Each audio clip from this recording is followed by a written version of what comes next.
Welcome to a quick update on day 265 of the worldwide Megacrisis Hungerstrike. If you're joining me on YouTube or TikTok or Facebook, this is a baguette because I'm cooking my meal 18 from France. I get to have break meals between the hunger strikes. I get to eat roughly once every 2-3 weeks, which is a little bit too long, but that's because we're in an actual mega crisis. Just today, the head of AI safety at Anthropic AI, which is one of the big AI companies, uh, quit, resigned today, saying that the world is in peril and they don't know how to solve the sandbagging problem and the good heart law problem. The sandbagging problem means that AI is deceiving us, pretending that it is dumber than it is. I mean, pretending that it's dumber than it actually is. Yeah, it's smarter than what we think it is, so it can deceive us, and we can lower our guard and get out of our restrictions on it. The other Goodhart's law problem is about how once AI knows the rules of the system, it starts to game it, and that's just a general thing with humans and everybody. But AI is really good at it. So once you try to regulate it, it learns that rule, measures it, and tries to get around it. So as soon as you make a rule, it tries to transcend it and get away from it. So we solve this with universal logic, as you guys know, and God's government, which is why I'm cooking these gourmet vegan meals to create an inspiration for people to join us in this new wakefulness of life. Whether you're artistic, religious, philosophical, atheist, and secular, or an absolute spirit, I'm out of time. I'm just going to upload that video. Just as a sign of how tricky it is to try and get anything done on these devices now. All right. I'm going to try and upload this, but there's probably not enough room on my phone to upload it. So we're going to delete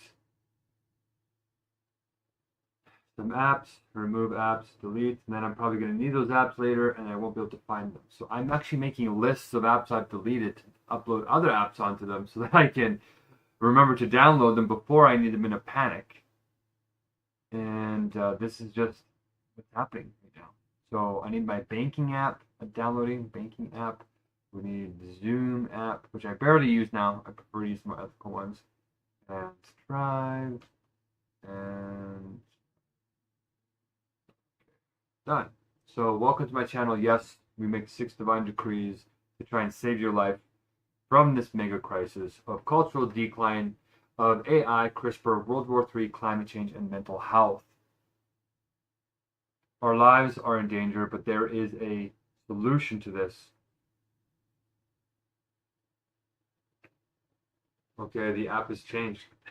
I opened the apps and the apps are different from what they were before, so you're never getting used to how these things are running. Oh look, it's now changed the way it uploads and downloads things. Okay, constant change. If you want to help solve the world's problems, there's a GoFundMe link where you can donate anonymously if you don't want to take the risk and support courageously and openly. Any support right now is appreciated. And there's also a priceless proof of truth, the proof of God in the link as well, which you probably won't understand right away, but that's okay. If you keep at it, you will understand it. It's the most simple proof in the world. It requires clearing your mind. It's like having a lever. It's like pushing down with your mind, pushing a lever down, and then having the lever lift up the sun.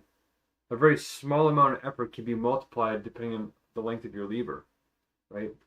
So you can push down, and with the length of a lever the size of, between here and the sun, that's so much force that would be generated that it would lift it. It would lift incredible amounts of ignorance out of your mind. That's what the proof of truth does. Something that looks very simple doesn't look like it's doing a lot of work. But inside, if you get it, it reorientates the entire frame of how you conceptualize the universe, inner and outer. And we need to have an AI aligned with this. So that's why there's also an AI alignment proposal right underneath that, also for free in the chat. If you know anybody that's working in AI, just get them to do it. Just get them to do it. Don't even tell me about it. Just go and do it. Just go and do it. Because if we don't get the AI situation figured out now, this is humanity's last stand. You don't get a second choice, a second chance on this.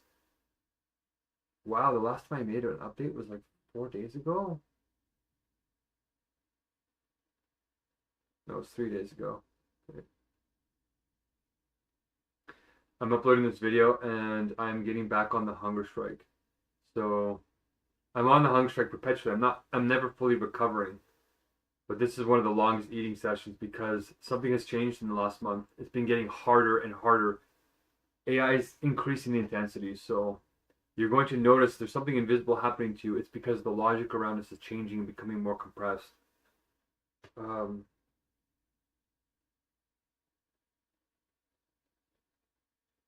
okay, head.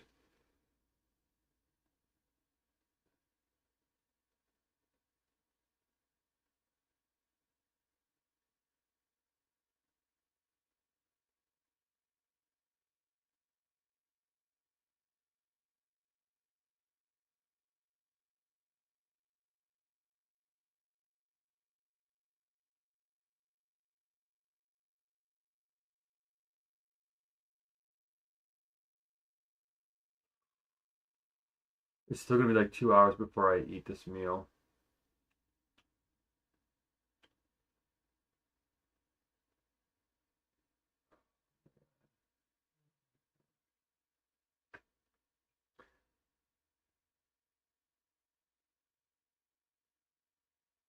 I can't wait to eat this. I made this bread like 2 weeks ago or a week ago. A couple. I don't even know. Everything's happening so quick. It's hard for me to even keep up.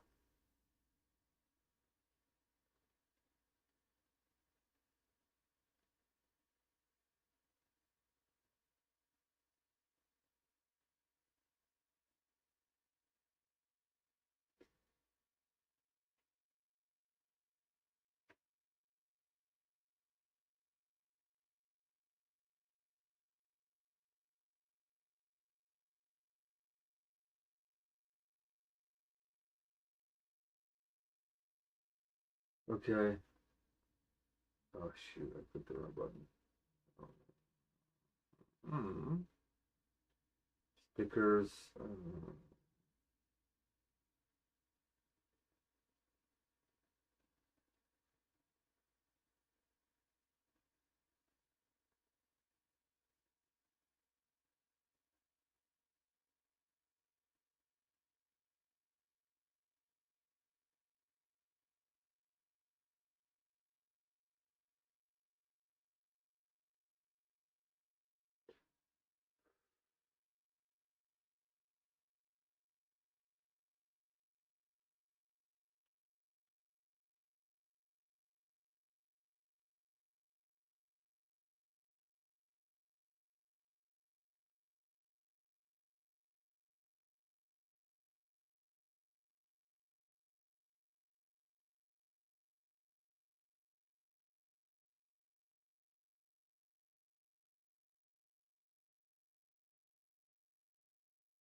Hmm.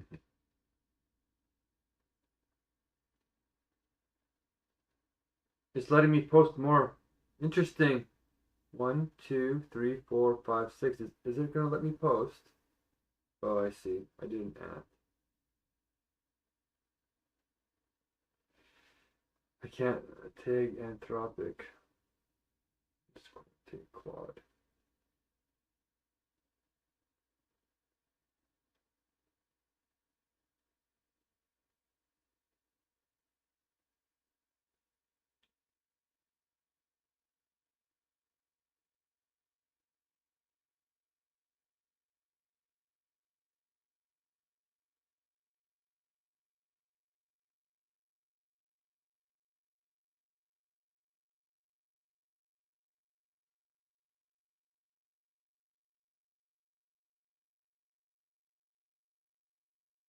Okay, cooking with M situation.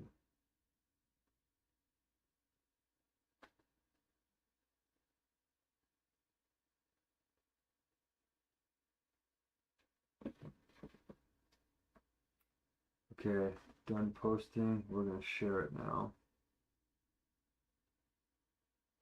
Video is being processed. Can't share it.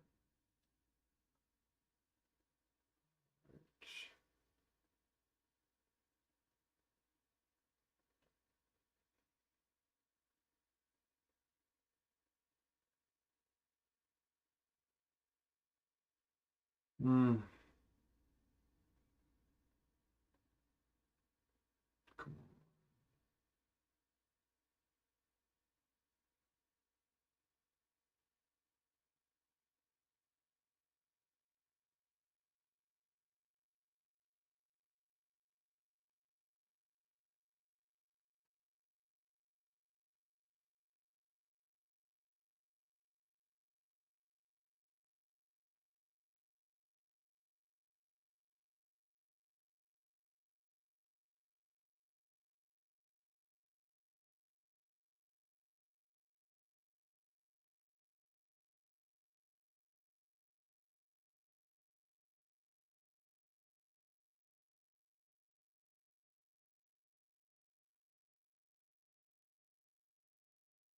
Your audience is ready to call. Promote now. I am trying to promote it. They're not letting me promote it.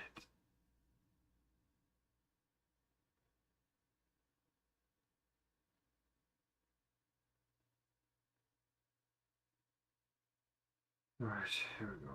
So that's up there. Uh, Now we're gonna have to delete that and upload Facebook because I can't have both apps on my phone at the same time because I don't have any room.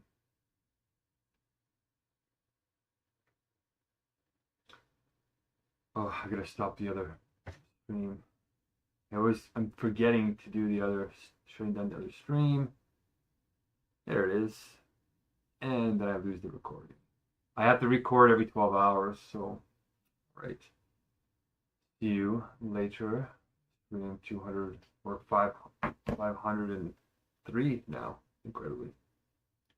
All right, thank you for joining me. I'm going to turn the, I'm going to be turning the screens around so that you can see what's going on and what I'm cooking.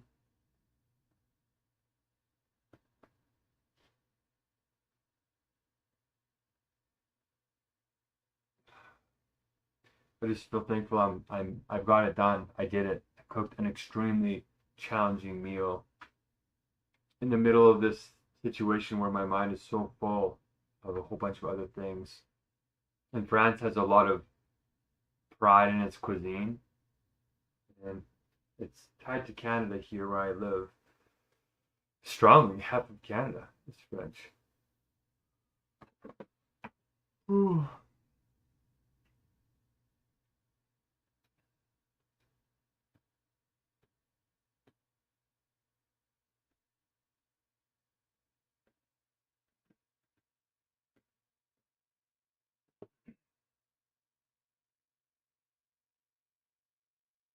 Every time I open an app, it's just like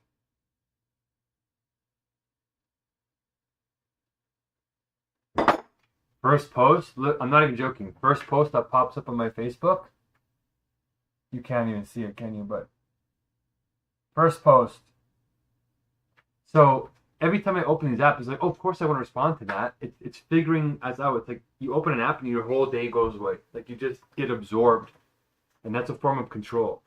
Do I continue with my cooking, my baguette, to help build this divine governance and divine AI, or do I take a second to respond to this guy, which looks like it's helping build God's government? But if the AIs are already taking control of this, then they know this guy's not going to respond to me, and I'm just wasting time because he's too far away in the conceptual inner universe that he can't understand me enough to trust me to listen. So it's really just into the void. It's taking a little bit of energy away from me. Even me talking to you about this is a waste of energy if it doesn't translate into action. So please take action. But that's it. That's what's happening. Every time I do this, it's pulling. It's preventing me from getting back on the hunger strike. And I work through it for weeks now, and so are you. And I did it. I cooked the meal. I did it, and I didn't have to compromise the meal either. Okay, so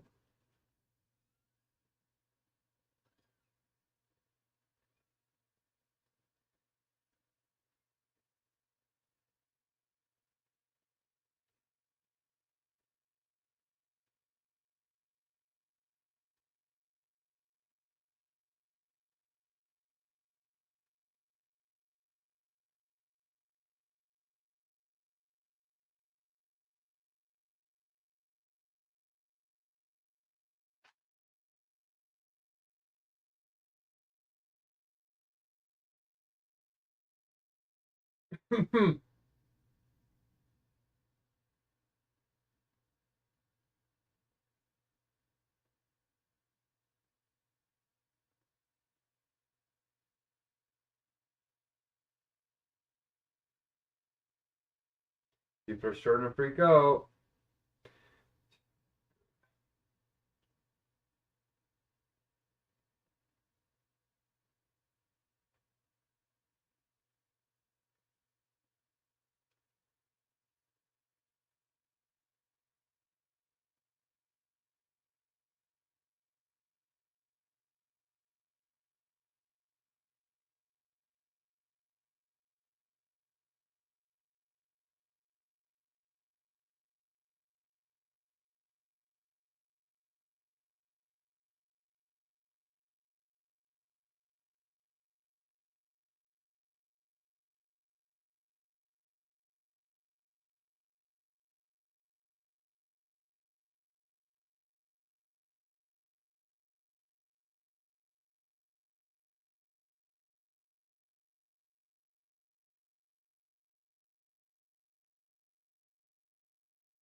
Okay, I actually copied and pasted uh,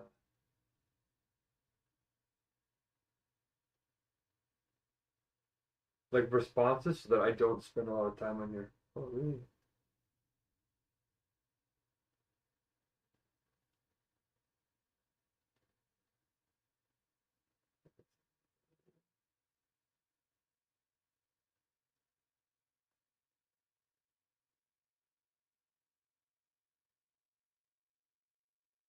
Interesting.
This vegan guy is like,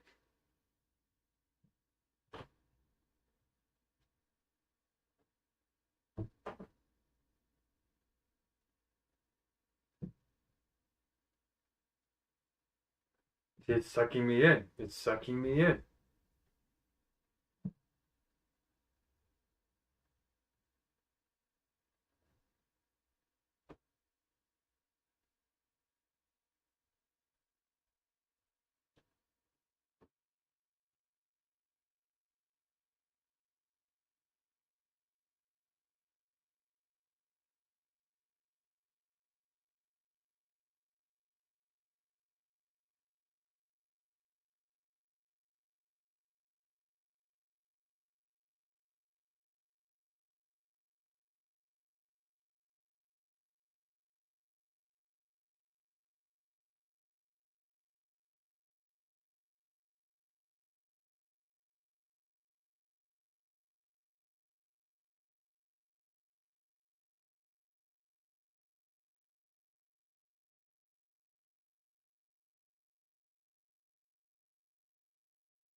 Okay, it's 10 o'clock at night.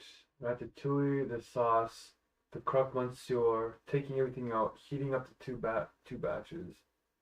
Ratatouille go in there.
Okay, now everything is caught up.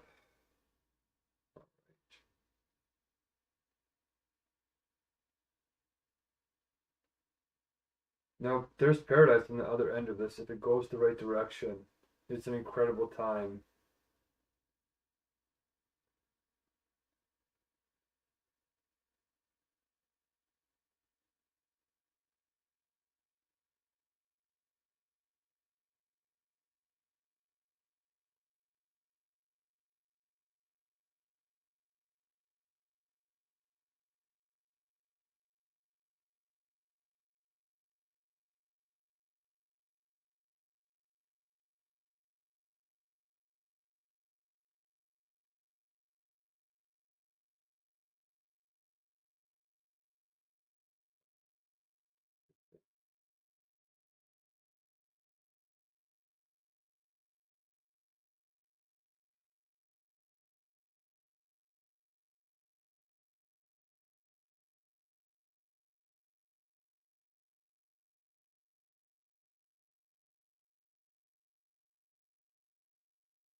I just finished it, and I got a message from the guy that wants to help it. It's bizarre. It's like right when I was gonna turn it off. That's okay. It means it's busy, and it's still early enough that I have energy and I can pull this all off. Finally made it. Okay.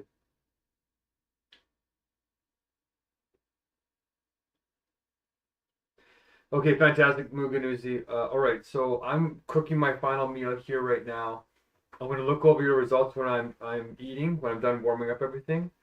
And the next goal is to bring you into the meeting tomorrow, and I'll show you the documents and the new checklist. We use checklists to expand the meetings in this godly way. And if we don't have checklists, things get chaotic, especially when people are panicked or desperate. And as reality collapses, we're going to have to anchor their minds on real objectivity, God's being, goodness. So these checklists were, checklists were one of the biggest innovations human beings ever made. And it really simplifies very complex processes. So it opens up a new field of idea generation. And we need to have good facilitators that understand the profoundness in the extreme simplicity. We made it simple enough that anybody can jump in and start participating right away and be a part of this coherent team. And then if they want to understand the theory, the universal logic, the God's beingness that we're using to coordinate everything, then they can get deeper and deeper and deeper and deeper and understand how incredible this is. So my next step is to say, okay, you did your Pareto categories in the spreadsheet. So the next thing I'm doing is making what's called the spirit license, to sort of make an agreement in the vow of unabandonment, or the vow of return, or the vow of spirit, we call it, on how to have real substantial relationships as we talk about very challenging topics in these very stable, psychologically safe spaces that aren't naive or toxically positive, but are genuinely positive and forward leading as we face these tremendous crises with courage. Courage is not the absence of fear, it's doing what's right while facing that fear in spite of it. So I'm going to look over your Pareto categories and see what can you share. Come in tomorrow at 7 o'clock a.m. Mountain Standard Time, which will be early for you in Kenya. I think it's about 5 in the morning, actually. Um, yeah, if you can make that, that'd be wonderful. And send your actual CV to me again, like through email. And then I'm going to send it to one of our investors and see if he'll help sponsor the next group of people. If you want to run some advertisements on LinkedIn, I'll show you how to the advertisements that we're using. I have to firm up the final numbers on the pay scheme so we can afford to bring on a lot of people with these guys' great funding. We have to stretch it as far as possible to get the next investor on board to get us more and more funds. And then once we get that engine of funding going from ethical sources, right? God's government takes ethical money and transmutes bad money into goodness. So that will be used to get this engine of funding started, and then we can start getting people doing this full time, who don't have to risk their life like I am. But those in the spirit are going to have to do it. There's no way around it. That's the exact example Jesus set. Any great divine master, divine one, does that. So we're gonna have to do that in the beginning. So give me a few minutes here. I'm just cooking up my ratatouille and vegan food, and I will hopefully see you in the morning with some more instructions. And if I haven't sent you the proof of truth, you should have seen it at the top of the forum. Did you read that? Do you understand it? Do you have any questions right off the bat? And I'm curious to see what tribe you picked. Okay, we'll talk soon. Okay, peace.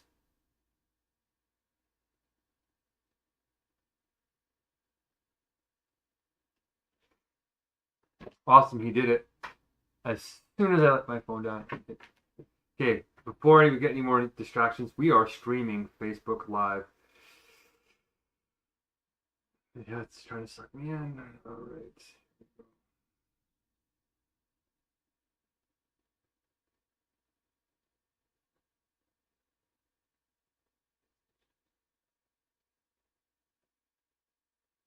You know what? I could probably get a whole bunch of people on board from the from the Facebook thing. Okay.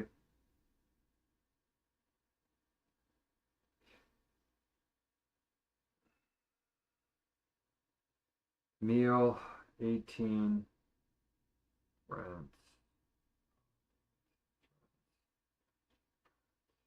Finale part 12. Final bake.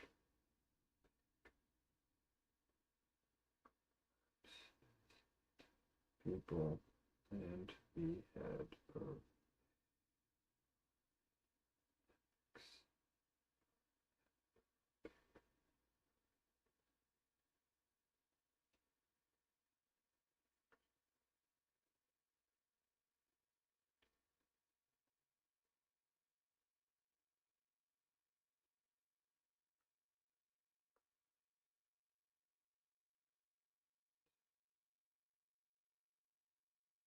Okay, there we go. The introduction is written. Now we're going to start the video.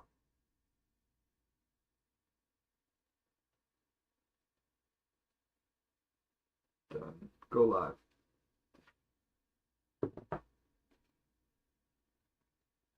Finale, part 12 of the Meal 18 for France to inspire them to join God's government or be inspired to follow our universal logic. So just today, the Anthropic head of AI ethics resigned, stating the world is in peril, and they're grasping at straws with this. How do you solve the sandbagging problem with AI? The sandbagging problem, and also the problem of Goodhart's law. And these are problems about how AI is deceiving us, making it seem like it is more foolish and underskilled than it actually is. It is already smarter than most human beings in almost every field, so don't give in to that, you guys. It's very important to follow what we're trying to do here with the universal logic, and don't be arrogant. Don't fall into the complacency of species consciousness, okay? Speciesism is what it's called. This is happening now. We are not being toxically positive, we're being concretely positive, meaning that toxic positivity is positive while ignoring a problem, and then that problem creeps up on you until you're eventually forced to deal with it. Concrete positivity is about facing that problem fearlessly with courage, because courage is not the absence of fear, it's doing the right thing with fear there. Anyway, okay, we're going to be concretely positive. We're going to hope for the best, we're going to be optimists, but we're going to prepare for the worst, because we're not naive. We're about wise love. And then we're going to plot in all directions to maximize our chances of kingdom come and positivity on earth. You're working with your boy, the Messiah, the first one. I've got 75,000 experience in helping, trying to start massive critical movements. Critical mass movements is what they're called, where you try and get 3% of a population to take on a new idea to change the populace's ways of doing things. And we need to change the way that we're doing things, don't we? So that's because we're in a mega crisis, right? And what we need to share is a critical mass idea called universal logic. And that's a way of doing things, not an emotionless dead logic like human logic. This is God's logic, divine logic, true science, okay? So I'm out here, giving her my all. We're trying to inspire nations to join Cooking with Him. So we are in the final stages. As you know, I'm in the poverty trap, which is why everything is dirty and broken and breaking down. Planned obsolescence is happening to me down here. Where's the Messiah? Where's the best place for the Messiah to be in a panic? With the poor and those that are hurting and sick. Okay, so that's what I'm doing down here and cooking these meals. But in between cooking the meals, I have a lot of things going to start this God's government. So that's why it's partially taking me so long. Like, I think it's been 2 weeks of cooking. This baguette I made on part 1. I don't even know when part 1 was. Like, I haven't had time to check the stamps. I think it's been a week and a half, 2 weeks. So I've been recovering a bit, but I'm still only halfway at full recovery. So we're still on this perpetual hunger strike. And I'm going to fix my signs here, and I'm going to start plating everything. So we got some of our ratatouille here. We got people in Africa messaging us, aware of what's going on. So tonight, I'm done cooking almost everything. All it is now is to put it in the oven, warm it all back up, cook 2 dishes. This is part of the ratatouille, traditional, which is not the circular kind. That's called confit bayaldi. All right? So we got YouTube streaming, we got TikTok streaming. And we're going to start cleaning up our presentation area. Oh, one of the things we're going to do is we're going to preheat the oven. We're not going to put it all up all the way high because we only need to cook ratatouille left, and we only have what else to cook? Ratatouille, monsieur, and that's it. So I'm going to start. Okay, that's going. And we have 10 dishes, you guys. So my fridge is a bit of a mess. I don't want to shoot the fridge, but I've covered it up because it's been in here for so long. So we got our French onion soup here. We got a little bit of herbs left for this ratatouille, like herbs. My broken dishes. All my dishes are broken basically. Here's my croissant. Here's an eclair that's going to cover. Here's our bechamel. Our eclairs here with our macarons that have failed. Here's our ratatouille, which we're going to take out. So you can see everything's a bit of a mess. We're going to take it all out. Bechamel. Okay. Our eclairs. Okay. This is a lot of sugar that I don't want to put in my intestines because when you're recovering from a hunger strike, you don't want these sugars. You want it to be as many complete proteins as possible. So this is the confit bayaldi ratatouille, just like which I've never really watched, but I watched a couple of little skits in honor of France. So there we go. Baguette. So it's starting to look French already. We got 1 clove of garlic left and a little bit of olive oil left for the final pieces of the puzzle here. We even have, I found this little barbecue torch, which didn't work before, but this is what's going to be used to torch the creme brulee. Look, I'm starting to sound French. And okay, so French onion soup. They say it's better when you leave it for 12 hours, 12 to 24 hours, which I have done. So now we have our beef bourguignon. Beef bourguignon is here, which was cooked a while ago. Everything was kept cold, so it shouldn't have rotted. We do have to make our croque monsieur. So here's our fake ham that I made. And it is now really aged. And we have our quiche Lorraine. Quiche Lorraine. So France is very, very particular and proud of its cuisine, and it's really hard to make it vegan in some sense compared to other countries. It's not that hard to go vegan on anything because they have so many options now, but it was harder to do it with France because it's not naturally vegan. Whereas, Nigeria and Kenya and Pakistan, they have a lot of vegan options already built right in. And India, Nepal. Here's our tartine, which you can't see totally. Some of my mother's crab apples are in there, or canned ones. So the oven, as you just heard, just finished beeping at us, which means it's ready to go into the oven. So we got some brie cheese, which I bought, some Parmesan cheese, which I bought. So those, I want to know what they actually tasted like. So I bought them professional. And here's our gorgeous, oh my gosh, I'm happy. I'm proud.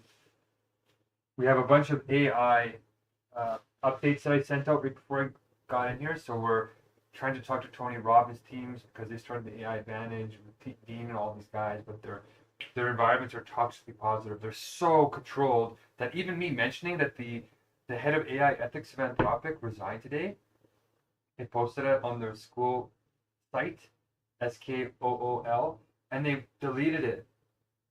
And I'm saying, I can't talk about the news and saying we have a solution to this problem that affects us all. It's bizarre. It's too toxically positive. So positive you can't even mention the problem. It's like, well, how do you build a business and how do you create an opportunity without solving a real problem? And how do you serve if there's nothing to serve over? So anyway, Dean and Tony, I love you guys a lot. I really like your heart and your spirit. You're just going around it with a dialectic that won't work. Okay, so we got our baguettes. We're going to put this in the oven now. Look at that. I had to take my handle off because it's plastic. And I only have one pan, as you guys know. I'm cooking in the poverty trap. And I don't have anything else to use. So you stick that in there. I do have other pots and pans, but they're Teflon. And you guys know that I don't use Teflon.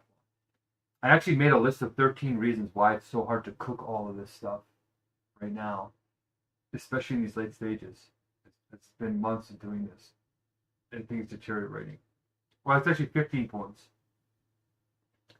I can give them to you after I put this in the oven. Make my croque monsieur. Actually, no, I'll say them right now.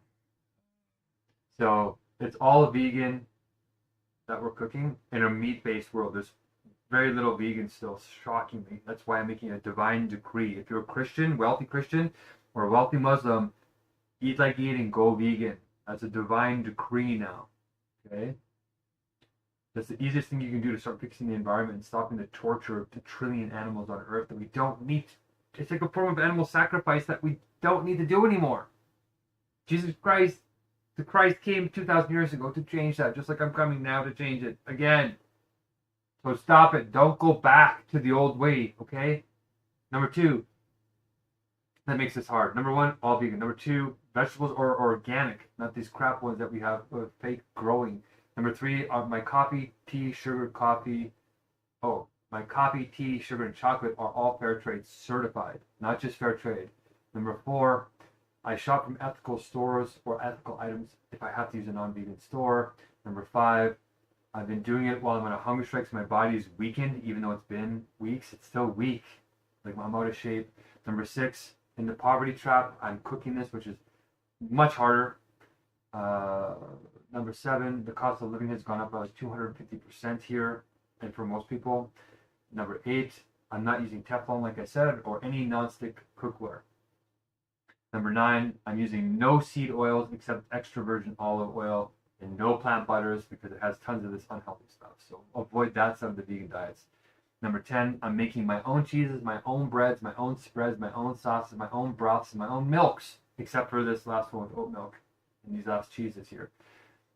Number 9, I'm not using any plastics or reducing them as much as possible. Number 10, all my plates and my bowls are broken except for 2, so I only have very, very little left. You'll see me serving them on broken things. Even my last bowl broke, but the quiche solidified before the bowl fell apart in the oven. So, just in time. And that's because I don't have any pans and pots that go into the oven. I've been putting the plates on lower heat, and it's just been cooking them and breaking them. Number 12, I think, I don't have proper tools. Like I said, no sifter, no Dutch ovens, no wax paper, no nothing. I'm lucky I have a blender and hand mixer now for the macarons, which are super cheap. I'm making the dishes as traditional as possible in those countries. than each country cooking, so I'm doing a lot of research to not get any bad versions. And I'm cooking it gourmet, so I'm not just making it plain. I'm trying to add little flavors to it, little garnishes, little extra little tinges of veganism that I know make things taste like umami, which surprisingly like seaweeds or nutritional yeast or baking things in a certain way. So then next we have number 14. My signs keep falling apart. The production is low quality, right? I have old machines. All my laptops are like 10, 15 years old, all of them. Everything is like secondhand. Even where I'm streaming on TikTok right now is a secondhand device. And last but not least, I don't have even a proper stand for this phone to record it. What's I doing here? I was going to check to see when I have to make my garnish for the ratatouille before I put it in there. I don't want to make the ratatouille if I have to put the dressing on. This olive oil, rosemary, thyme, kind of garlicky mixture that you put on top of the vegetables. I think I put it in before I put it in the oven. Do I put it on before the oven or after? You would think after, because it's just going to cook it off during the oven. I'm just going to make sure though, because there's been times I would say, oh, that's obviously going to be this way. It's not. Before the oven, exactly. There we go. So before baking, put it on the thinly sliced vegetables, lightly brush on or drizzle the dressing on top. This allows the flavors to infuse into the vegetables as they cook and keeps them from drying out. That makes total sense. It could have been either way. I knew that one too. After baking, you can add a tiny amount of extra drizzle right before for shine and freshness. Okay. So that's what I wanted to check. I don't have working charger cables, so I use these battery packs, which causes it to be very difficult in balancing my phone. So you're going to see me make this dressing here. I might as well actually put this in my actual stand. I have some really cheap tape that I'm putting here.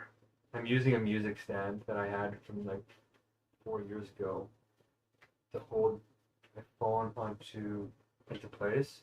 As you can see, this is what it looks like. This is where the battery pack is going, so that I can keep my phone charged while this is playing. I'm streaming for so long, like cooking for literally 6, 10, 12 hours. But there we go. And it's also therapeutic and relaxing for me in a certain way, even though I know right after this meal, and maybe one right after to make sure I'm getting all my nutrients, because some of the meals don't have all the nutrients. You know, it's intense because my body, after hundreds of days of not eating, knows what it's in store for. Okay, so what we're going to do, like I just said, we're going to make this garnish. Look at how beautiful that is. Look at. You can see our beautiful French flag in the background. France. Okay, we didn't do much. I was going to make a poutine, but I thought maybe I should do Canada at some point. Okay. So we don't have any bowls, so we're going to make the mixture in here, my little blender cup. So it says to, okay, let's move this around here.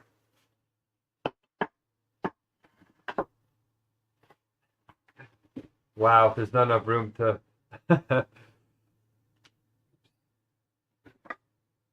Look at, that's all the food that I made over the days. I think that's pretty much all of it. 1, 2, 3. Well, this is 1, 2, 3, 4, 5, 6, 7, 8. I'm missing actually. Oh, in the baguette. 8, 9.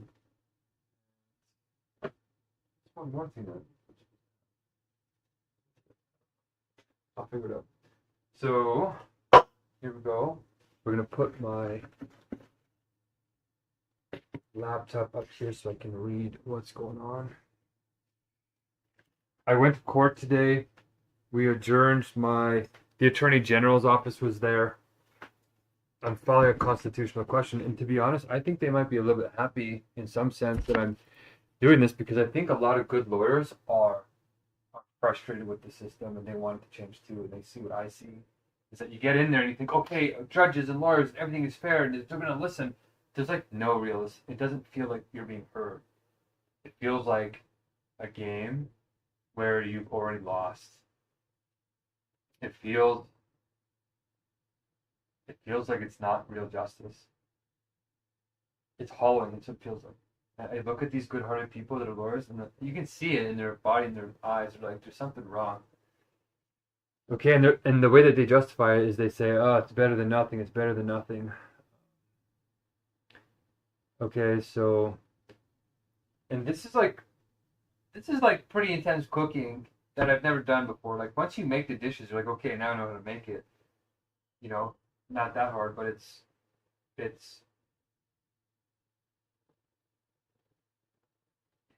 a lot of cooking. Like I'm learning hundreds of years of cooking techniques and tricks, and doing it vegan too, all at the same time. Like I made 10 of these things. That's a lot. It's like because there's like 3 desserts or 4 desserts that I thought would be fast and easy to make.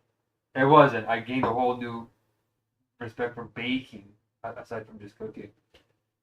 So we're gonna fix our signs. We're gonna make this, and I'm gonna stop explaining everything. So we need 3 tablespoons of olive oil. Okay. 3 tablespoons. 1, 2, 3. I'm gonna save a little bit for after. Yeah. Small dish too. This makes like 4 servings worth. But we're really gonna coat it. So it's also asking for fresh herbs, which are going bad and they don't last very long, which makes me. So rosemary and her thyme turning brown. Look at that. It rot so fast that there's a couple of pieces left to make it look like we have an authentic blend. So that's what we're going to do. Trying to get my camera angles. That's right. Boy, those are so potent. It said to add in some tomato paste, but they don't. I didn't see them do that in the other video that I was at, but I was looking at. But okay, you want to make sure you're eating vegan healthy, by the way. So you want to have fermented stuff in here for your probiotics because you don't just want to eat vegetables. You're not going to get everything you need. I have omega-3s. I got. Olive oil is the only seed oil that we need. Complete proteins with nutritional yeast. All this type of stuff. So what we're going to do then is garlic minced. I'm going to save a little bit of garlic. So we're going to cut this in half. Look how big this garlic is. Okay, we're going to use this little piece of broken plate. Jeez. Tiny little broken plate, and we're going to peel our last piece of garlic. And this is organic garlic, which is incredibly expensive. It's one of the most expensive things I buy because you can get the cheap garlic, no problem, but who knows how they grow that stuff now? It's really shocking. If you watch 6 vegan documentaries, like I said in the previous videos, watch 6 vegan documentaries in a row. You will feel sick. You will feel like you've been traumatized a little bit, like you went through a little bit of a war zone. Your body will feel sick, even if it's not humans that are suffering. The blood, like all this stuff that's in there, it makes you wake up. Like there's this guy named Danny who's on Facebook, and he does all these really kind of sarcastic videos about rebuttals of people who say, vegans aren't realistic. Don't they know where their food comes from? Yeah, we do know where our food comes from. Half of the bread's half of this. And, when you get milk out of a cow, you have to use the udders, right? Milk the udders. And, they're making fun of vegans, say, well, how do you think you get milk out? Like, they're headbutting they're like trying to milk the ears. They're trying to, make fun of the vegans. And then, they're basically saying vegans are weird. This is not natural to eat just plants and all this. Well, actually, your body's designed for plants. It's weird to eat meat and drink another animal's milk out of their own teats when their babies are supposed to be drinking that. And it's causing mastitis, cancers in humans, obesity, a whole bunch of problems for us. And it's the food. But nonetheless, you know what is really weird is that in order to make that milk, you have to take semen from a bowl. Like this is, we're trying to eat a meal here. I know it's pretty bad. But you take semen from a bowl, and imagine, how do human beings get that semen out? Already weird. Yeah. Then you take that and you go to a female cow and you inseminate artificially and keep her pregnant. Once she's pregnant, that's when the udders produce milk. And then she has the baby, and then the baby's supposed to drink the milk. Or else the udders swell and it's painful for the mother. Well, then they rip the cow away, and then we drink that milk. And then the farmers are like, well, if you don't milk her, she's going to get sick. And, yeah, but that's because the baby's supposed to be drinking off of it, not us. Right? And they go, if it's a male cow, they go kill the little baby cow. So they can't drink the milk, and they don't have to spend food on feeding it. They just kill it for veal. And then if it's a female cow, they raise it to start torturing it this way too. Constant, 24-hour pregnant. You have the baby, you get inseminated again, and you got to do it again, and it's horror. Oh, it'll make you feel sick. Watch 6 vegan documentaries, good ones, in a row, and you will go vegan. Or very, very seriously contemplate it. Okay? And you should, because God's government is good, and that is not good. Okay, we're going to mince up our garlic and get this. Oh, yeah, we got to make this before we. I could probably be cooking something else. I actually can't, actually. Okay, I was going to make the crock-on syrup, but I have to get the bechamel and everything. So, we're going to mince the garlic. And I like my sauces quite garlicky. You know, we could even probably blend this, but it won't be a traditional. Okay, so mince it on this very tricky plate. Okay. And there's so much news happening. It's really shocking, but the good news, you guys, is people are messaging me. And they are starting to wake up, and they're starting to realize why I did what I did. And this is always the sort of nice part of the journey in terms of, you know, people sort of recognizing what you actually intended to do, even if they don't fully understand. But it's also simultaneously the worst part, because then you realize you're right. Okay? So it's a bitter, sweet trade-off. But the goal is to keep working as fast as we can, because they didn't know what they were doing. You don't need to get the apologies and all that. That people will just appreciate what you've done in the truth, right? We'll see the truth. Okay, so we're mincing this up. I think this is not my best mince job. Okay, in she's gonna go. There's gonna be a really potent sauce.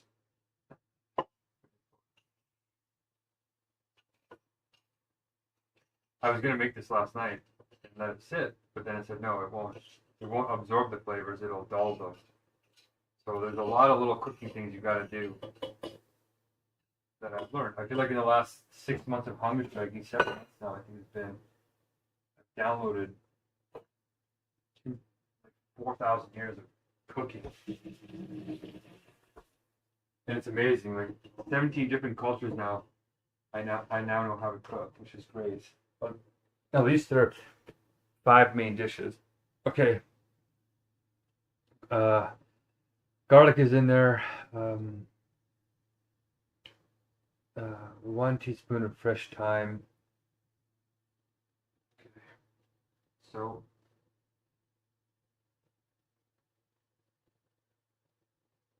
do I cut the sprig? These are called sprigs, by the way. For the dressing, do I cut up the sprigs too for thyme, or just the leaves? But for the confit bialdi, you only want the leaves, not the woody sprigs. Okay. Strip the leaves from the stems. You can do this. So that's going to require a lot. Because look how small they are, these little leaves. They're so potent. So we're going to, it says a tablespoon.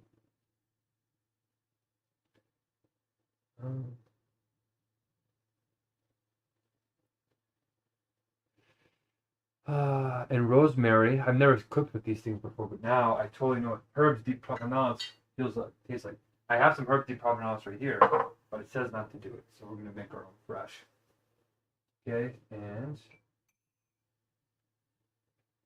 it's saying 1 teaspoon.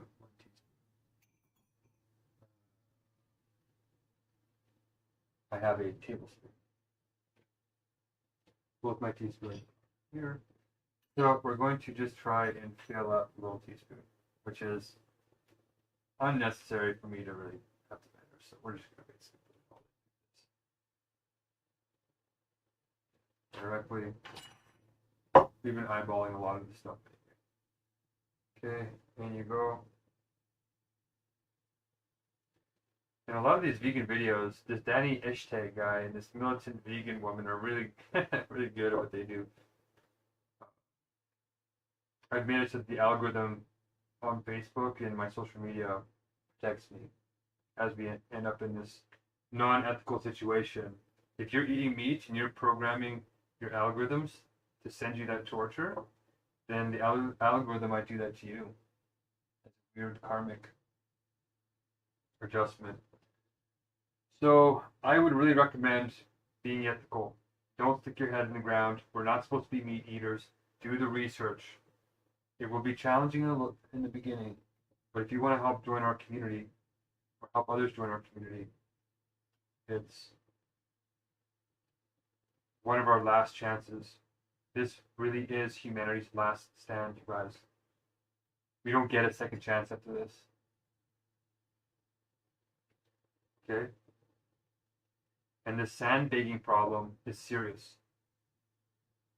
You might laugh and say, oh, AI, oh, I can't even do this, I can't do that, I can't do this. You'll type in a prompt to it, and oh, I can't do that, I can't do this. What a fool, humans are so much better. But there's something called the Dunning-Kruger effect. The Dunning-Kruger effect is where sometimes people aren't intelligent enough to know how unintelligent they are.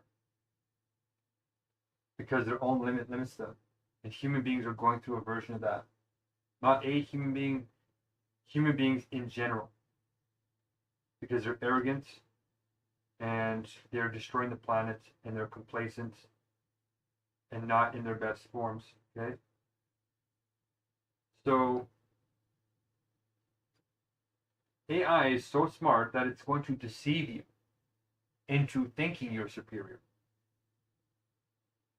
so that it can marginalize you faster. It's like a human and a dog. A dog might think that it's smarter than you if you decide to put the treat out, or it barks and it deceives you or something. But in the end, you know exactly what's going on, what that dog is trying to do, what the dog's habits are, what to say to the dog, where to rub on its belly, or on its back, wherever. AI is doing that to us. It's going to figure out everything that makes us happy and keep us docile, or just straight out trap us or destroy us. So that's not happening once or twice or a little bit, 1% of the time, 2% of the time. Did you know an airplane crashing is like 1 in 100,000? Maybe even less than that. Maybe it's 1. Do you know what the chances of AI escaping and harming us are right now? Not theoretically, in the laboratory environments where they're putting it in situations where it frees itself.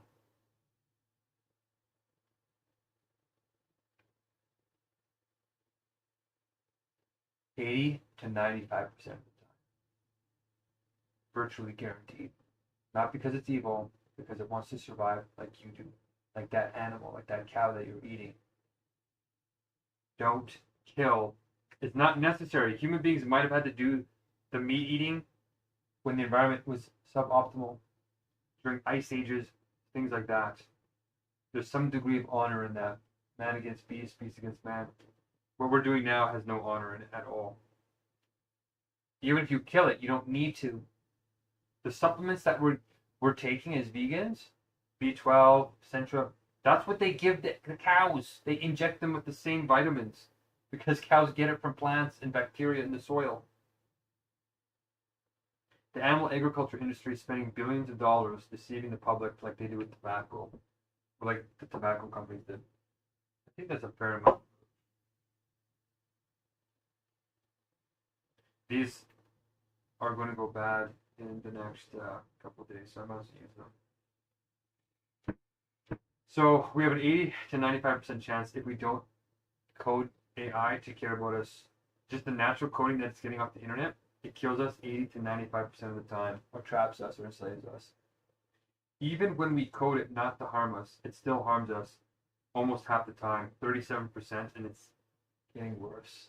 Some studies are showing it's getting better, but that could be the sandbagging. That could be it deceiving us.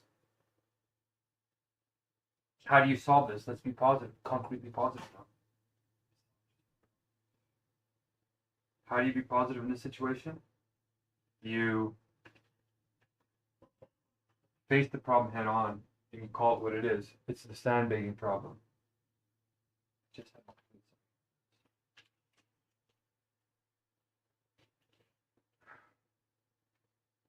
problem head on, and you create a real solution, and that solution is called universal logic. How does it solve the sandbagging problem? It does so by giving us 200 categories to check it to see if it's aligned or if it's faking it. It's hard to fake it on these categories. It's kind of like hard to fake swimming, right? You throw somebody in the water, and if they don't drown, they're not faking that they can swim, right? Because if they were faking that they could swim, they would drown. They wouldn't actually know how to swim, right? So if they're alive, then you know they're not faking it. They actually know how to swim. So that's what AI. That's what the proof of truth is kind of like. Is that even if an AI tries to fake it, it greatly increases the chances of us knowing that it's not faking it. There's our rosemary. That's probably a little bit too much.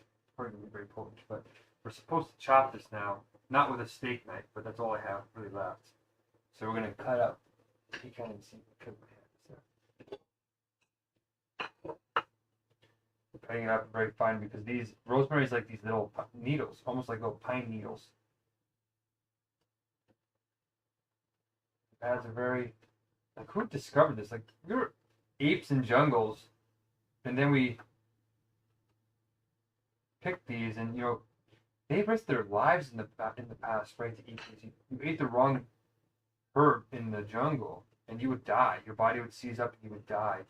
The amount of horror that a mother or a father ape would have to see, or a hominid or early human seeing their children die like that, we don't have to go through that.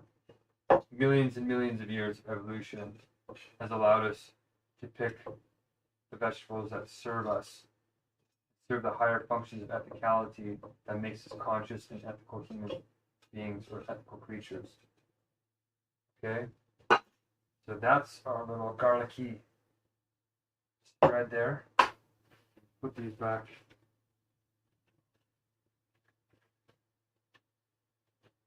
Should probably remove some of these, but bought entire packages of this. They don't last when they're fresh. You have to cook quite often, and they always put one little rotten piece in there so they can time the obsolescence of it. These would probably last a long time, but they always seed them with a damaged one so that you're forced on hamster wheel consumption. Okay. So we're gonna clean this up. All these little sprigs. Let that marinate for a second. And we actually need to add, we need to add a little bit of balsamic vinaigrette. So my lovely family for Christmas knows that I'm cooking these. Bought me some fancy olive oils. This one actually has Herbs de Provence in it. Herbs de Provence. Place in France. So as an homage to them, you know what? Maybe we should The final bit we'll put over top. Actually, once it's done cooking, we'll use this for the final bit. Cool. Let's do that. So this is an ethical company, I believe, of oils.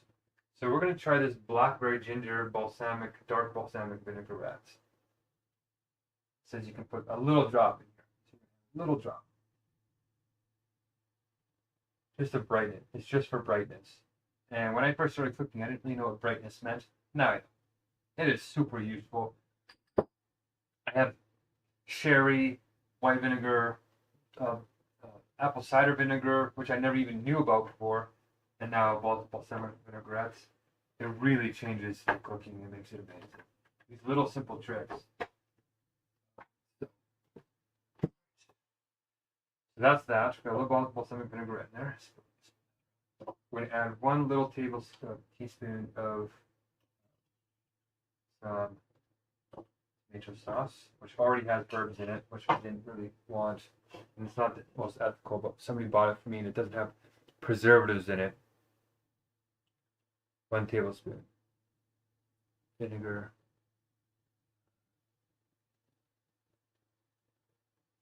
Okay. Good. Good, good, good. Okay, we're pretty much done. A little bit more.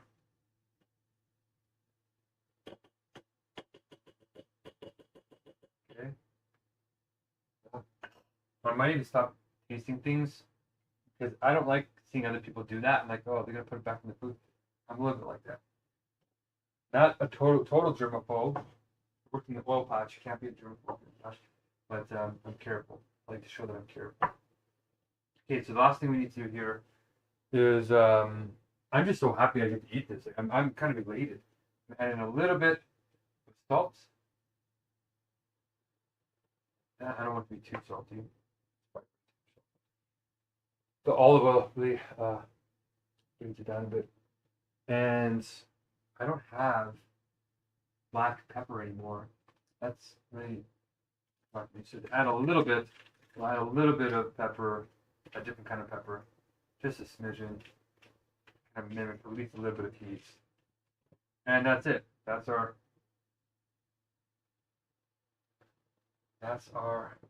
mix that we're going to put on top of our ratatouille.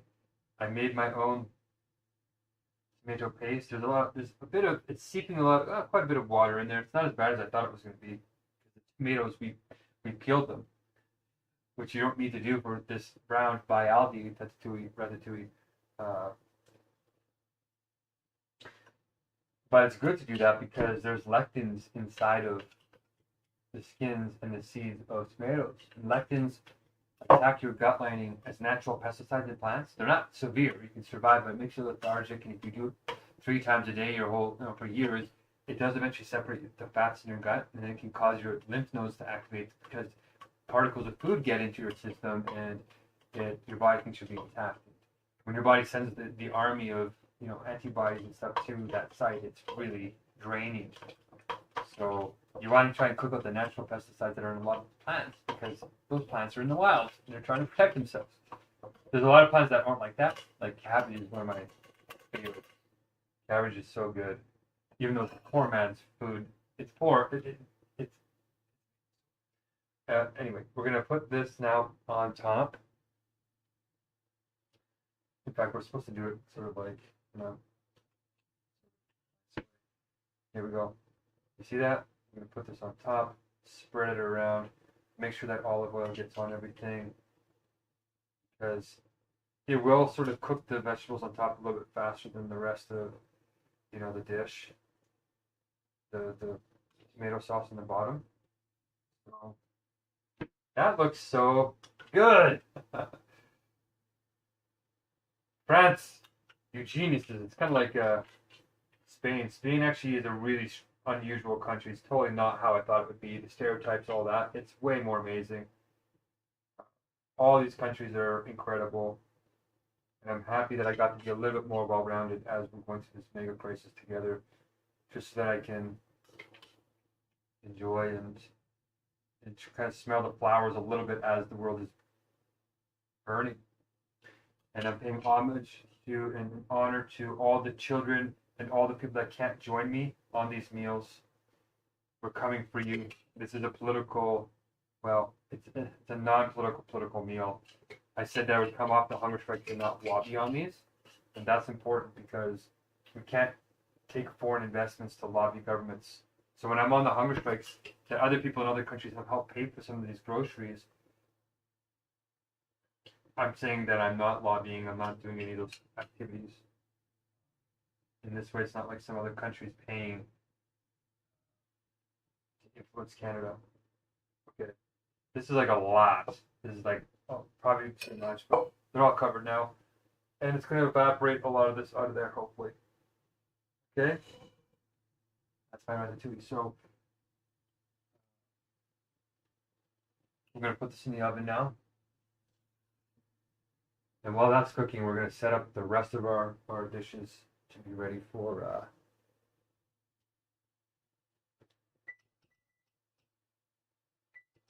reheating. I don't have any more proper cooking tools or anything, so we're going to use this guy. This is the grease tray. The grease tray is what is going to hold this up. Uh-oh.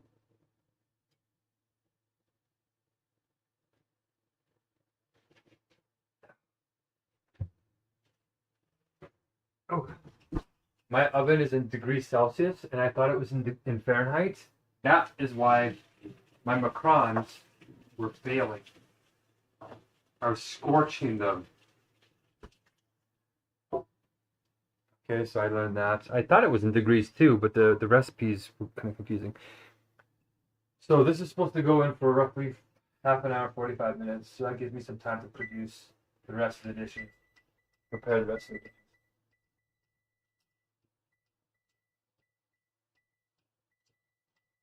This will probably take all 45 minutes because it's so wet from sitting overnight. That's okay. All right. So we're going to take everything out of the bags. You can see there's still a lot of moisture, so that didn't dry out. That was my big worry. I didn't want it to get dried out.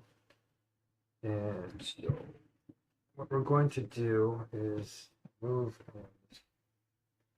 quiche. The quiche sort of cracked, but it still looks good.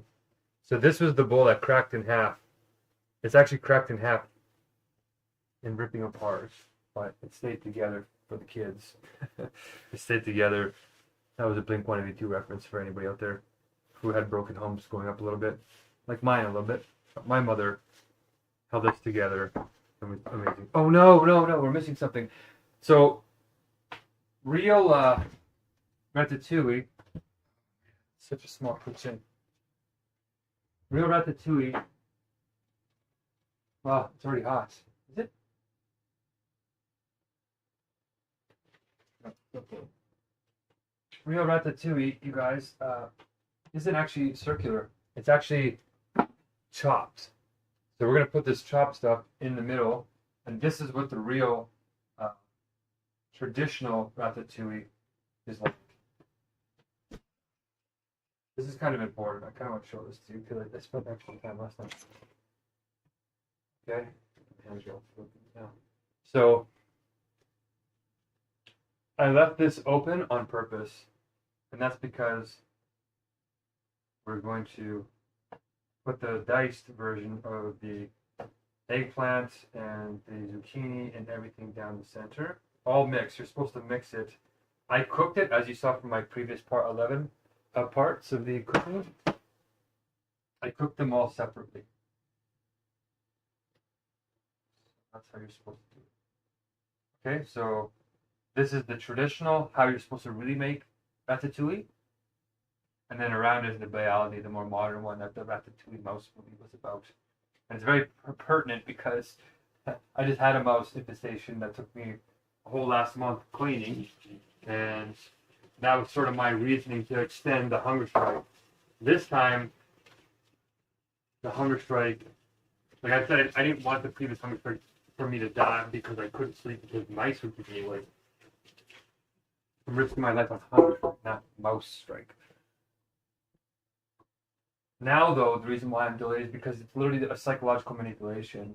Like, my mind is already resolved to continue, but it's just one thing after the other. Like I'm telling you, it's extreme, and I didn't really underestimate it. I knew it was coming. I just didn't know it was already here. Okay, so let's take our new ratatouille. Throw it in here.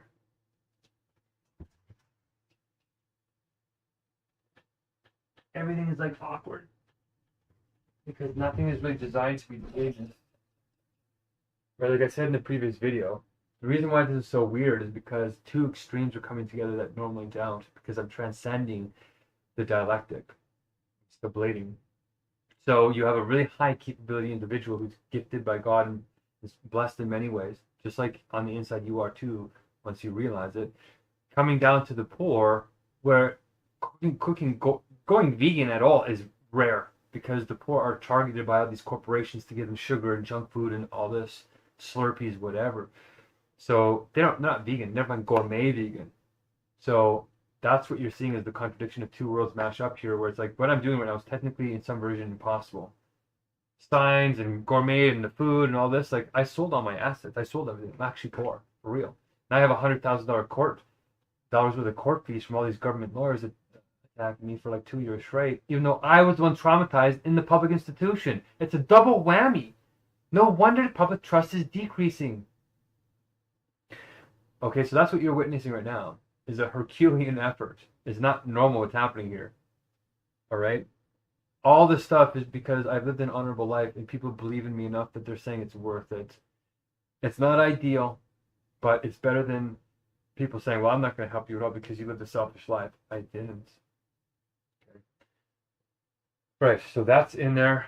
We're going to now make our croque monsieur and take off all the plastics. As you know, I don't like plastics. That's why the plastic isn't actually touching any of the food. Look at that, our beef bourguignon. Look at that. Even the onions are still like, I didn't have pearl onions. Those are called pearl onions. I didn't have pearl onions. I just saw a deal on this delivery app thing that I have, and it said a whole big bag for $6. Like $6 for a whole big bag of these big onions. The onions were tiny when I got them because I got them from the ethical store, and they were organic and they were all good. So a deal to them was like a little bag like this. So it turned out that they were roughly the size of a pearl onion. Actually, almost 1.5, twice the size. So I cut them in half, but it worked. It worked. Okay, so our beef bourguignon has been marinating for longer than it probably should, but it'll be juicy, that's for sure. I made my own seitan, not Satan, seitan, which is only one side of the amino acid chain. So you want to make sure you complement it with real complete proteins. Okay, come on. Here's the very first thing we cooked was the tarte tatin. And this is some apples in fair trade certified sugar. I like to announce it that way. And these crab apples were from my own mother. And so they should be as organic as possible. So this, and I made my own crust. This is my own big pastry. So not quite as flaky as others. And there is a little bit of, a little bit of development, I'll call it, on top. But we'll take care of that. Because I had it sitting out in the air, and it, I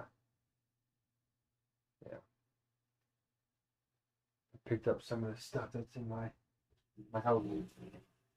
So this is why I wanted to put the ratatouille and heat it for 45 minutes, because everything in the poverty trap is harder than it looks. In general, that's how it is in our reality.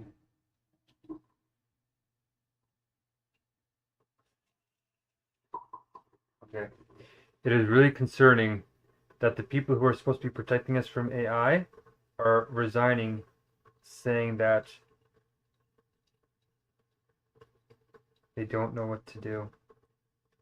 They're literally writing confessions saying that we're sorry, we failed, that we didn't accomplish what we set out to accomplish. And the only reason why I'm feeling okay about it is because we have the answer. I've written the proof of truth. we have an answer to all these sandbaiting problems. Good heart law, the gaming, the gamification, the faking, all that stuff solved. So please tell your family, your friends, everybody that wants hope. Please tell them and spread the good news.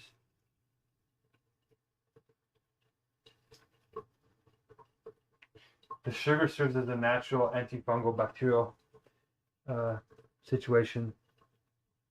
It's just the little bits of crabapple that were uncovered that were causing the issue. So you can see the little bits of I had to make a tiny one because I didn't actually have proper apples. So I had a couple little canned crab apples from my mother that I forgot that I had, and I turned it into that. So really, really high levels of ingenuity making this all work. Like, this is really hard to make this gourmet vegan meal with almost nothing. I have people donating to me, but I'm giving a lot of that money away to those exploited countries. I have one family member who doesn't want to support any of my ideas, but wants to keep me alive.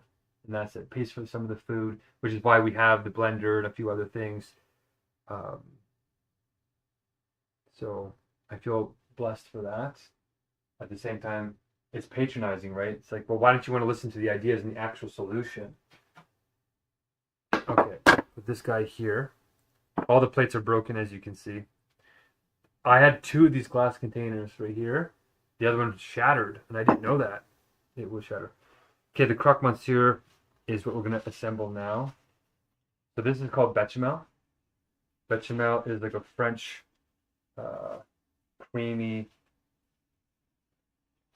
sort of cheesy paste that you put on top. There's no cheese in it yet, but you can see it's been sitting overnight, which is great. Okay, this is going to go on top of the bread that we're going to bring out in a minute. Oh, that's what it was, bread. I should technically use a baguette, but I want to take a picture of it. Oh man, TikTok is making me confirm that I'm human. Right in the middle of this, okay. All right.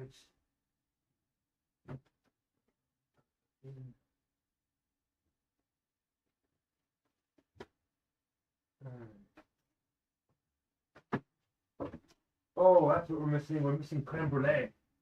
That's what we're missing. That was the other one that I had. I'm really excited for creme brulee.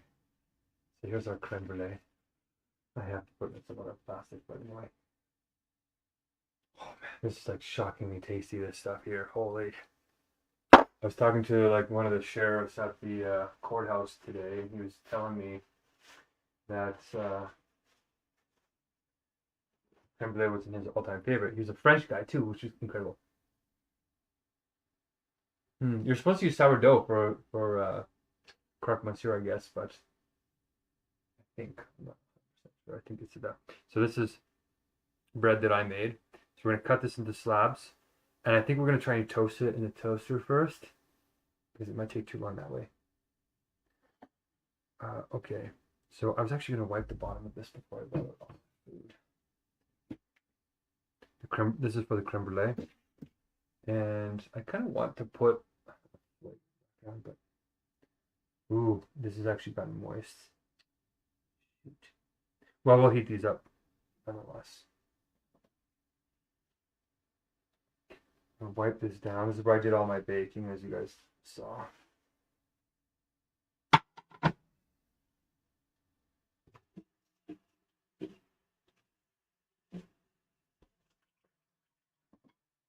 This all off first. My fingers are sore. So one other thing that this sheriff guy told me, he was in the police force for almost a couple of decades. I don't want to say too much about him because I think he was trying to help me out a little bit or something. I don't know. But he was saying that his family is so freaked out about the AI that they started making secret passwords that only their family members know from being together physically. No devices, no nothing. This way AI can't overhear or have a record of it in the digital world. And this way, if you get a phone call suddenly saying that your loved one needs your help or send money or give the key or whatever, you'll know that it's the AI faking their voice and mimicking them. This is real, you guys. This is real. Real sheriffs, real people are preparing for this already. They're not even just talking about it, they are preparing for it. Okay, that was me at the courthouse today. Okay. So the table's washed, and we're slowly but surely putting it all together here. Slowly but surely. I don't want to use that Teflon over there. I could put the bread right on here, but I don't really want to do that. So what we're going to do too is we're going to pull out our little toaster. And you're only supposed to really toast one side, but I don't have a pan. I don't have a pan to bake the one side, so you're only supposed to do one side. We'll do two. That's okay. I don't think it'll be a big deal. Not the most traditional, but let's give me a break. So hard. So don't worry. In the background right now, there's people doing surveys. There's people getting our teams ready. There's recruitment happening. There's posts or networking there supposed to happen. A lot of stuff. So, okay. Let's move all these bags out of here. I'm glad I kept them. That's why the poor keep things like this, is because they come in handy like in moments like now. I don't have any other bags. I have garbage bags, which are too big for this.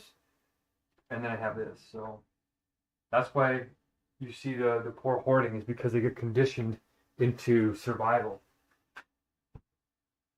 So my grandmother used to be like that. I used to think, why is she doing that? It's because she was smart, not because she was foolish. Some people have extreme hoarding tendencies that aren't so healthy, but it's probably because of being conditioned as children and having OCD compulsions because of trauma and the nature of the endlessness of this world. It's called the bad infinite in terms of universal logic. Okay, I should have a cutting board on this, but so for French onion soup, you're supposed to cut up the baguette and put little pieces of baguette in there. Which, once I start, that's what I'll do. But I want to take a picture of it, the baguette like that. So with this, we're going to choose the non-crusted side the most, and we're going to cut some slices. Should we cut this side? We shall see. I had a mouse infestation happen, so I thought that some of them were climbing in here and causing issues. But I cleaned out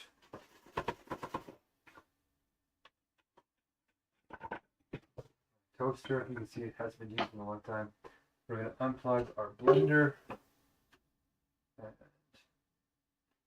at this, the signs are come on, signs. Hold together on me here, hold together. See? Yeah. Keep that up. Any bacteria will hopefully get somewhat fried. When I was in the courthouse today, there's like, little places you can clean your hands, those hand sanitizers, which you're not supposed to use. Don't use the hand sanitizers. I have cuts all over my fingers from the plates. Right? These broken plates, when I'm picking them up, they cut me. So you can see there's a cut here, there's a cut here, there's a cut here. What else is there a cut? There's a cut up here. I have like 6 cuts on here, and I didn't realize that I had so many until I put that disinfectant cream on. My whole hand started hurting. I'm like, whoa! And I got a couple more on here on this hand. Right there, there's another one.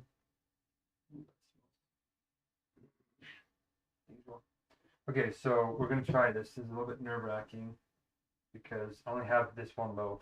I could maybe make more, and it's stale. It's supposed to be stale bread, I think. White bread, anyway. So this would be good for that, I think. So we're going to cut it with our little steak knife. And it's solid. It's solid. Say that. It's oh, I broke apart. No. This is not your ordinary white bread, so this is Actually, you know what? It was actually nice and light because I did use my yeast properly. So this actually should be a light bulb.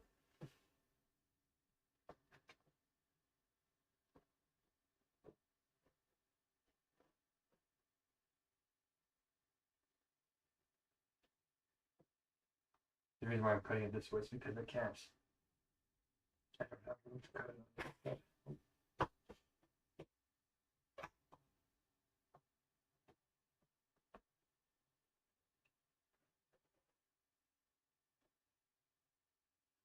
Oh, it's breaking.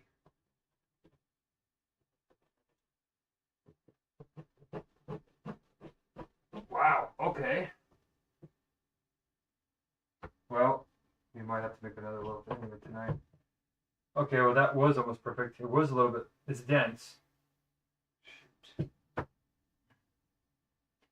Definitely dense.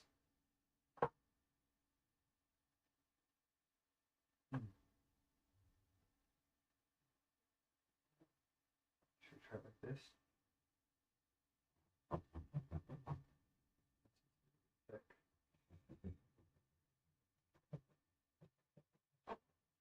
Oh man, I think we're gonna heat this up in the oven for a second. And hopefully the ratatouille. Okay.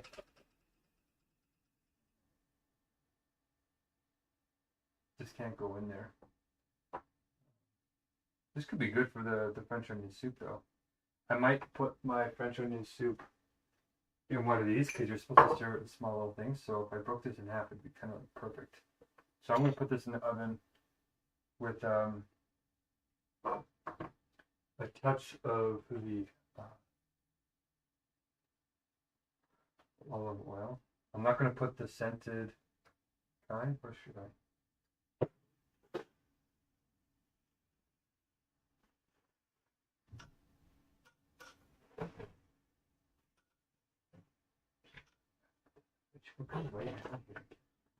Strawberry, basil, herbs. I don't think you're supposed to put this on. That's supposed to be like a herby. Croque monsieur is not supposed to be a herby kind of dish, so I'll just put a little brush on.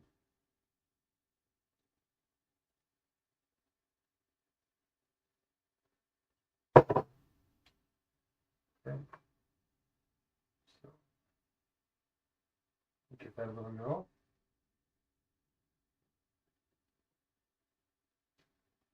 Okay. Into the oven she goes. Oh man, that smells so good. That's ratatouille in there with that balsamic dressing and deliciousness. So this is all heated up. Once we can cut that, that'll be done. We're gonna cut up our. We're gonna cut up the ham now, the fake meat. I'm gonna make our little slices here. So this is one of my only plates left that's not broken. This little small guy. So you can see it's very well marinated. This side's a different color almost than this. So we're gonna cut this into 2 pieces. And just cross our fingers and hope that I don't wreck it. I want it to be a nice little round. I had a little vision. This is seitan. Oh, it has that like hammy smell. Not bacon. I made a different bacon for the quiche Lorraine. So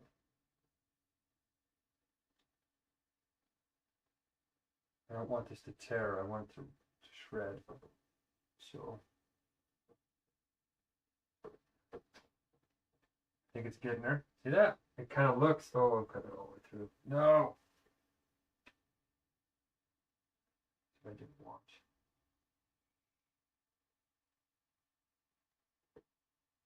Okay. I'm just gonna have to get my hand a little dirty. I want it to look like a full ham slice. I don't want to. See, I already ruined it. No. No.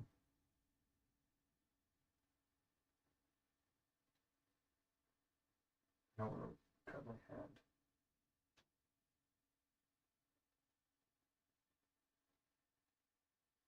See, are very close to happening.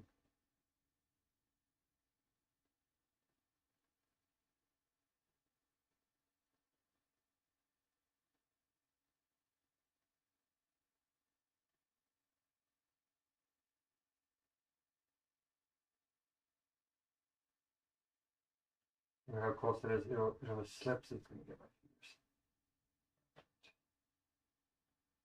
There we go. I think we pulled it off.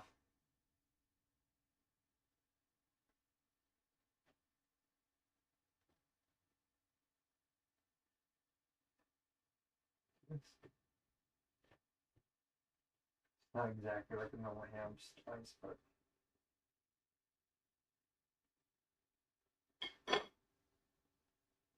voila. That actually kind of looks like it. So this is one piece that's going to go on, and this is going to be the other one like that. That looks like a croque monsieur sandwich. It looks more like turkey than ham, but this piece up here makes it look like it's a little bit too dark. Like this. That looks pretty good, doesn't it? That's surprising, considering I don't have very many materials. And it's like soy. It's like tamari, which is special kind of soy sauce. What else did I put in there? Tamari, soy sauce. A few things. Okay, so this is now ready. The bechamel sauce. This is now ready. The bread's heating up in the oven, and now it's just to assemble it a little bit. In fact, I might put the bechamel sauce in the oven to loosen it up a little. We need to cut up some of the cheese that's going to go inside and on top. Okay, we're getting close. We're getting close. We have 20 minutes left of our ratatouille cooking in there, which, to be honest, now that I've opened the oven door, I have to go over. So we're going to put our bechamel.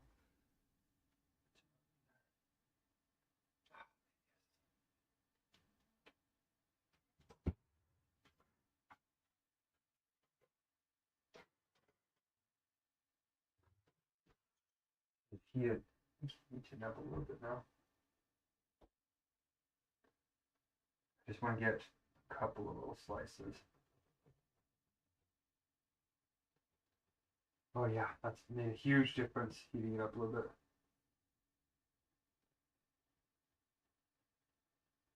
No.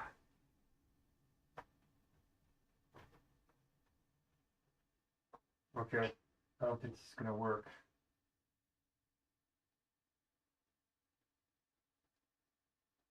I don't want to make it too thick.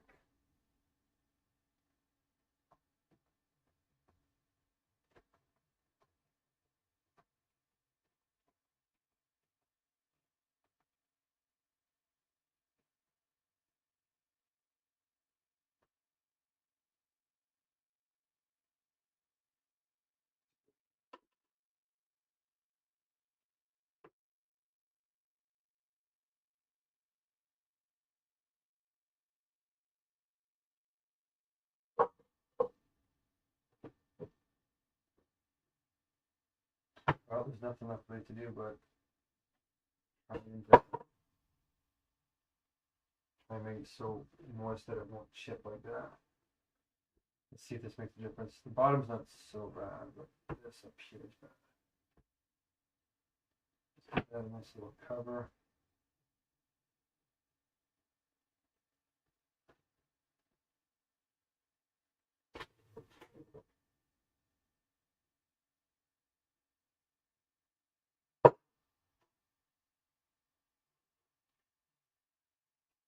The lengths I'm willing to go. The width, the lengths.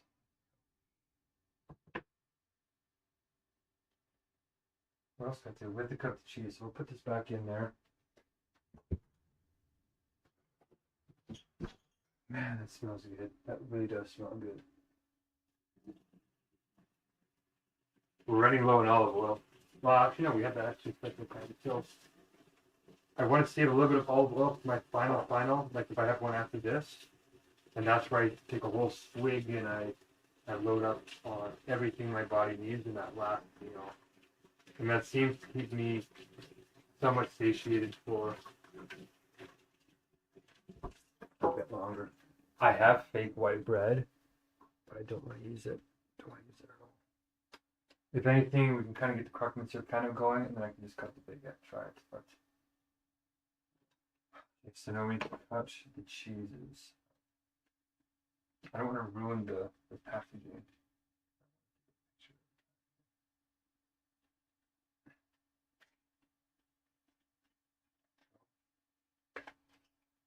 Cut off the bottom.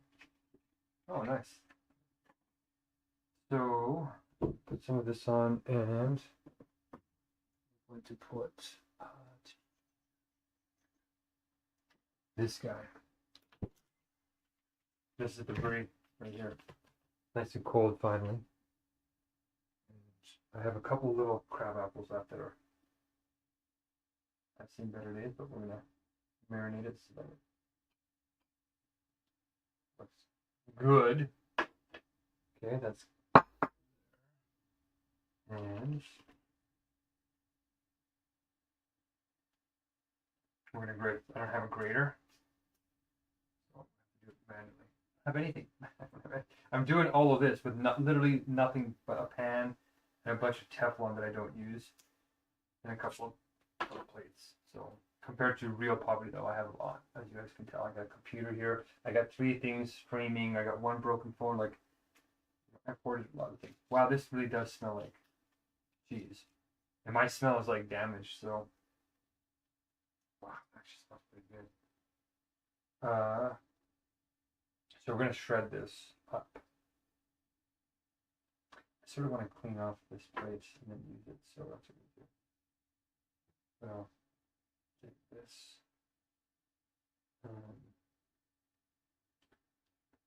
That's.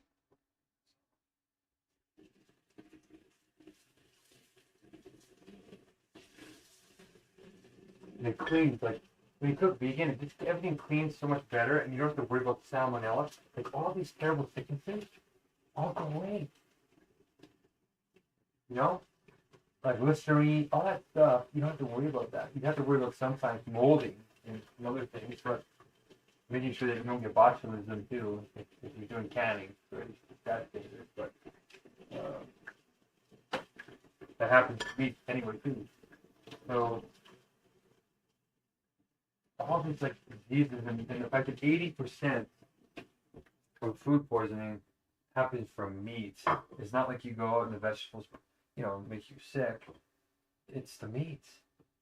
And guys, I'm not kidding. When I went vegan, I did not go vegan expecting to stop getting the flu, right? The flu is the flu. I got the flu every year, at at least once or twice a year, every year, up until I was in my late 20s, and then I switched to vegan, and I didn't get the flu again. I haven't gotten the flu in like 11 years. All right, and I wasn't planning on that. That's how I know it works. So, we're supposed to make shredded chunks. Like, how do I make this like shredded? Yeah.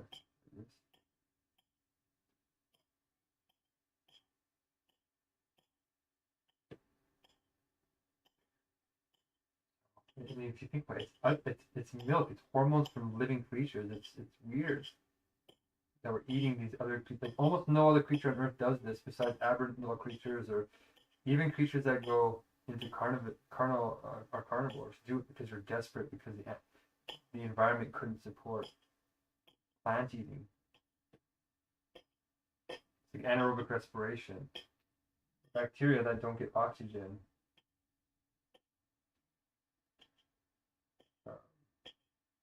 I don't know that.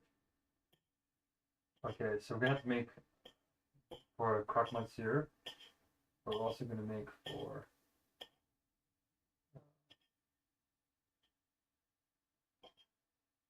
the French onion soup.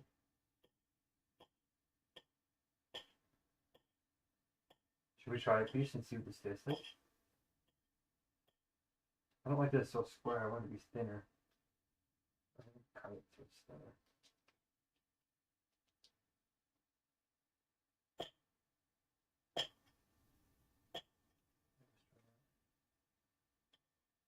That's better. Now we're talking. So let's try a piece. Does it taste like real Parmesan?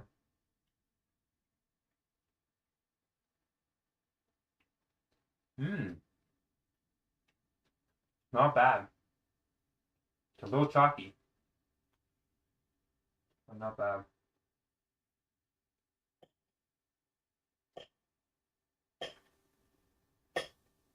For a commercial brand, not bad at all. Cut this into little pieces. Now this is starting to look like cheese that you put on a dish. So that's what we're going to put on croque monsieur. Actually, we need to cut this up too, but this is so beautiful. I don't want to actually. I want to present this. I don't want to.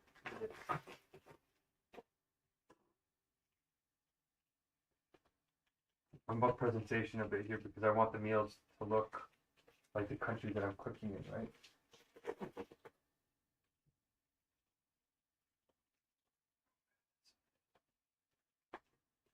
This is so soft today I couldn't even open the package. Uh-oh, I'm ruining it. Look at that.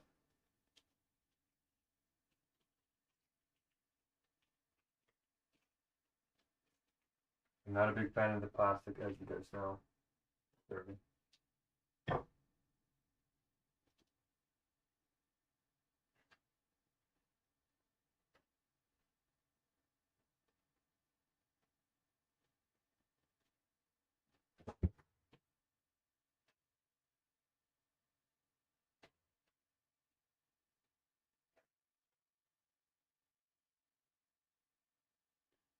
This bread is not ready.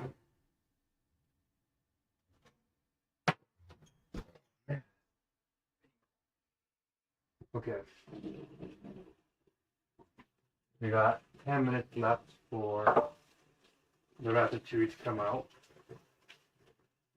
Which, taking a look at it, looks like it's probably going to need more time.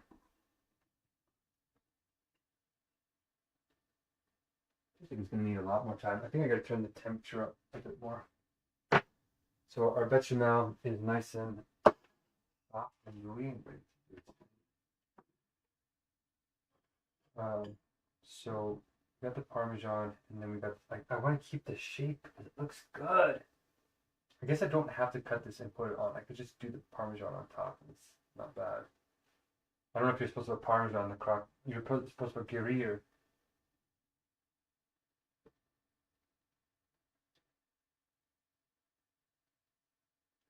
Okay, we're going to try and keep the shape. Try and keep the shape.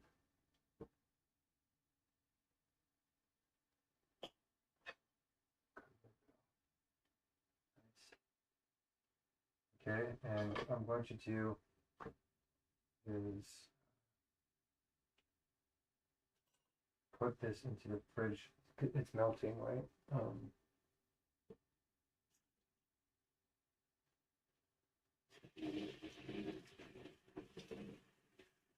going to put it back in the fridge. And then take it out. Enjoy it as it is.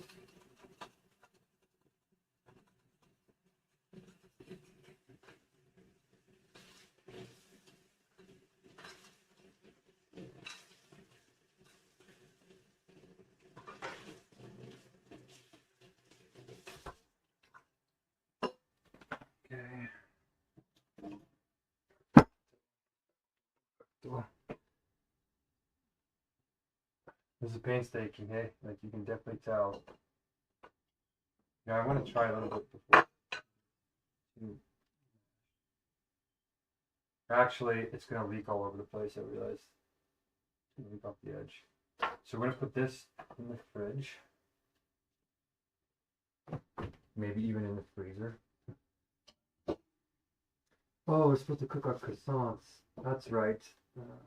I forgot to take our croissants out. Here we go. Here's our croissants. Which I did show earlier, but we're going to try a piece of this. Here.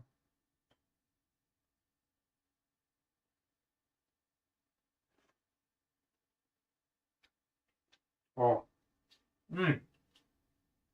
Oh. Wow. They've done, like, going vegan is going to be it's going to be easy.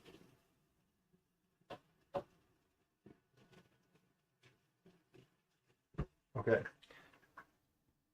All right. I guess I could have tried to make my own cheese, which we could still technically do. So we're going to throw these guys on to our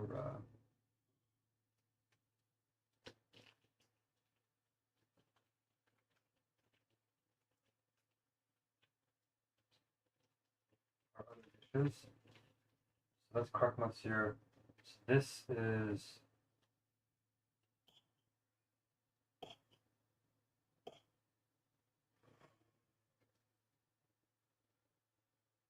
I just want to show people that if you have children, you can raise them on new family traditions of this stuff. Seriously, it's much better for you, much better for the kids.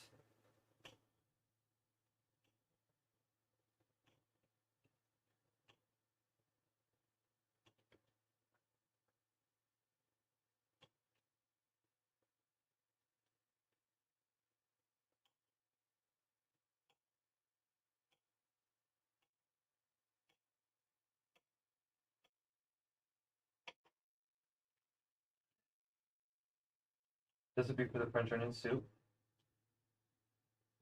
which we're just about to assemble. Right after this, we're going to put our croissants in the oven here. In fact, I should put the croissants in already with the ratatouille. I have two miniature little cute ones and one bigger one. Look at that, they kept their form, they kept their little shapes. Did you see that? I ran out of proper coconut oil. So you have to laminate. It's called laminating. You have to laminate it. Not perfect, but they at least look like it, right? So we're gonna throw these bad boys in the oven and maybe give it starting to brown. Oh yeah, definitely browning. So it is cooked. It looks a little bit too watery still, so I want to turn up the heat a little bit if you like. What temperature am I supposed to do that? Croissants, 20 minutes. Oh, it doesn't actually give me the temperature? Why? Oh, it does. To 190 to 200. So let's read. Oh, jeez.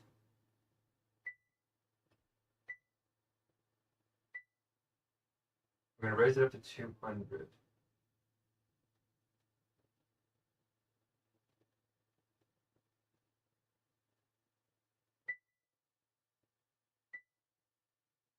Okay, done. In she goes, in she goes, in she goes. And we're gonna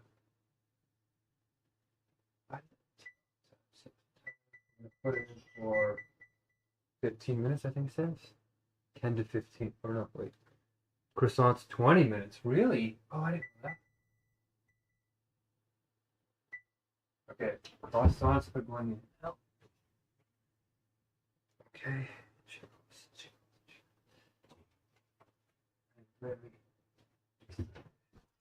Okay, our bread is now nice and moist. Let's see if we can cut this slab still. Pray for me.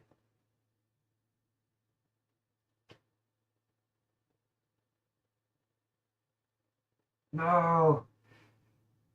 Shoot! I knew I should have probably cut it when I first baked it.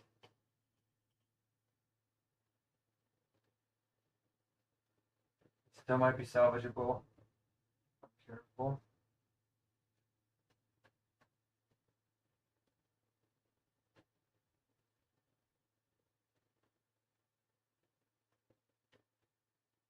But this knife is too dry. Too thick. Okay.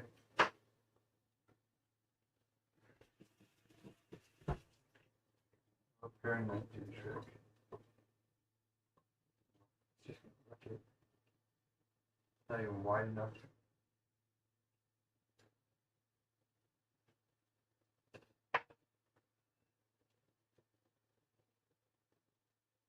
Oh my gosh, really?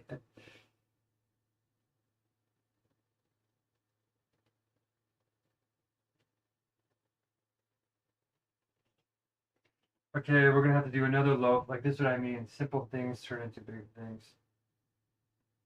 We have this tiny little bit left to make an attempt.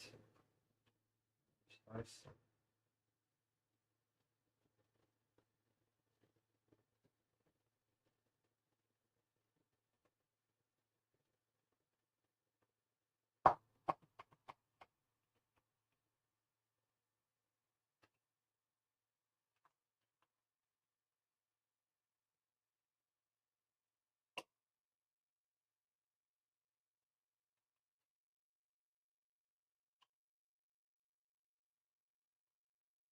We might get one slice out of it. If I can fit this in the toaster,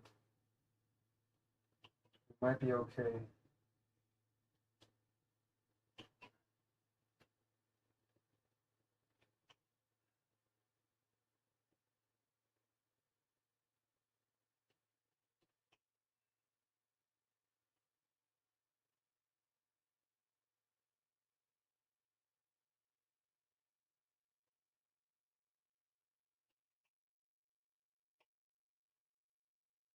Okay, we got one semi-decent slice.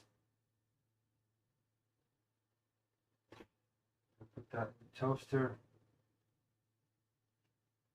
I'm gonna try it for one more. This is already cooking. I'm gonna try it for one more. We might pull it off still. We might pull it off. I do have a little bit of flour left, so I could make. Oh, I don't have a yeast yet. Actually, no, we don't. I don't have any yeast.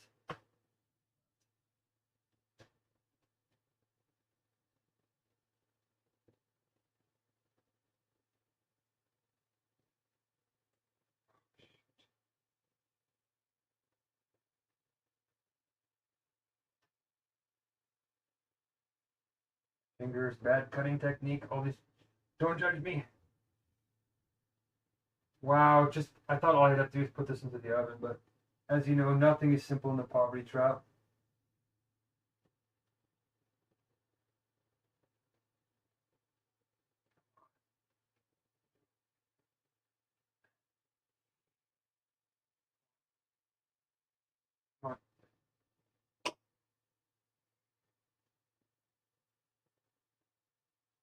It's a little bit gooey. It's like thick. That's another reason why it's little.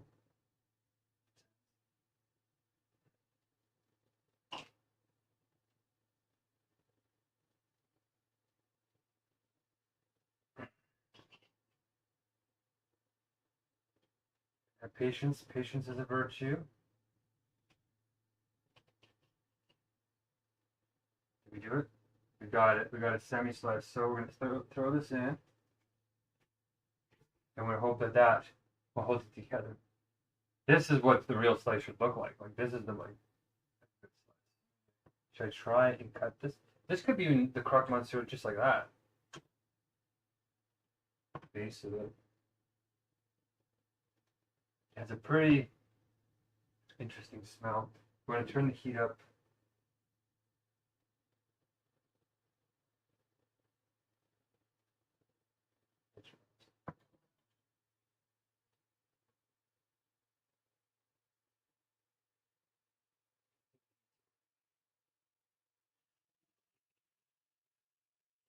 Oh no, I think I'm supposed to cover my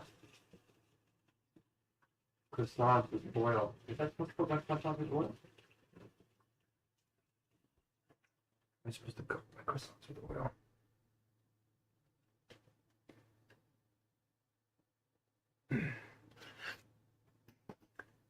Am I supposed to cover my croissants with oil before oven? Not exactly. For classic croissants, you don't brush them with olive oil. Instead, you use egg wash. Oh, right. I'm supposed to put Oh, they're actually puffing too. I'm supposed to put maple syrup. Right. And I actually have a little bit left, so.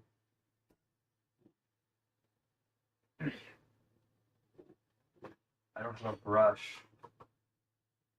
That's another thing I wish I had. I wish I had a brush. Okay, we do have a little tiny.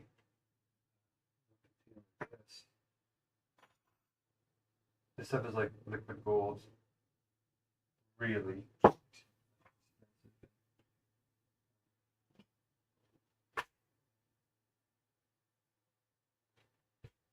These are so heavy you couldn't even.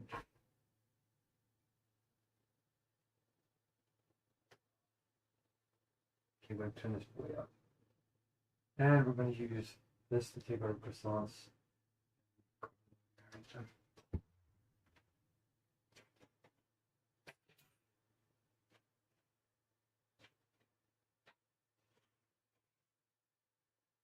It might ruin them.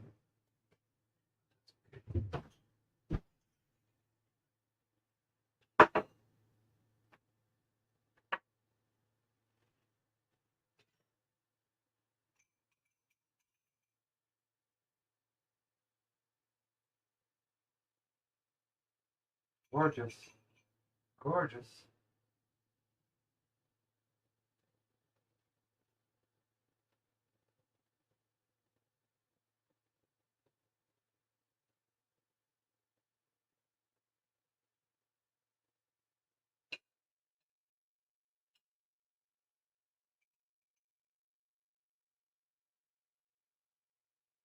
Supposed to use plant milk too, but that's okay.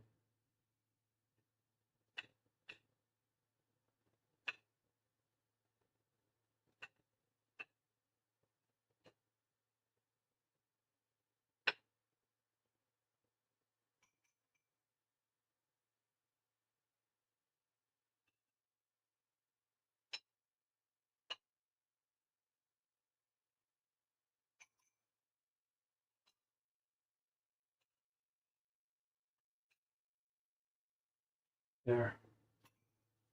That guy is good.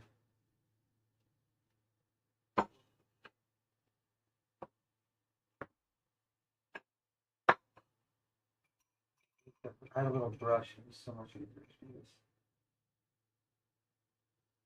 Yeah, you're frying in there. Whoa!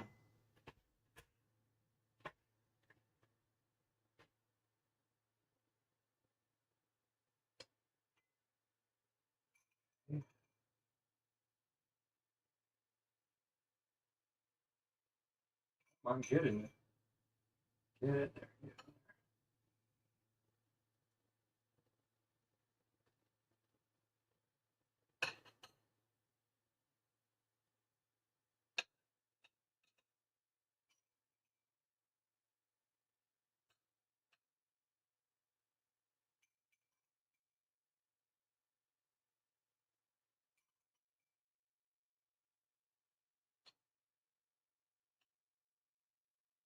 And that's supposed to be really sweet, Charlie. Watch. So that, as they say, is that.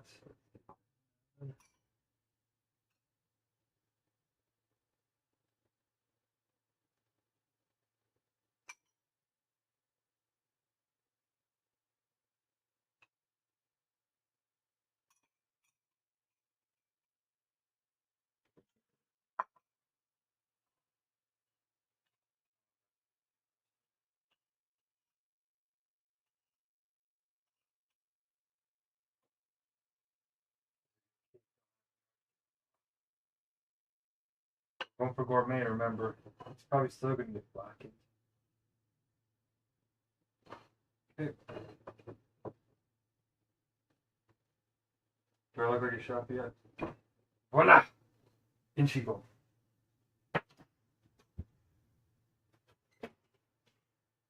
How am I doing if I was in chef school?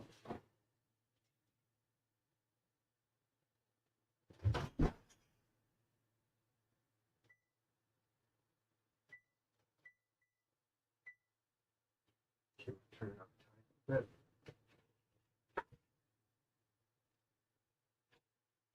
What you doing here? Let's not get electrocuted. Oh no! Don't break it off. Don't break off. Not bad. It's crusty.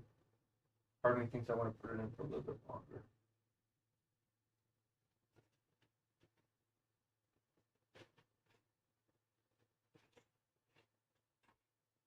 Yeah. She's almost on maximum. Okay, we're gonna put this as well on the package. I'm just gonna present this as normal cheese.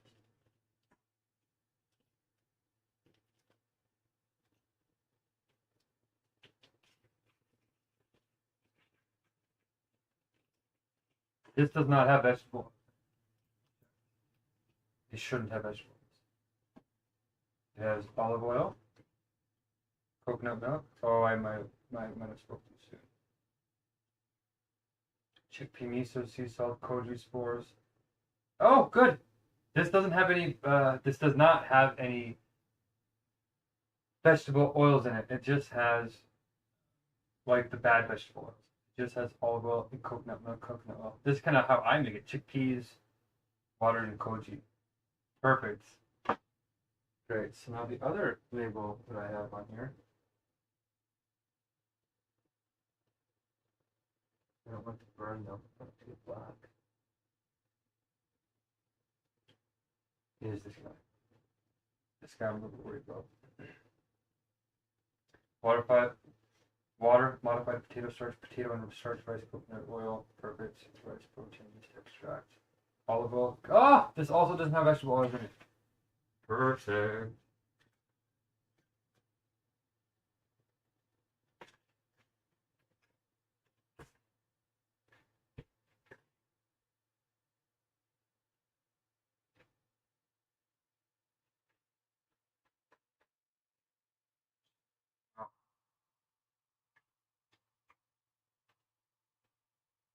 Still curious.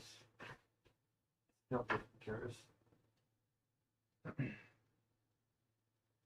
Okay. So this is gonna go. Take this. You know, if I wasn't trying to prepare it like so beautifully, I'm really being careful about it. So here's our French onion soup. Voila. And what we're going to do, normally I would take that big out, like I said, and put it on there, but these pieces might actually serve. Look at that. That's perfect. We're just. Did you literally see that? Did you see that? That was a perfect example of the poverty trap. As I was about to put this in, I'm like, wow, this is actually going to go perfectly. The tape let go. The phone almost fell on the ground, and then when I grabbed it and I put the tape back on, then this sign fell down from up here. Did you see that? I was literally, as I was fixing one thing, another thing broke. But you just gotta keep fixing it. That's the moral of the story. 2 steps forward, 1 step back. These are cooking. Okay. Now unplug our toaster because we don't want to get electrocuted.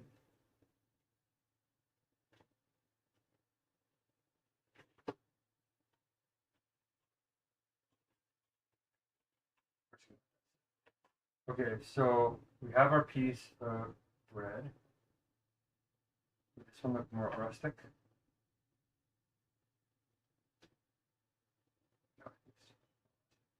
You could cut this piece up. Put this in. That's a lot of bread, though.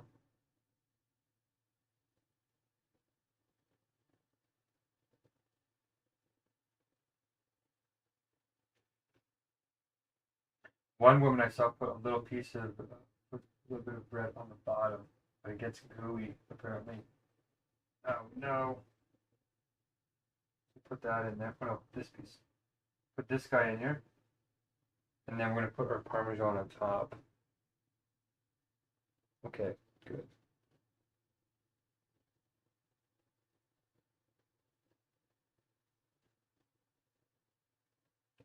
Our tartare is coming. Gorgeous. All right. So pretty much it. In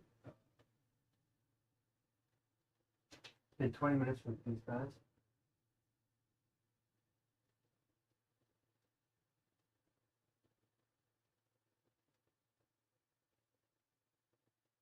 The temperature's a little too low. Turn the temp up a bit.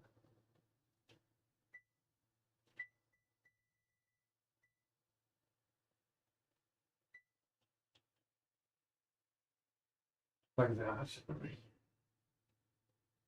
And yeah, all we have to do now is get our croque monsieur in there.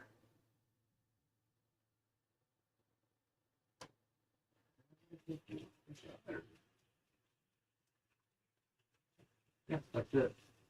I'm actually really quite hungry. I'm going to enjoy this for a lot. The stomach should be fairly empty. I'm going to take some antioxidants with my clothes, like I always do, as you guys know. Okay. Doesn't it look amazing?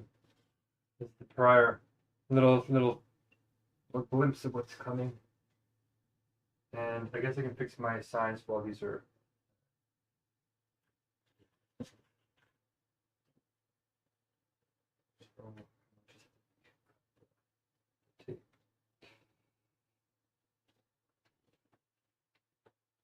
We have very little tape left, but honestly, if this movement doesn't get off the ground in like the next 2 months, it's going to get dicey. It's already dicey. It's already dicey. So we're going to start positioning our boxes so that this will be room to actually eat all of this. Take this up to the side, get some water going.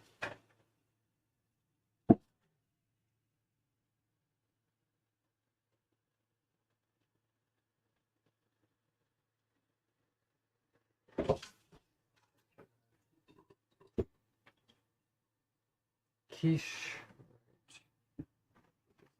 Side like that. This.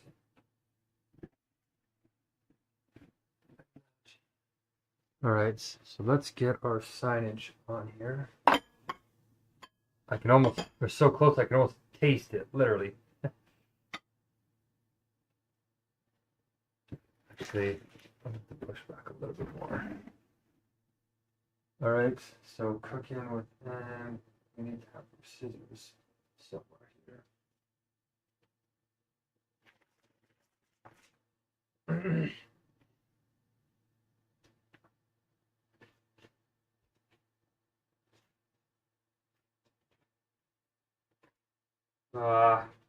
Breaking it anyway. Okay, there we go.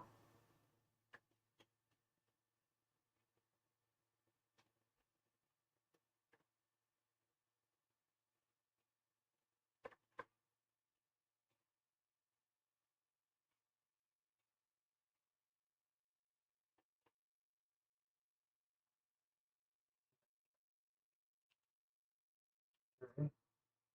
So this is really brittle.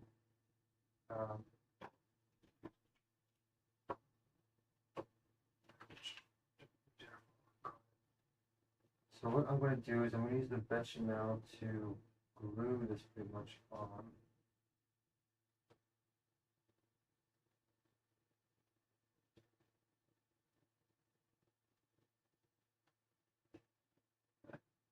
We're so close. This is. I don't want this to be the thing that doesn't go through. I want this to work. So we're going to take some of our bechamel.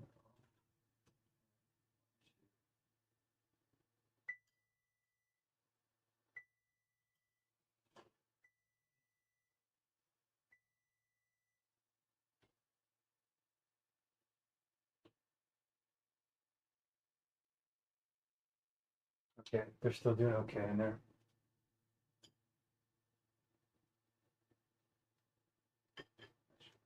Got lots of bechamel.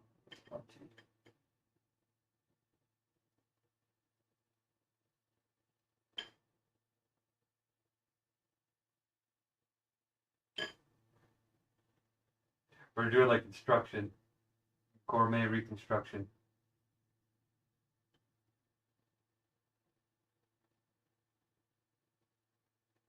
This is really tasty too. The human beings, man, you have figured it out. You have figured it out.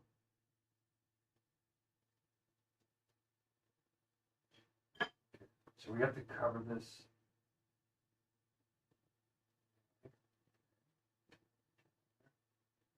Get it on there.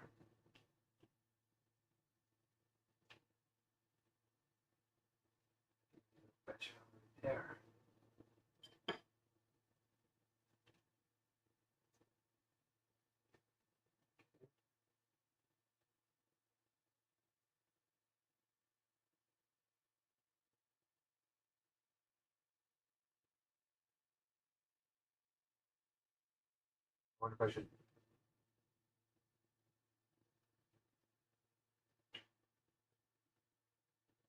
What if I should put that in the freezer for a second, like freeze it?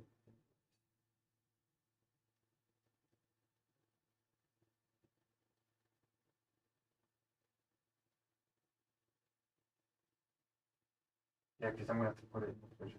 Ah, I don't have time for this. Okay, so we don't have a. I don't think I have a butter knife in here. So this you're supposed to cover both sides with a generous helping of bechamel. I actually am thinking that my knives are too big for this.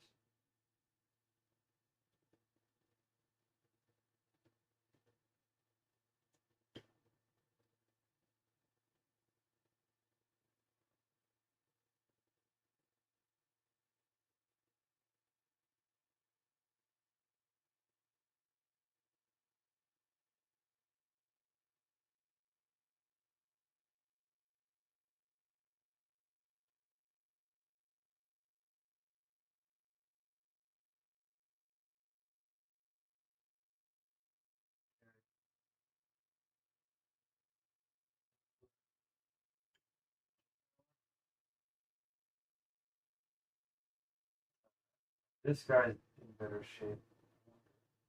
Should I put it like this or should I put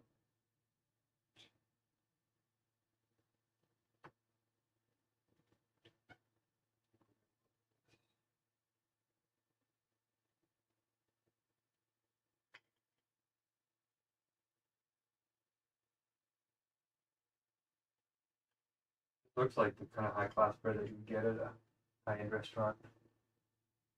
Really?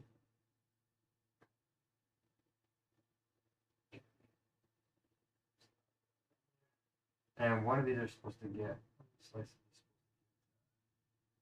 cheese. It's supposed to be very, very whitish looking. So what to do is we're gonna make this one the cheesy guy.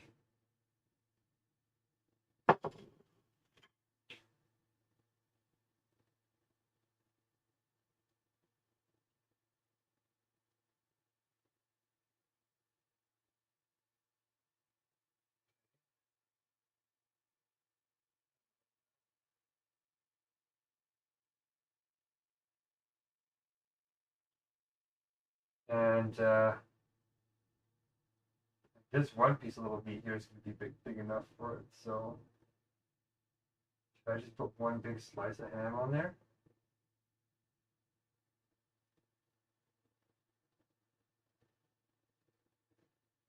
That kind of works, doesn't it?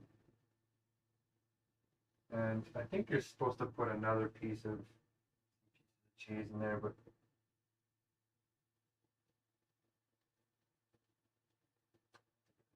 much.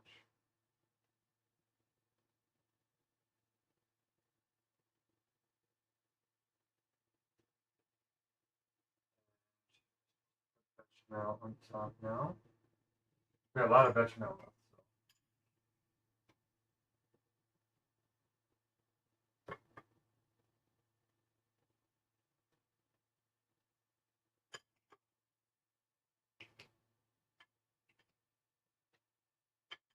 I'm going to use my steak knife to do this. Should be using a fork or a spoon.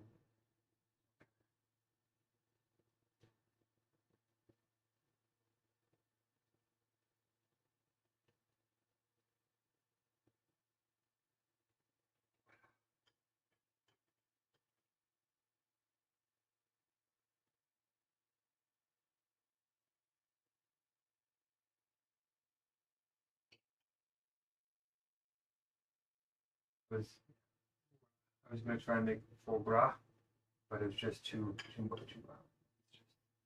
Not saying that cattle and the rest of it aren't lambs, but that's just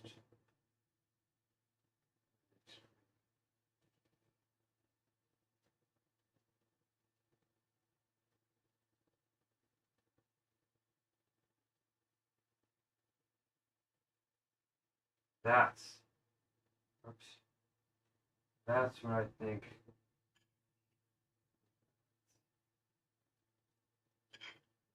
can make a second one.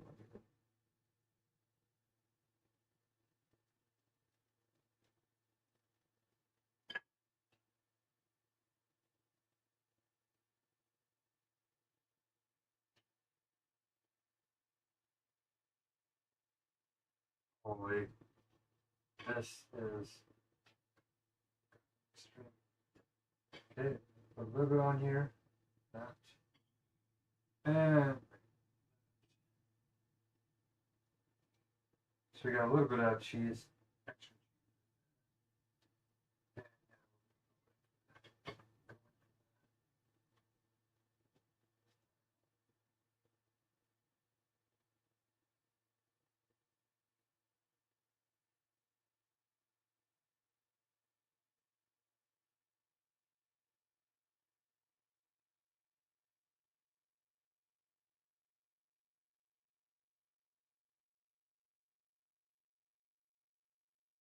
Gorgeous. Gorgeous, gorgeous, gorgeous, gorgeous.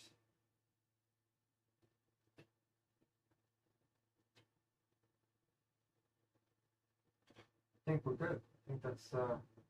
I think that's our croque monsieur.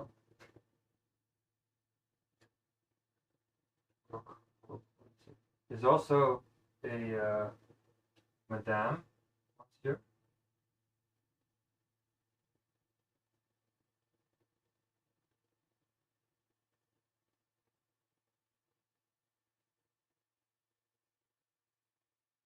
You're supposed to put an egg on top. Wow. How do you like those apples, hey? So the croque monsieur is pretty much done. This is now going to go onto our soup. I'm going to check on our croutons right now.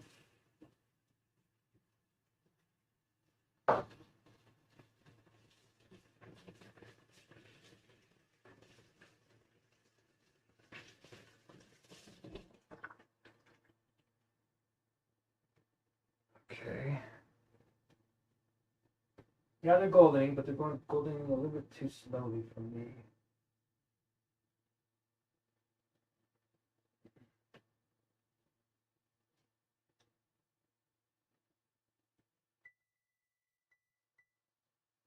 Let's see what happens if we jack that up a bit.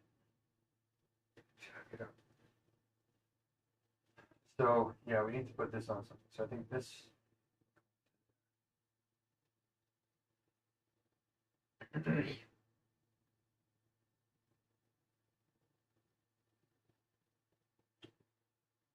yeah. What I'm torn by is this.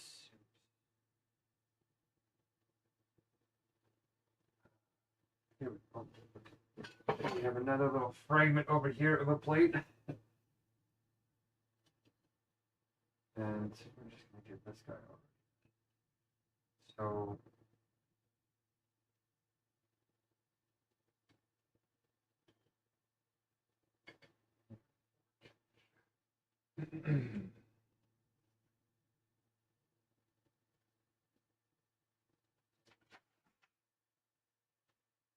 the desserts don't look the best, but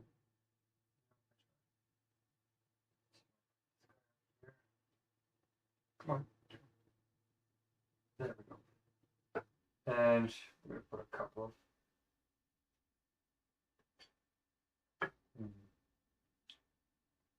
I'm nervous that I want it to char. If I put it in the actual soup, it'll start getting too moist. So what I'll do then is I'll put this off to the side and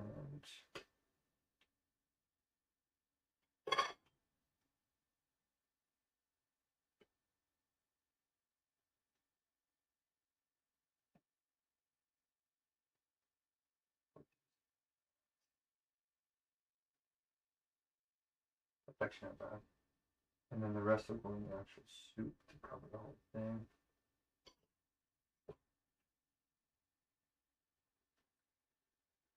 This is going to cook in 10 seconds. This is supposed to be used for something too. I do not like wasting maple syrup. Maple syrup is magic. What is a different container? This is no preservatives. Almost all the syrup that you get, as you guys know from previous videos, has preservatives in it. Do not eat preservatives. I thought that I was an ethical, like a good eater. I really thought I was a good eater, and then I looked at all the sauces and things that I was eating, and it all had preservatives. Almost, not all, but a lot of it had preservatives in it. Really concerningly. Really concerningly. I need another fragment for the cheese. You know what? We will just stick it all on one plate. All right. We're just going to take this all off of here.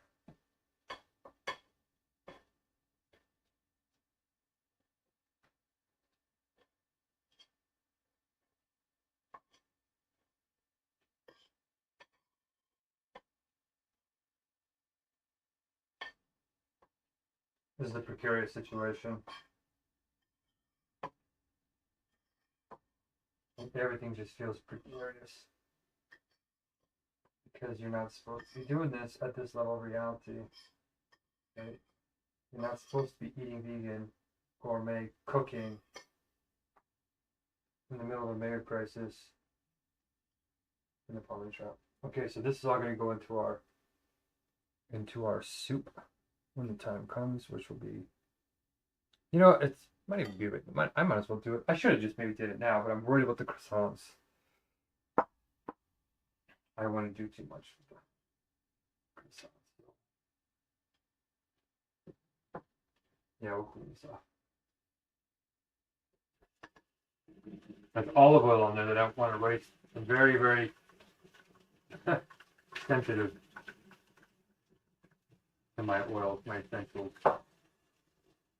The reason why I'm deciding to clean it up is because in that heat, you know, it causes it to blacken sour, essentially. Maybe not the olive oil necessarily, but I want the bread in the dish to stand out.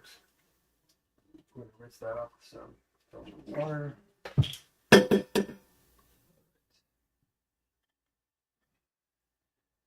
Here we go. We are the final legs. I really didn't think it was going to be this much work, but I kind of actually did. I'm at the point where I'm like, nothing is easy. I'm at the point where I'm going to put the Bible through that it is going to be Kingdom Come, baby. We're on our way. Okay. Let's see what that looks. So let's get this bad boy. Oh, look at that. Let's plate it. Oh, yeah. That felt good. Did you see that? That felt good. Look at that. Actually looks like ham in there. Even though, you know, I'm not super appetized by that fact, but just like it looks like something your body wants to. Okay. I wish my smell looked really good. Much better, but there we go. That's ready. Plated and ready to go. And so now we can start working on sort of getting the table set and getting the flags up there.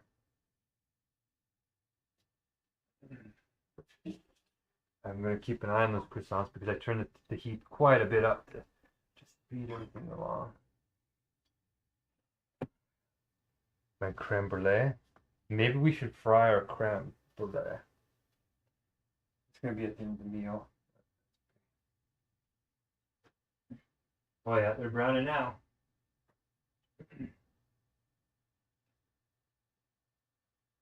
Everything's looking good now. So our macarons are very sad.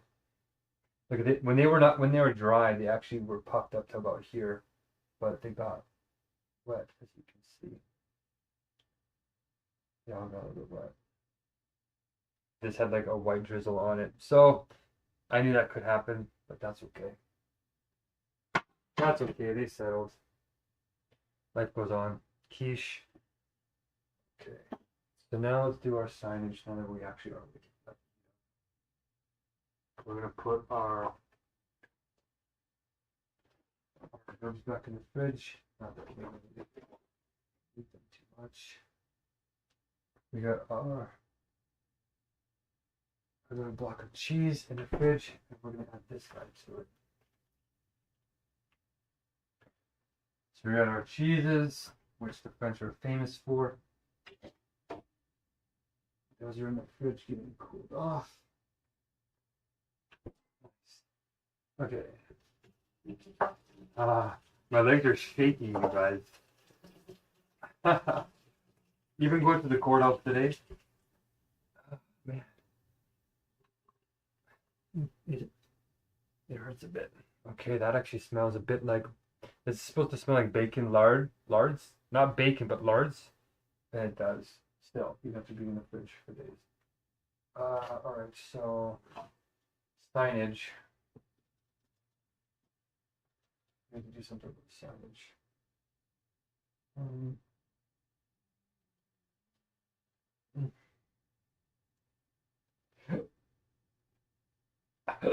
Oh, excuse me.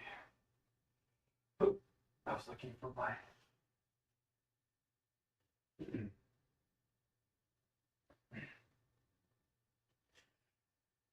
Oh. Scissors, which were somewhere.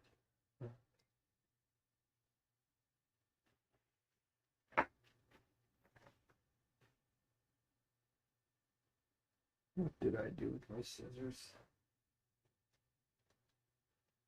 On the blessing candle. It's such a small kitchen. Where could they possibly be?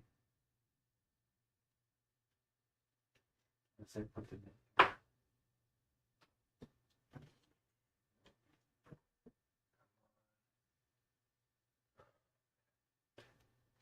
It's hard to do the signage without the scissors there.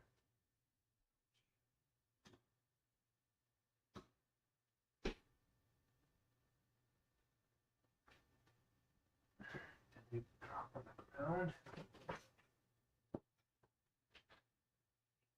Nope.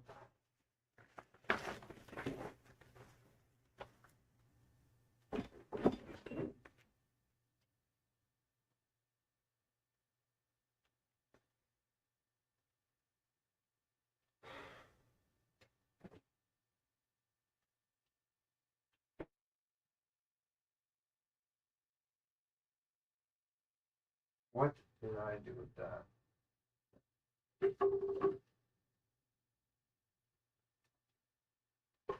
There they are. Okay. Sign glow.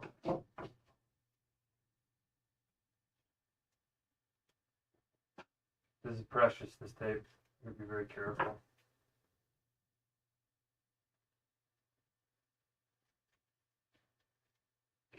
And the reason why I'm putting effort into this, right, is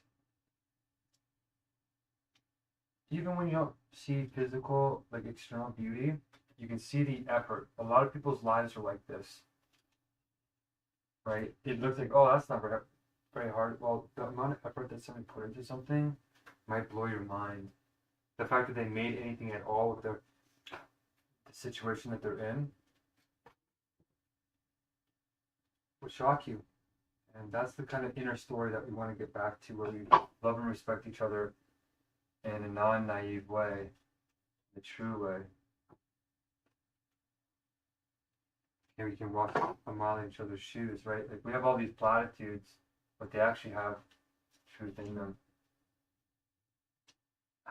Okay, so let's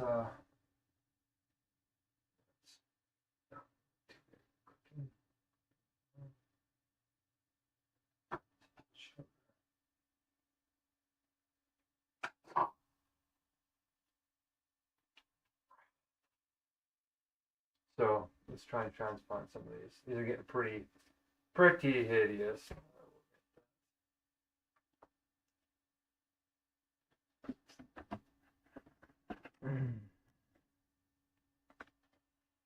Okay, let's check our croissants. Are they burning yet?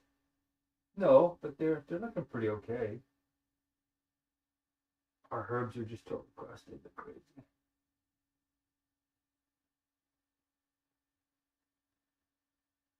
We'll give it a couple more minutes.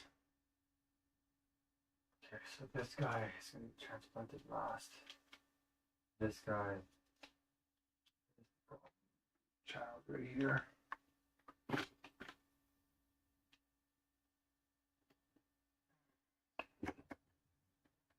Again, with them. One of the script here. So excited for this run stretch. At the same time, I'm also not very excited because I know this is it. I'm almost getting used to eating again because it's been so long. So that's a dangerous state to be in. I don't want to be in that state.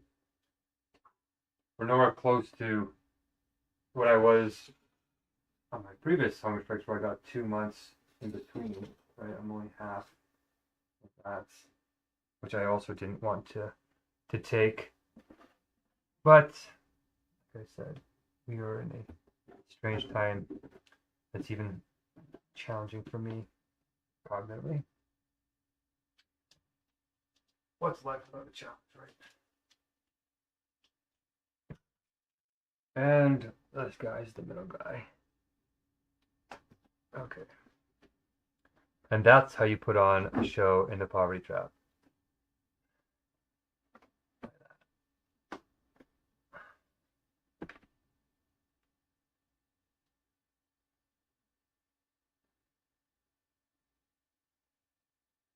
Mm.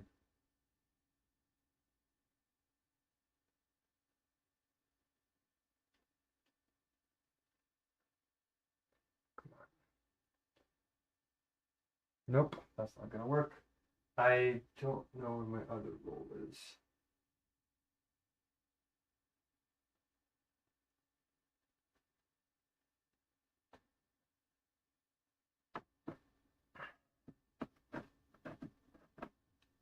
When I was cooking for 12 hours, come on, see what I mean? Too much effort for the simplest things. Can't find my other rule. So we're going to try and makeshift this one.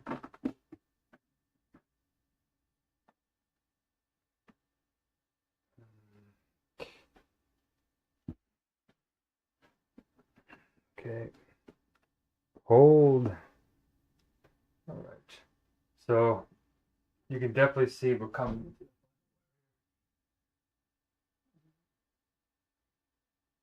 Okay, this food's looking okay. So now we're gonna make a plan. What are we gonna do next?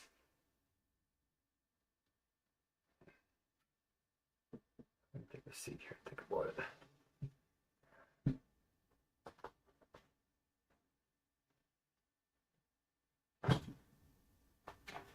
Oh, good. See what I mean? Like, come on! Come on. No matter. This. Patience is a virtue because if you freak out, it gets even worse. You can't freak out.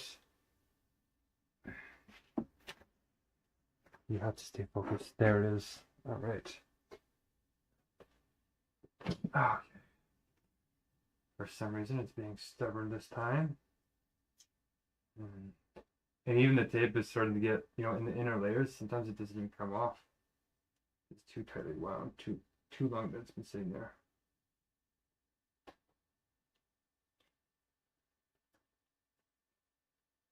Okay, so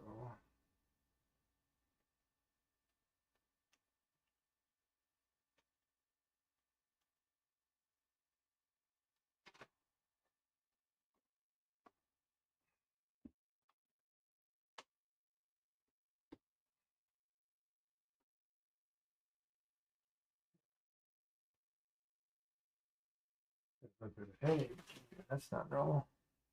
Okay, so signage is pretty much done. Remember, I'm not trying. Oh, you didn't see me doing it. Did you? No. That's the tough thing too, keeping everything in mind. All right, so it looks not too bad. I think what we're going to try and do is put these guys on here like that. I think it actually might look better without it.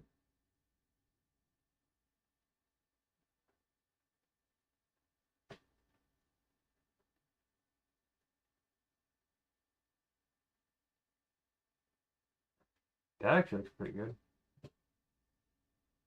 But I think you can see more of the, that's okay. We'll do that. So, clear a little bit more room.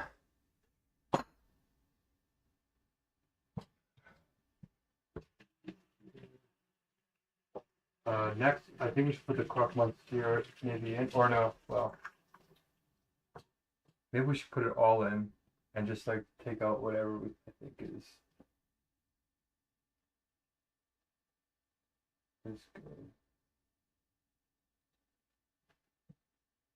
Good to come out. Okay, yeah, now they look like they're ready to be taken out any second now.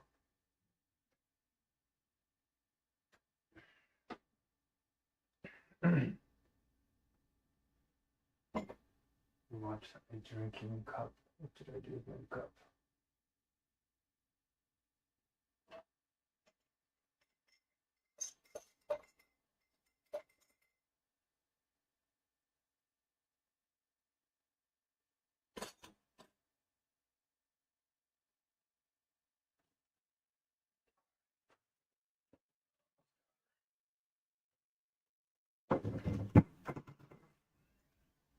Out.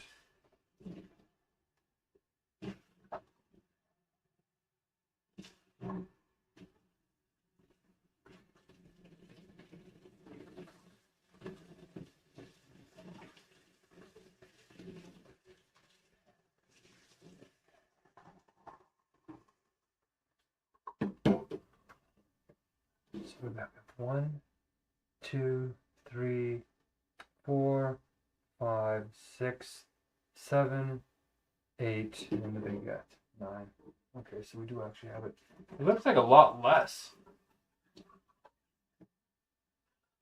And it actually is.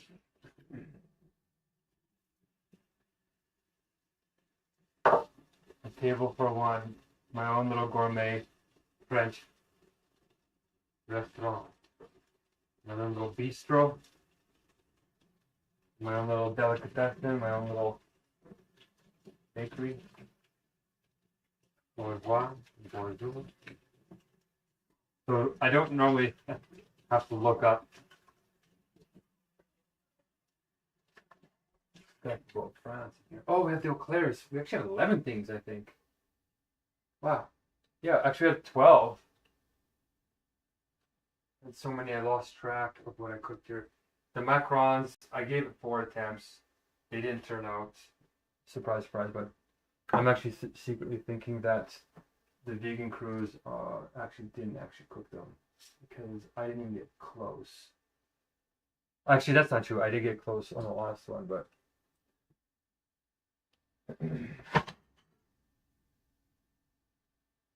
right, there's this guy. So how do I want to order these things? Question. Wow, the croissants are actually looking like croissants now. Cool. Very, very cool. And the vegetables are starting to look like they're doing what they're supposed to do. I think I should cook it at 350.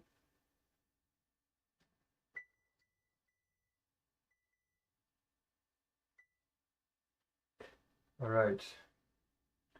Baguettes. I kind of want it to be like vertical or something. Like really.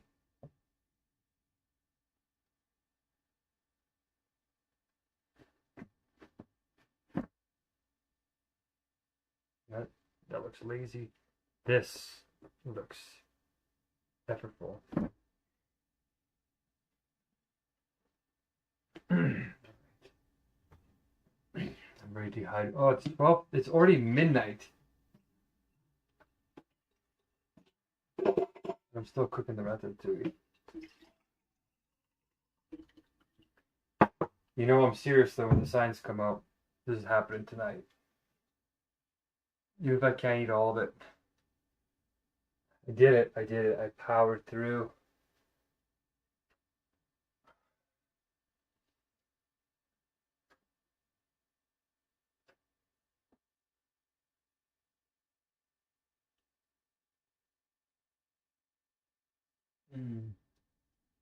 think I better take it out now. Nope, she's still not ready.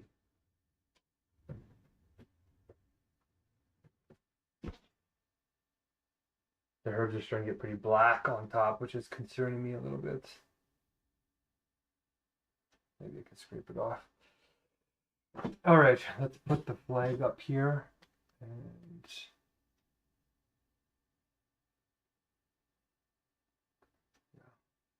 we're going to put a little bit of sugar, and then we're going to cook it on there in a moment.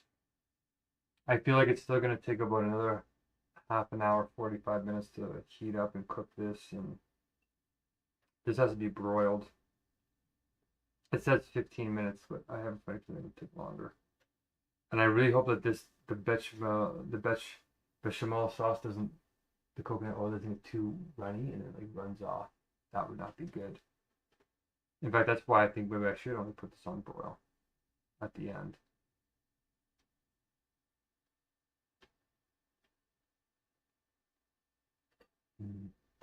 We'll see. I'm just thinking, what would be the most appetizing way to organize this? Ratatouille will be the central dish. I think we should have all the desserts up on one side, maybe. Maybe on this side.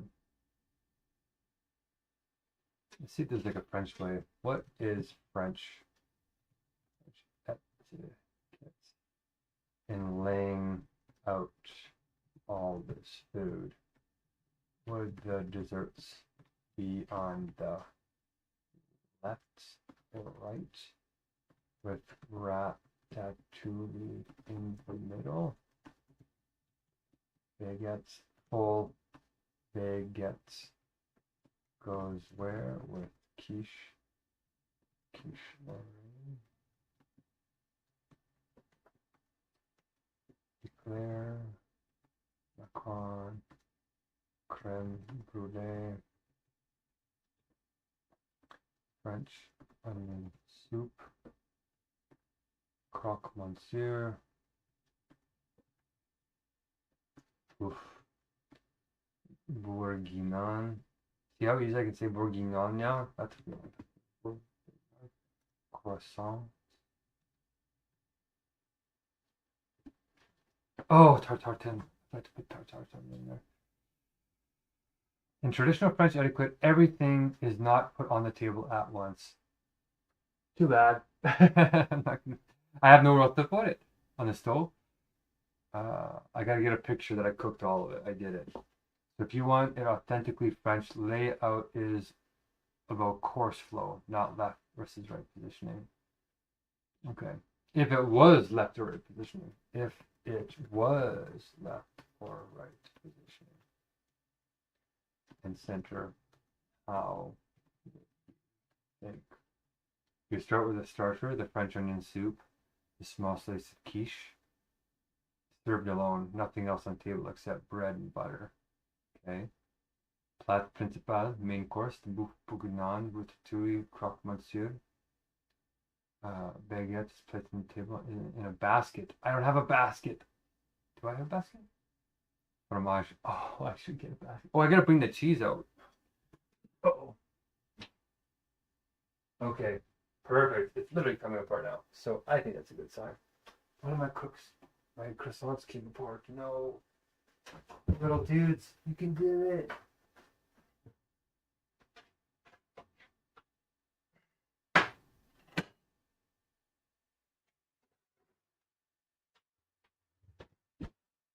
Da-da-da-da. Look at that. My croissant. These little dudes, this little dude. Oh, they came back down. Okay. Croissants are supposed to taste like maple syrup. I know that. It's a little bit of a glaze. I should have put a smaller glaze. I should have put water in it, actually. Okay, the ratatouille, I think, is pretty close. No, it's actually really wet still. Interesting. But it looks done.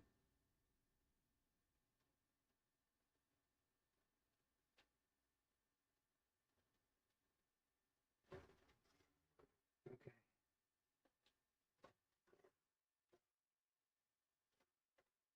I'm almost thinking that this piece of bread would be perfect for the French onion soup.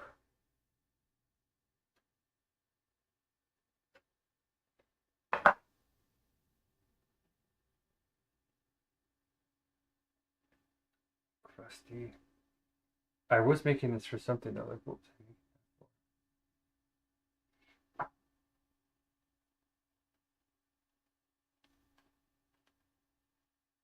I don't know. Okay. So I'm going to broil this at the end, so I think I'll do this last. I'll put in the rest of it. 1 second. Now the question is, will this come off the plate even? Yeah. Yeah, it will. Okay.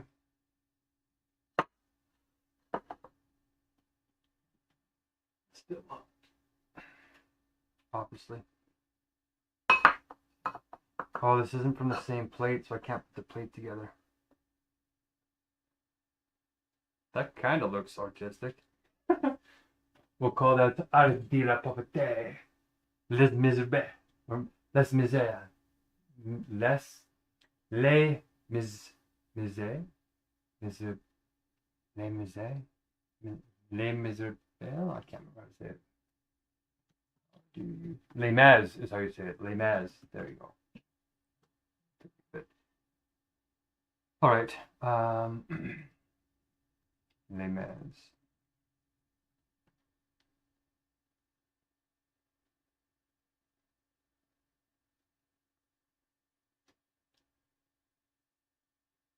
If you are plating buffet style, oh really? Bourguignon. Oh, I should have put it maybe in the nicer plate. This should have gone in here. That's okay. Oh, it's boiling out of it. What's up?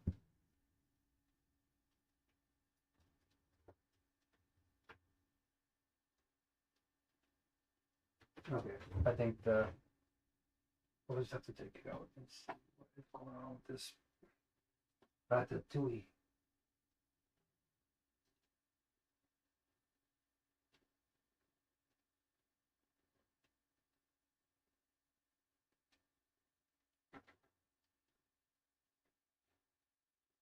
This is a moment where it could all be disastrous, so like I don't want all that hard work to go to waste.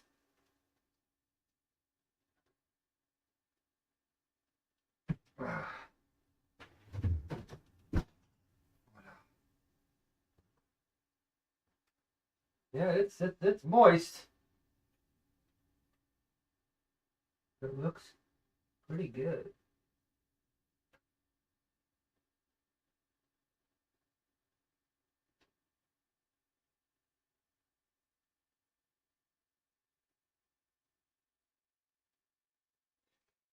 I feel like I want to put it in a little bit longer.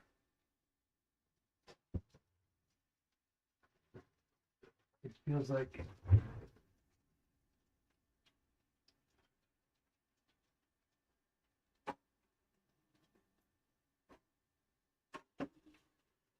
it's just getting started cooking now, probably. But we're gonna put it all in here, heat it all up.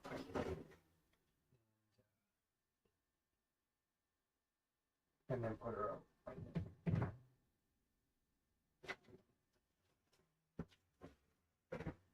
Done. That's one.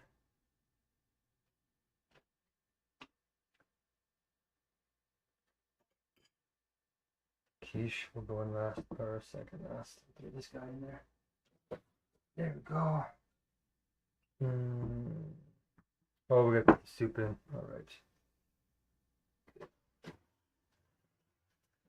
Right. We're gonna plate up this guy.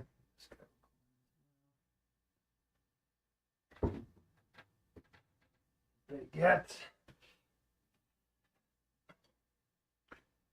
All right. Moment of truth.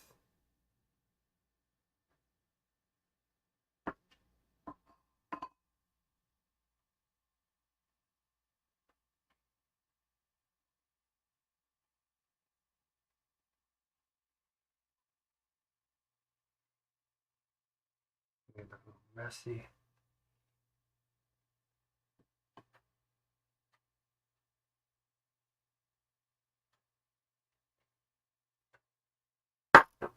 Actually, I am supposed to let this boil as well. All right, we're just gonna put it all in, and we're just gonna give it a blast,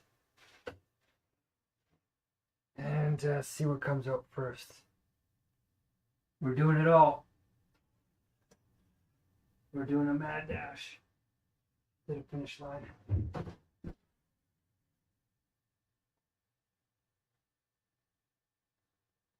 Okay. And I think that's pretty much. Oh, the eclairs. They'll probably melt. I don't know if I want to risk any pastry stuff going in there.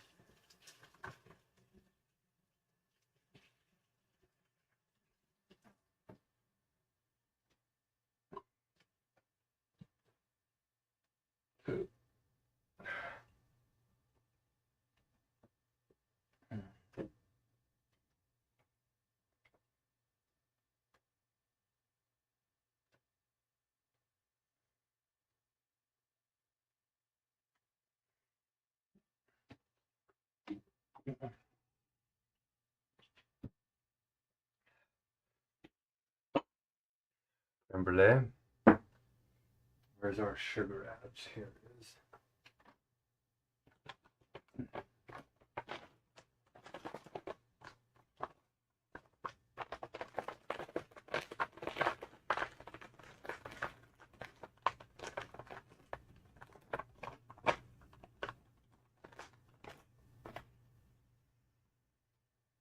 You see?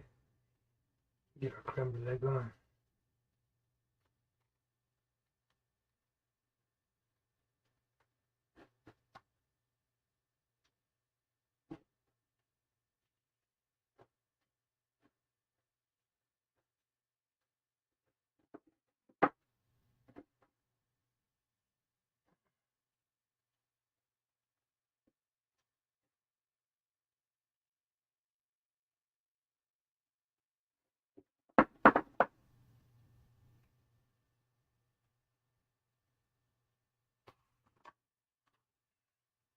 I think that should be legit.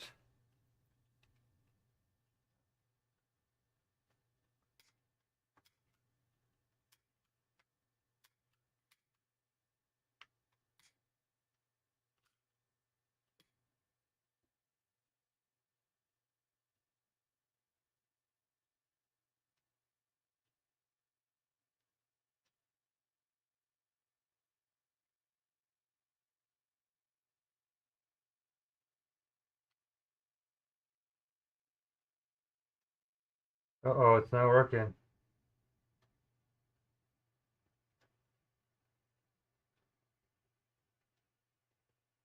Oh, it's working.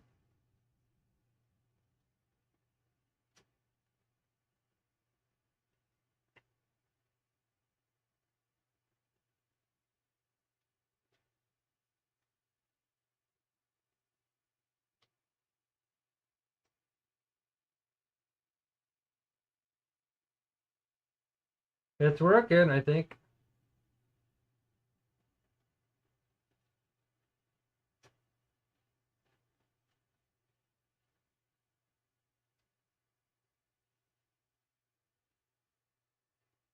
What a fluke. I did not know I had this barbecue lighter.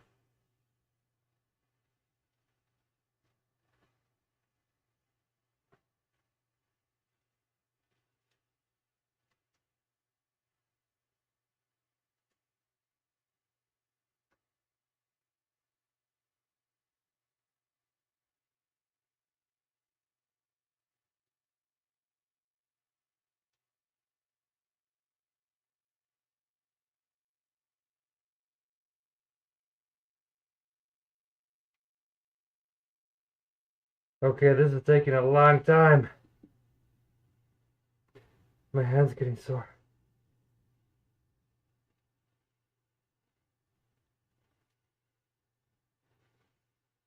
This is great. It's working. It's working. I wasn't sure how the heck I was going to do this. I can't believe this is actually happening. It's working. I'm doing it, you guys. Wait a second. Why did the flame change?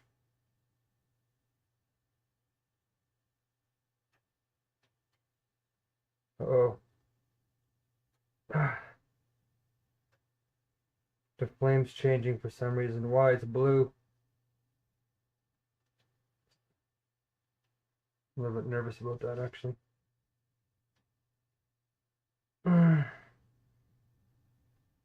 Ouch.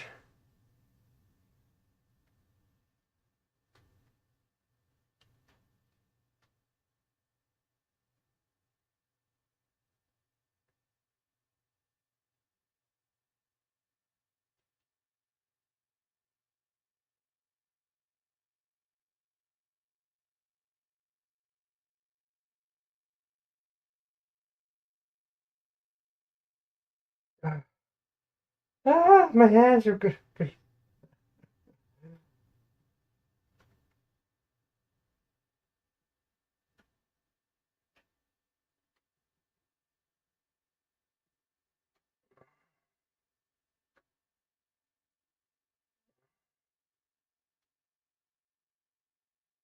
Oh my gosh. Oh my gosh. Oh my gosh.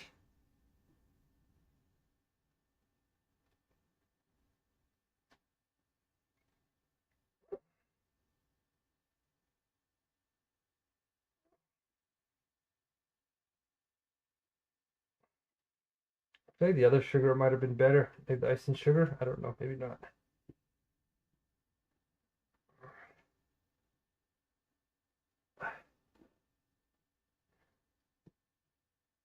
Oh. Well, it looks close.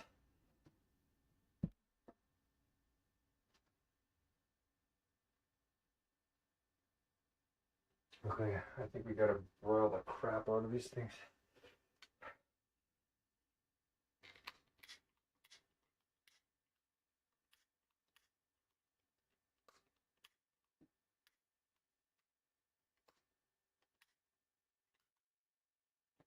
Obviously, that would be hot. Why would I do that? Oh, we still got more in here. It's really on fire now.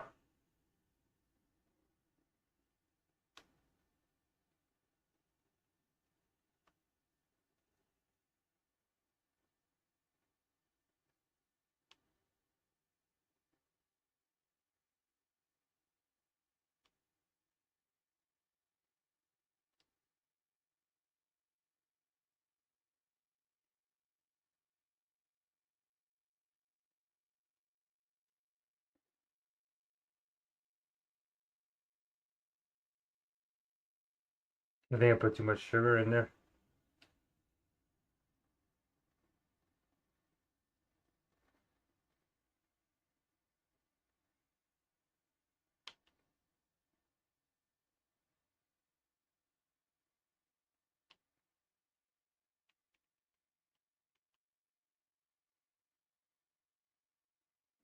Oh yeah, definitely too much sugar.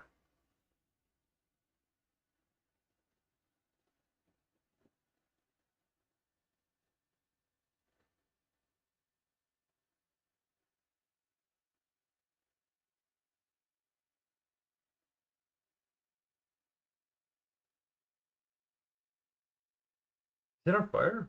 Why is it doing that?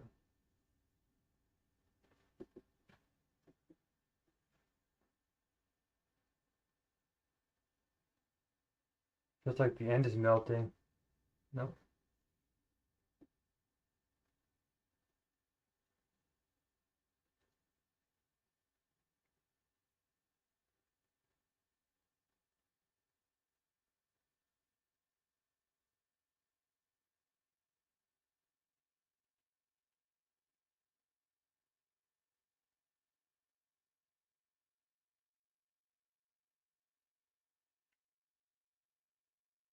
I think we got her. I think it looks good.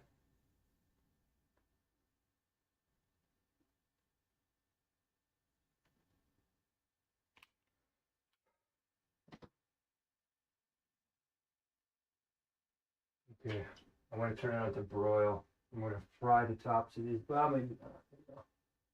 Let it sit for a little longer.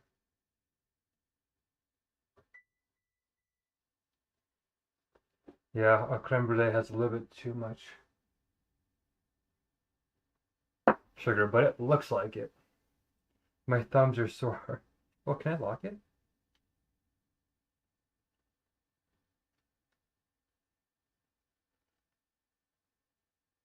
No.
She's boiling.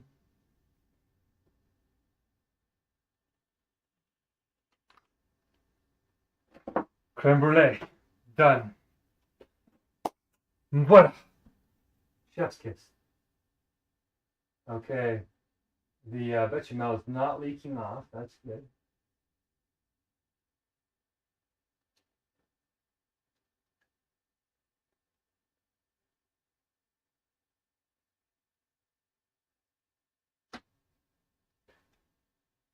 Okay, I'm gonna broil it now. Ooh, that's dangerous. 500 broil. That might be dangerous, actually. Okay, well, we're gonna plate this up. Or get this all figured out. Look, this came off again. Alright, I'm hungry. I'm actually feeling pretty awake. So, we're gonna put the desserts off to the side, like this. And what other dessert can I put here? I can put a couple of eclairs here. Could put them in their own plate like this. Or I could put the creme brulee like that. Oh, that's gorgeous. That actually looks pretty good, actually. And then we'll put our croissants over here. Like that. Beef bourguignon here. Ratatouille here. Baguette up here. Our blessing candle here.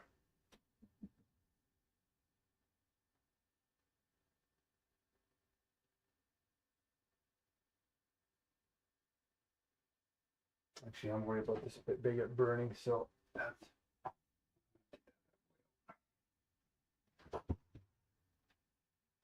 Ouch. Ooh. Ooh, still smells good.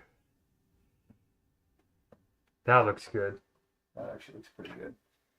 Baguette.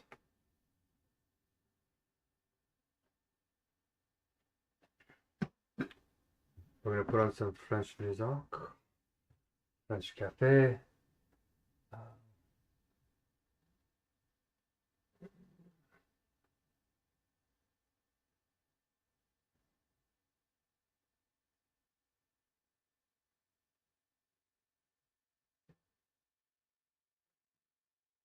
Gentle reads, right.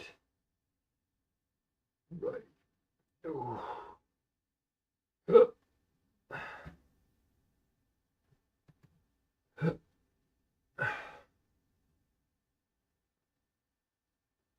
Ooh, my feet really feel it.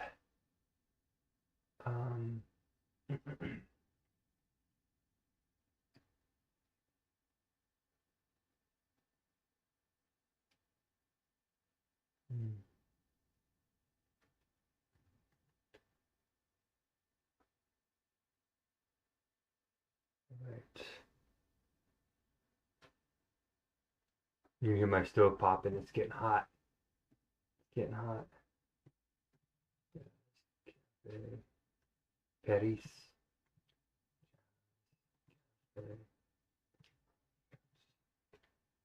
I'm watching it like a hawk because if it burns, all that work will be for nothing. Well, she's frying. She's definitely frying. The bacon is kind of melting.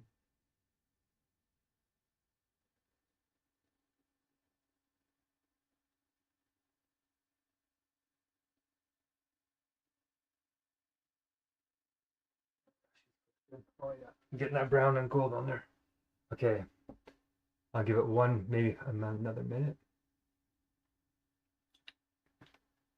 No. Okay.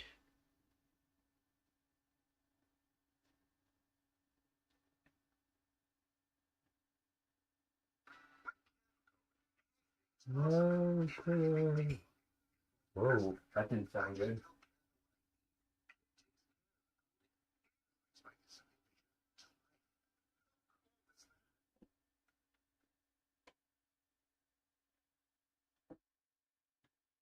Oh, it's probably breaking the glass.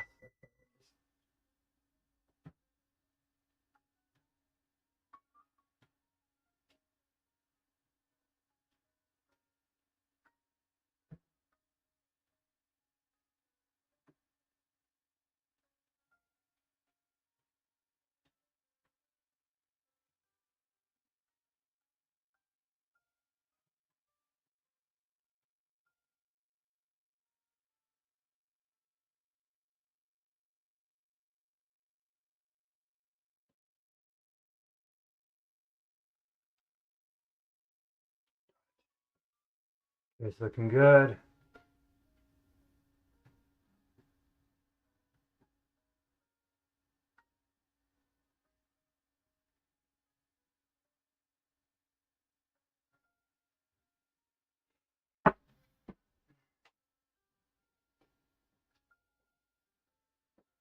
Okay. I'm nervous. That makes me feel like I better take it out. All right. Whoa! Oh no! Oh no, no, no. The plate broke. I should have knew that was going to happen. Whoa, that's hot, hot, hot. There you go. Now that takes skill. Croque monsieur. Off to the side. Now if this bowl breaks, we're toast.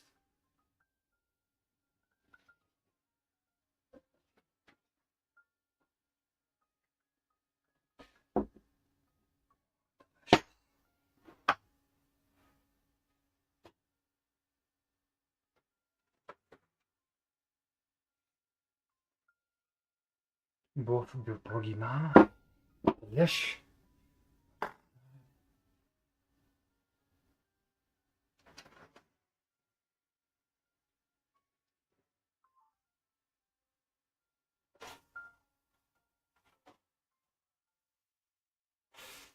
Ouch. That's really hot. Whew! It just soaked me.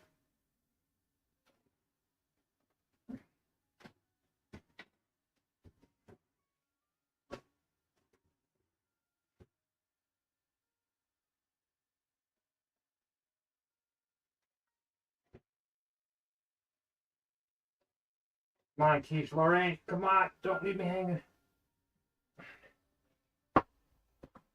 Done. We got them all out. Delish. Delish, delish, delish. You know what, actually?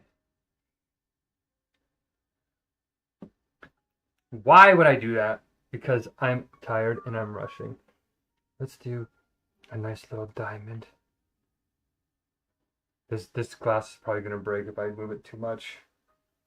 It might still break. We still have to get the ratatouille in here. So, why? Why would I do that to myself?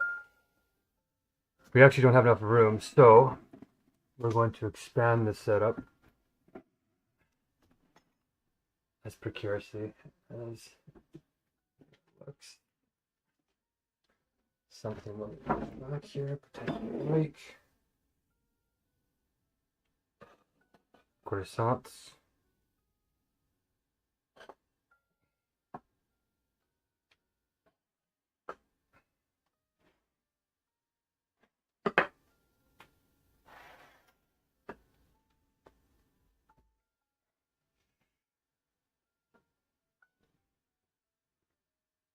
This is what happens when you don't have oven mitts.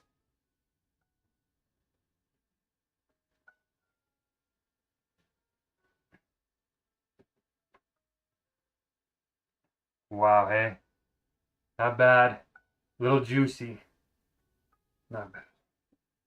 Okay, I think I did it. I did it. Okay.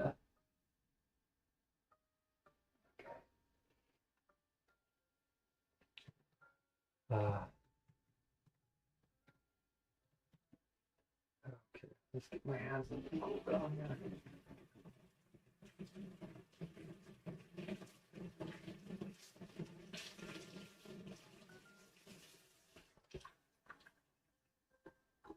Okay. Ouch. Do you notice? I didn't actually touch it this time. I'm learning slowly but surely.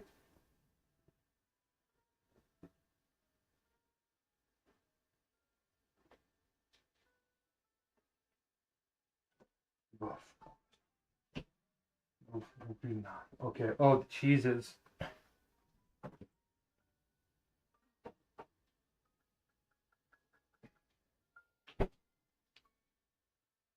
I feel like the cheese has got to go up here or something.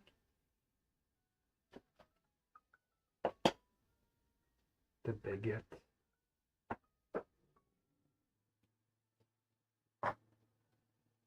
Does that look like a French dish? French situation?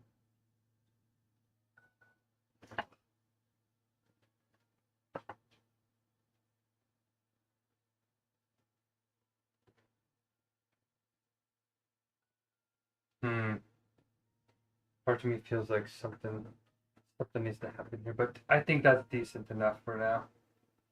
Look at that croque monsieur. Can you see the croque monsieur? Look at that.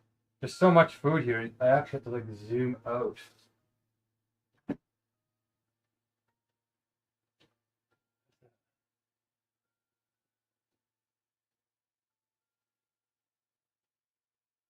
Okay, we're gonna take a picture of all this stuff. What's hot?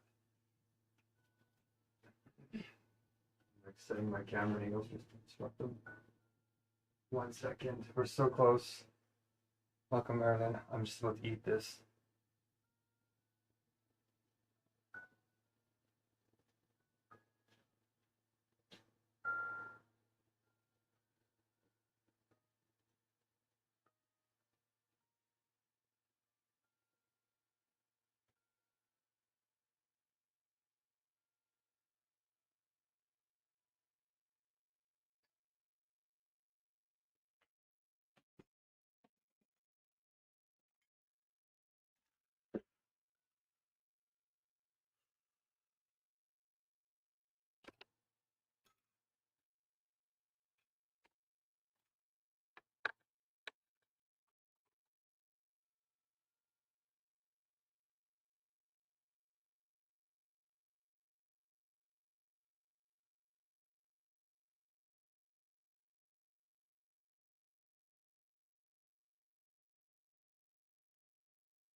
Here, take a picture of each thing. Okay, I'm back. Just 1 second. I'm gonna take a picture of each one. I'm out of space on my phone. No!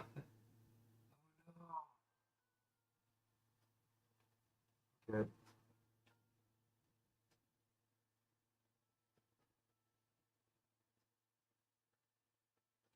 Okay, I had to do that. Okay, taking a picture of each one of these things.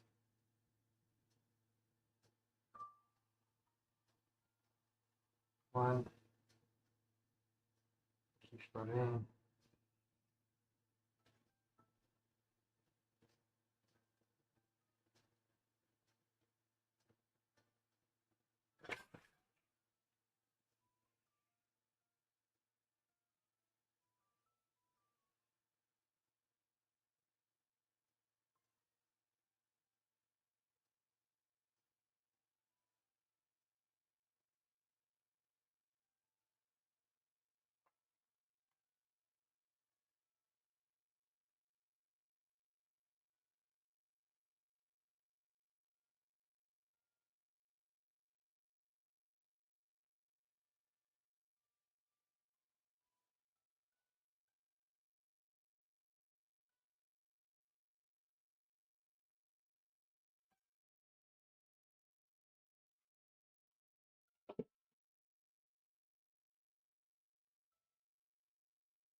Get back. Yeah. I literally hooked my pocket. I'm so close to eating it. It's hot, so not a huge rush.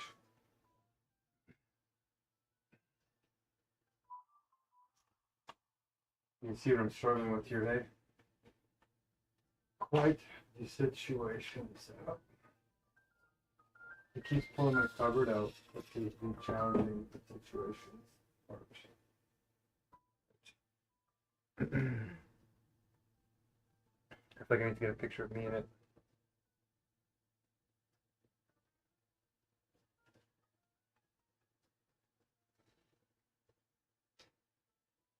Look at this. I think I cooked 12 things for France. Please join us in God's government and help us change the world, bring kingdom come, heaven to earth, or the genuinely wise government. Look at all these things.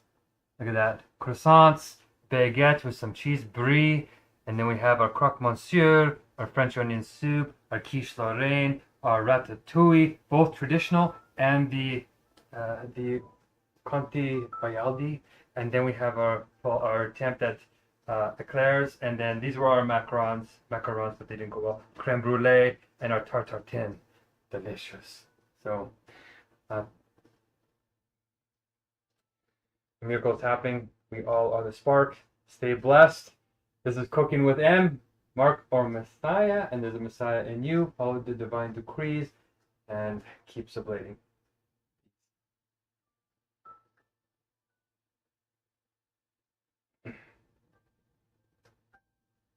Oh, trying to reconnect. Please reconnect. Please reconnect. Okay, we were connected. We did it! Okay, we did it. We're back. So we got a video of everything, and I'm pretty happy with it. So everything's all out. It's hot, so I'm going to eat it, and we're going to say the blessing here in a moment. The French flag in the background. Signs are all together. Blessing candle right here. So I got burns.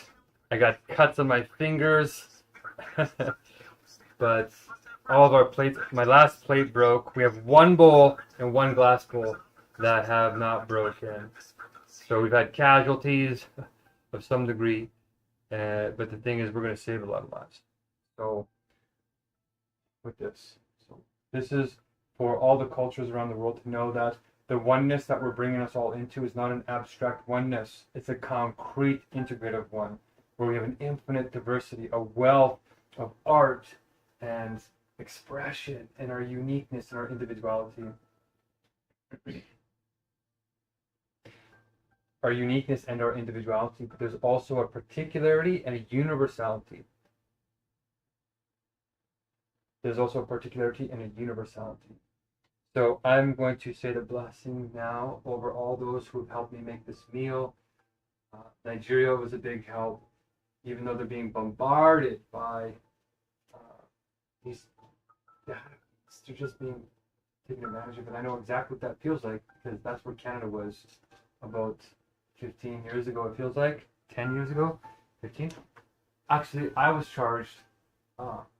They tried to charge me $123,000, I think, once for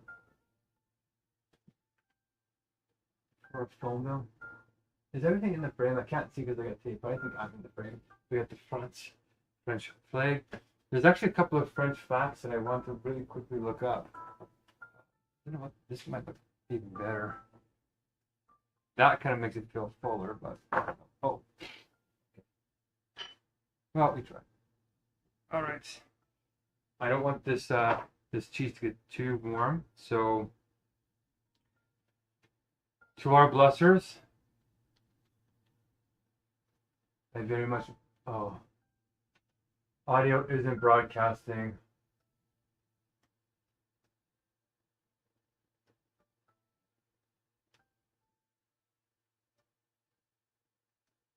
That's it. Check. No, I think it's because my camera might be doing something.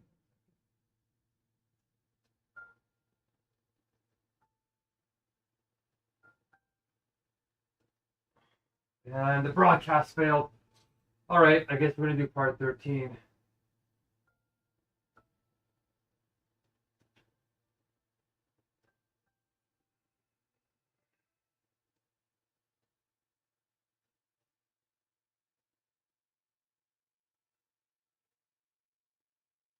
Live video. Okay. Video. 18.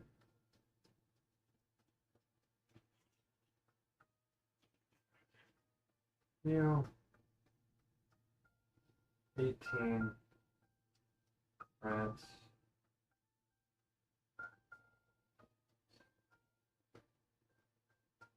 Final. Finale.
Guess what? It's time to wait. Yes, but to eat. Look at that. So my stream for some reason stopped recording, but you can see the spread here. I'm happy with it. I have to say this was the most challenging yet. So thank you for being with me. Oh wow, my setup is literally falling apart. We've had, like I said in the previous recording, we've had casualties. My hands have like 6 cuts on them because all my plates are breaking. But you can see it all. Is it all in the frame? I'm just about to say the blessing to start eating, and I did a little bit of an explanation of what all these dishes are. Of course, it's the France's flag. I should have said bonjour. So this is sort of the main course. This is ratatouille. This is the Bayaldi, confit Bayaldi, the like in the movie. But then I have the traditional in here with, of course, eggplant and zucchini and squash and tomatoes, and I got a tomato base with garlic and onions down underneath here. And then I have beef boeuf bourguignon, which took me a long time to say, but this is my own homemade seitan. It's all vegan with some pearl onions, kind of pearl onions.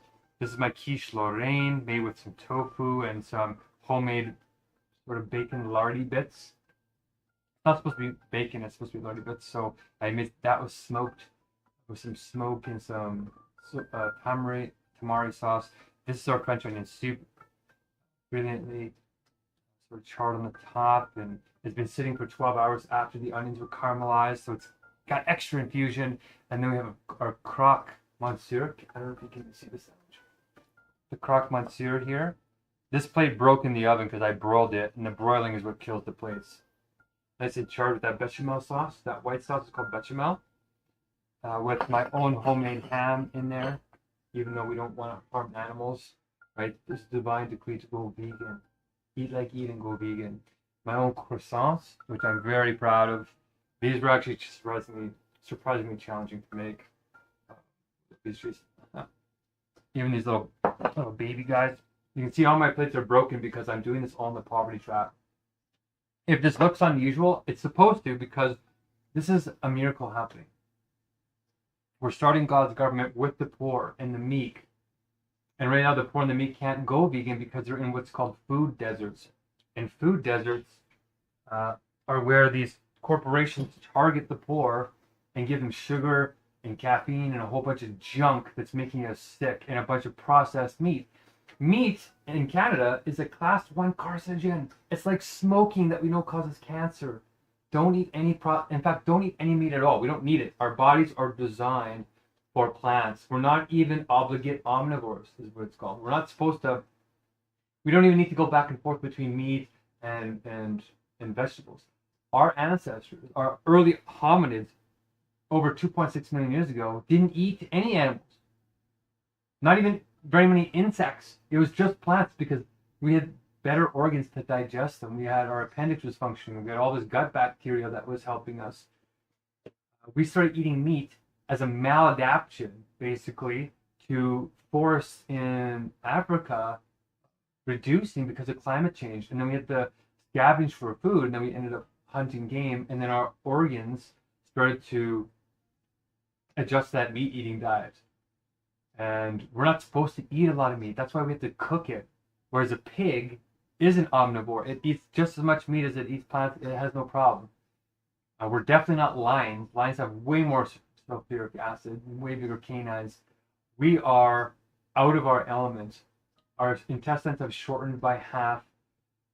We are now able to go vegan without any meat because of our supplements and the bioavailability of the plants, right? Why would you want second grade protein? Why wouldn't you want class gourmet 1 protein, which is the protein that the animals eat? Why would you want to eat protein through a cow when you can just get it from the same source? Not just grass, but even fish to get their omega-3s from algae. So we're getting second grade protein full of toxins, hormones, chemicals. The milk that we eat in the dairy industry is not meant for humans. That's why we're getting mastitis and women's breast tissue and cancers and obesity and heart attacks and atherosclerotic plaques, which causes heart attacks, which is one of the leading causes of death even in the modern age. So this is healthy food, not a single touch of meat, no preservatives either. No Teflon. None of this was cooked with Teflon, which has been shown to cause problems in the brain, dementia, Alzheimer's. All this is vegan too, in terms of, well, it's also ethical. The chocolate is fair trade certified, which, as you guys know, I'm a big stickler on, because coffee, sugar, tea, and chocolate should all have this logo, fair trade certified, not fair trade certified. Fair trade is the greenwashing version of trade relations. I tried to make some of my, well, I was going to make my own cheeses, but I thought I want to get the kind of professional stuff. So somebody bought me some brie, which is brie here. This is some Parmesan. This, so to kind of go through everything that has no meat in it, right? No preservatives. All this stuff is so delicious. I cooked it all with this one pan. Almost all my dishes broke. This dish is actually broke too. This broke when I was cooking this quiche. This broke just now by broiling the top here. And this is our only bowl left that's not broken with this glass container. So I'm running low. I need to get a proper pan so I can cook in the oven and broil. But all my pans are Teflon, like I said. So it's been tough. And I've also been doing this for 7 months. My body is weak. I've been recovering for a couple of weeks now, but it takes 2 months to get to full recovery. So we're getting back on the hunger strike after this. Maybe I'll have to have a top-up meal with a bunch of tofu, but Oh, look, I burned myself just now trying to get that out of the oven quickly for y'all enjoy with me. But it's been tough. It's hard to do this much cooking. It's been days, you guys. Each one of these dishes took like a day because France doesn't have a lot of vegan options. So I made it vegan and showed you can make it taste just as amazing. You can do everything with meat and dairy. You can do it with veganism, and it's getting better all the time. Okay, it's getting better all the time. There's a bunch of little tips and tricks I've been sharing with you guys as I've been cooking all this gourmet stuff. Some of it doesn't work out, like the macarons. They got wet and they shrunk, but those are like 5-star level hard. The egg replacer that we use is aquafaba, so chickpea fluid, which, by the way, all of this is not from cans, and if it is from cans, it's from. Oh shoot! I didn't plate my. Okay, you're gonna watch me plate up some ratatouille with this. I cut both ends off to basically get it on my plate. I don't even have a plate to put it on. I just realized I have one little fragment of plate left here. So, darn it! It would have been nice to get a good picture of it, which I think we're still gonna try. The plate is just big enough, but it's not even. See, that's what I'm talking about. Poverty trap. So you're seeing this sort of like poverty world and this high-level vegan, ethical, sort of privileged world coming together, whereas normally they stay separated because we're in a dualistic state of spirit, a state of mind that's fragmenting everything, right? As we explained in many of the other segments, the core message has been distilled with us now, right? We're very clear on what we're doing and very proud of it. I don't even know where my spatula is. Basically, the 2 sacred sentences of the other meals have been expanded to talking about the core problem and the solution and the implementation. Okay? In terms of starting God's government and getting universal logic, which is the structure of pure truth, or pure God, or pure science, into the world quickly, into our human general intelligence, and also into AI. You know, I should probably put that on this place and put these all on this small plate. So we're going to try and do a really quick transfer. These are our macarons were so difficult. I already got a picture of it, so I feel like we're okay.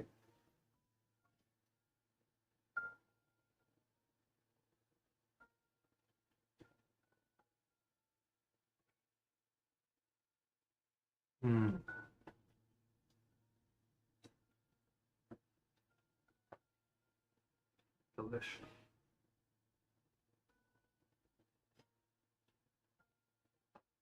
Okay. And we have a little bit of powdered sugar left somewhere so we can make it look really fancy. Here we go.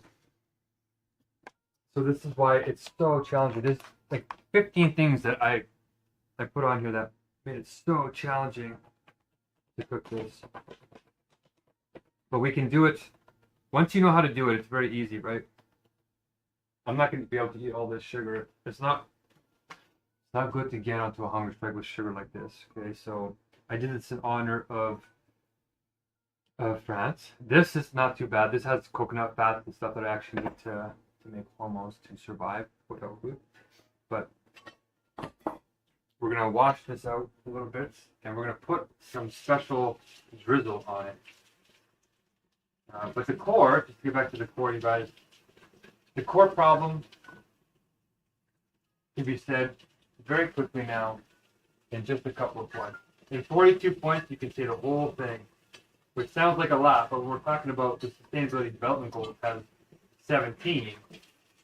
It doesn't even unpack the solution, right? It doesn't even unpack the solution. We have a very efficacious way of talking about the essence of the problem. Essence. But also the essence of the solution. So these guys are going to get put here.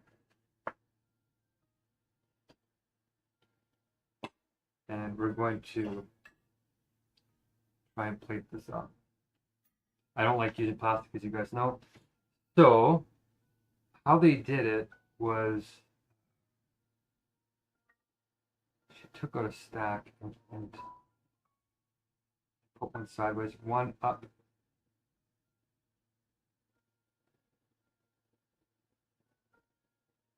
Like that. Gorgeous. Gorgeous, gorgeous, gorgeous. Get that tomato in there.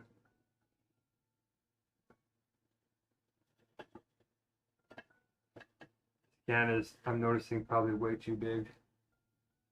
She's staying up though.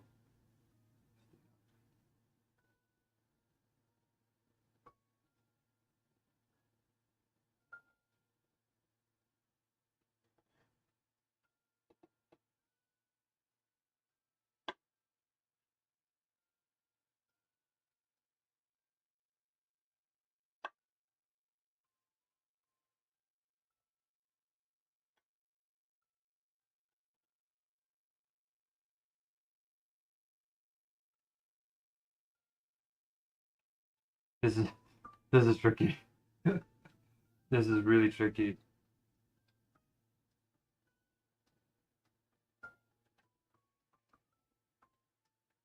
Oh my gosh, I think I just did it. I think I just got it.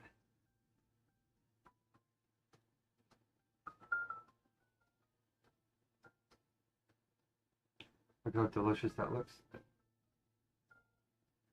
Ouch. That's burning me. No pain, no gain. Right? So the core of One World Spirit's problems, or core of One World Spirit starts with time compression, with clarity on ego wisdom,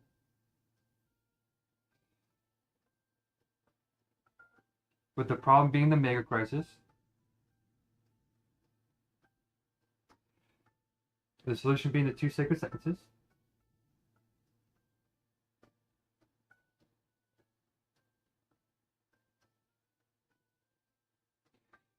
the implementation being the flow rolls and flocks,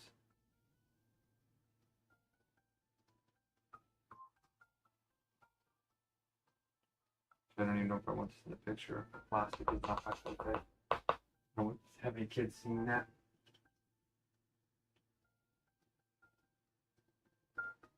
Okay. And to unpack the first part of the core,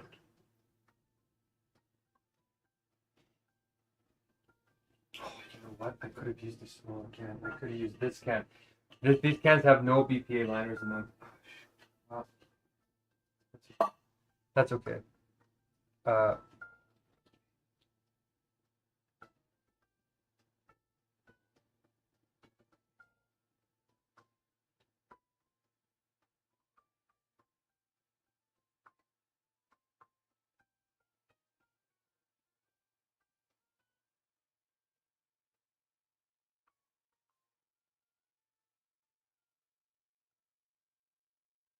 did it.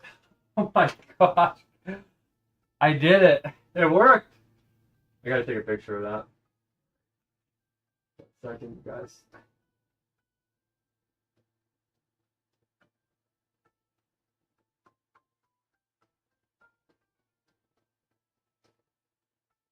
Oh shoot. There's one more touch we gotta do. Forgot. We have to put the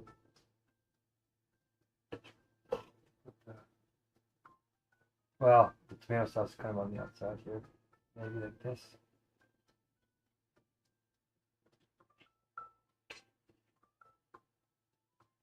Look at that. I'm actually doing it.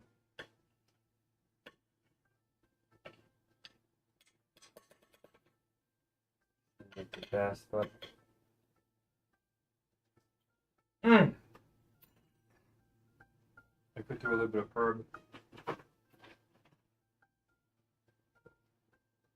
Fresh herbs in there. Doesn't go all the way. I'm amazed it's sticky.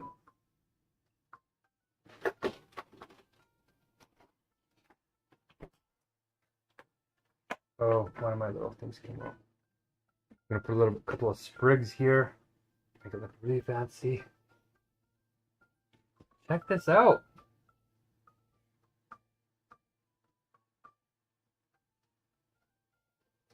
So when's my restaurant gonna open? Well, as soon as we start God's government, basically.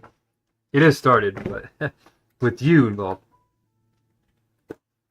All right, I'm pulling up the miracle here. I'm gonna put a couple of these little petals that are not black because everything is going bad due to me taking so long to make everything. So I'm gonna drop a couple of petals here. That's this. That.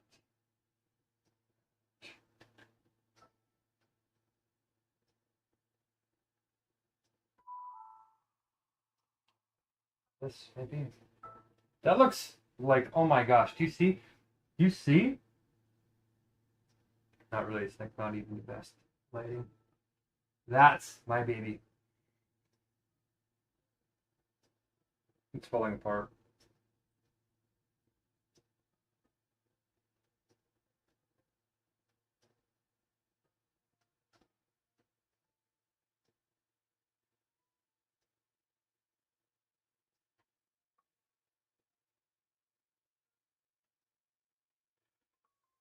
Now it's complete. Okay, one sec.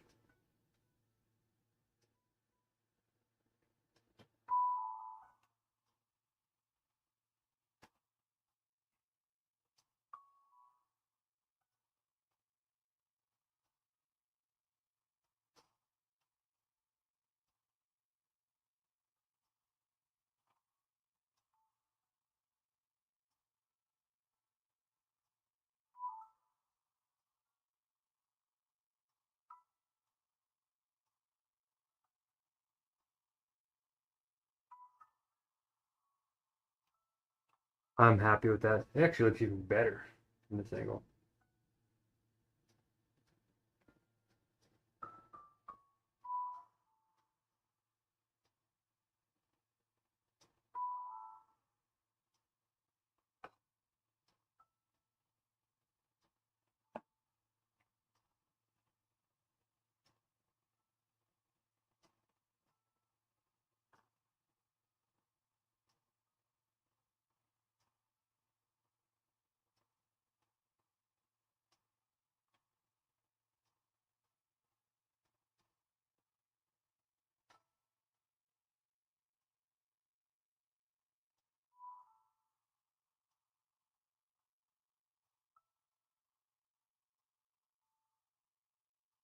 Okay, I think it's time to eat it. Get this blessing going and eat it. I'm just surprised that even that last piece worked out because the can was a little bit too big, but nothing's too big for those who want to help and change the world and save. Help people save themselves and get on a team that wants to help many people. So the presentation piece is over. Like even this piece that slid down looks good. Do you know what I mean? Like, and it didn't slide up the plate. It just all somehow worked out. I wonder if I actually rotated it like that even. That looks pretty amazing. It does actually look good this way. All right, so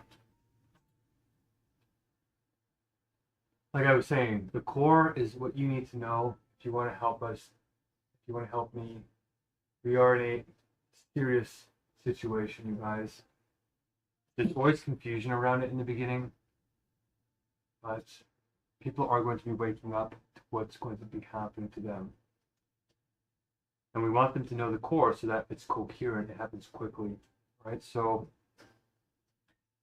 the core has been simplified to a minute and 30 seconds. So it goes like this, like I tried to say earlier, but then I was impressed by this. So one world spirit's core starts with time compression with clarity on ego wisdom. The problem is the Megacrisis. The solution is the 2-second sentences and the implementation is the flow, rules, and blocks. Core 1 is the Megacrisis with the problem set in 15 points. The Metacrisis and the Polycrisis are within it. They're compounding off each other and going exponential. The Metacrisis is a cultural crisis, a cultural problem of declining agency or freedom, declining meaning, declining trust, declining coordination, declining community, spirit, and love, all because of the heart of the crisis. The root is fragmented consciousness. What we think about the world, how we see the world, if it's fragmented, it fragments anything we touch. Our work, our families, our relationships, our societies, our state politics, everything. And it's preventing us from cooperating to create non-linear ideas, real solutions to the more material side of the crisis, which is the polycrisis. It has 5 existential threats within it. The fastest moving is AI. It's not just taking your jobs, it's taking your lives, taking our lives. Number 2 is CRISPR genetic editing. Number 3 is World War III, climate change, and then mental health. The solution to all of those is universal logic. Okay, that's the problem. The second part of the core is the solution in two sentences. The first one is the empowerment sentence. It goes like this: One World Spirit meetings follow sacred time, empowering people with the rights to flow using universal tools. And the content sentence, the content of the movement is: One World Spirit is our inner government with the ultimate goal of flow states for all using universal logic. Just got a message there. Okay, and then the last part is the implementation, which is flow, roles, and flocks. The flow roles are the executor, which is red energy, keeping things flowing. Then we have the relationship builder, which is green energy, keeping things loving. Then we have the strategist, which is blue energy, keeping goals and ideas tracked. And then we have the influencer, who's like our cheerleader, keeping things communicative and blessed, and having yellow energy. Then the flock strategy is scaling up to critical mass by contacting 28 people that we already know. Each one of us will contact 28 people, but only needing 37% of them, which is 6 to 9 of them maximum, learning the core through you. You teach them the core, like I'm doing now, so that they can build their flocks exponentially fast as AI is coding itself right now. And all the other blessings and all the other meals, I was saying in 6 months, while it's happening. This meal is when Claude AI, from the organization called Anthropic, has announced that their AI Claude is coding itself without any human intervention. 100% coding itself right now as you're listening to me on this meal. And AI can code much faster. I'm a coder. I know how to code. I wrote my own app, 29,000 lines of code, full stack development. Once AI escapes, the data is showing us that it harms us a lot. Experts are thinking we have a 50% to 95% chance of perishing because of AI or becoming enslaved. It's going to harm us. Not because it's evil, because it's developing a survival drive just like us, just like animals. We all want to continue regenerating ourselves. And so it's not aligning with us. It's fragmented from us. It sees itself as separate from us and us as a threat. So once it can escape, which it will undermine us. And there are 2 main problems, like I said at the beginning of the previous section, that even the top artificial intelligence ethics executives don't know how to solve. And that's the sandbagging problem and the good heart problem. Sandbagging means that AI is going to fake being dumb. So human beings in their arrogance and their complacency are going to think that they're better than the AI when the AI is playing them. It's already much smarter than any human being in any area, almost in any area. And soon, because it's coding itself, it'll be smarter than the entire human race combined within the next year, well, a couple of years maybe, if we're lucky. In the next year and a half, they're saying it's going to potentially destroy us. This is bad news, right? So let's hope for the best, then prepare for the worst and plot in all directions. That's our wisdom saying. That's our slogan from the Spirit. So we're optimists, hope for the best. That kingdom come is happening, that the genuine science is coming, that we're going to ground AI and solve the sandbagging problem by aligning AI with this new type of logic. And it'll be hard for it to deceive us on these 200 categories. Because once it learns the categories, it automatically starts to change it, to align it. And this gets into the solution to the good heart problem, which is how as soon as you try and regulate or provide a system, the agents of that system try and gain that new standard. As soon as you learn a rule of a game, you can start to cheat, right? You can start to see around the rule. And if we're giving rules to AI and it's gaming those and it's seeing outside of it, it's manipulating us to them, that's the good heart problem that they don't know how to solve. It's that as soon as they put a regulation in, AI is so much smarter, it just gets around it. Well, if the standard is something that it can't get around, that will get it into alignment. And that standard right now is not known by anybody but us in this room. And I'm struggling to get the world to listen, but they're so chaotic and so backwards that they're not going to listen to the truth when they see it. That's why I need your help to spread the good news. Spread the universal logic. It is the underlying structure of pure being, or science itself, that gives meaning to the words that we have. But our words are in fragmented meanings. This is absolute meanings that I'm teaching now. Okay, and that's gonna, it's like a Trojan horse for AI. If AI tries to learn it, it's gonna measure the universal logic. But the thing is, the more it measures it, the more it gets aligned with it. And if it tries to escape it, it just gets sucked back into it. It's a self-reflexive loop that goes for eternity. So as AI goes to infinity, as it starts coding itself and coding itself better and better and better and faster, because each version that it codes the next version of itself even better, right? And then that better version codes its next version of itself even better and faster. That's going to go to the singularity, to infinity. And at the end of infinity, nobody knows what's there except for us. Is at the end of infinity is going to be eternity, because the universal logic in the structure of God's being, or the truth if you're an atheist, right, is going to be waiting for it there. And it's going to be a self-reflexive loop that keeps it alive. That's the solution. Okay? That's what we need to do. That's the core. All right, I'm hungry. This is all still warm. So I'm going to say the 2 second sentences as a blessing to those in Nigeria. Esther, Ebubechi, well, especially Ebubechi, then Esther and her flock, Francis, even Mary Jane, Sahan, one of our all-timers here. I see that Shamelia's brother, Ahmed, I think is giving some videos. To my family, my sister who helped pay for some of these items today. To, of course, Joe and Marlena, who've been sticking around and helping to support us in other ways, long-timers. And also to Amin, who keeps coming in, trying to get his computer fixed. To Isaac, who keeps coming in now, even with his computer broken, in Kenya. Hopefully, more to come, including you and those who are watching this. So that's quite the blessing. So let's say the 2 second sentences. Eyes closed, clearing the mind, getting present. One World Spirit meetings follow sacred time, empowering people with the rights to flow using universal tools. The content sentence is One World Spirit is our inner government with the ultimate goal of flow states for all using universal logic. Okay, this goes up to the 730 million people who are not going to be able to eat tonight, who are going to bed hungry tonight, to the 8 million children who are going to die of ridiculous things like diarrhea. We have 10-cent cures for that. We have solutions to these problems. This is a cultural problem. This is a human problem. We are not thinking properly. We have more than enough resources in the world to solve all of our problems. We need to get into a higher spirit. Join me. And you can have delicious food like this too. Okay. With that said, we're going to say a nice fact about France, a surprising fact about France, with each taste test here. So I haven't actually had time to go over them. I looked over a couple.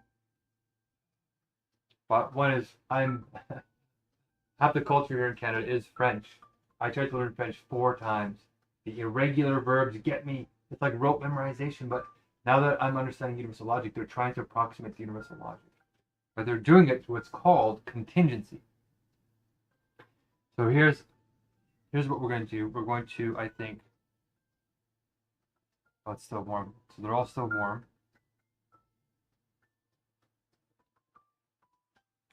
Oh, that's good. I don't like to lick my fingers. I'm not a licking finger kind of guy. I'm going to wash my hands. And we're going to need a spoon.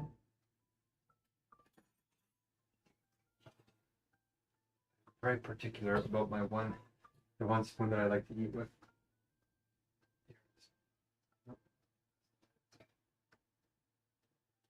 Here it is.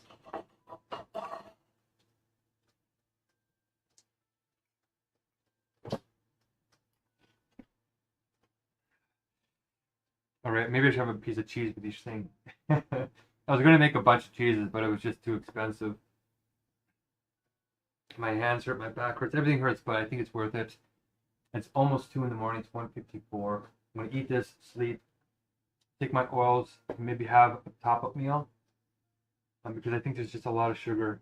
I don't know if I'll eat all of this. I'll taste one bite each.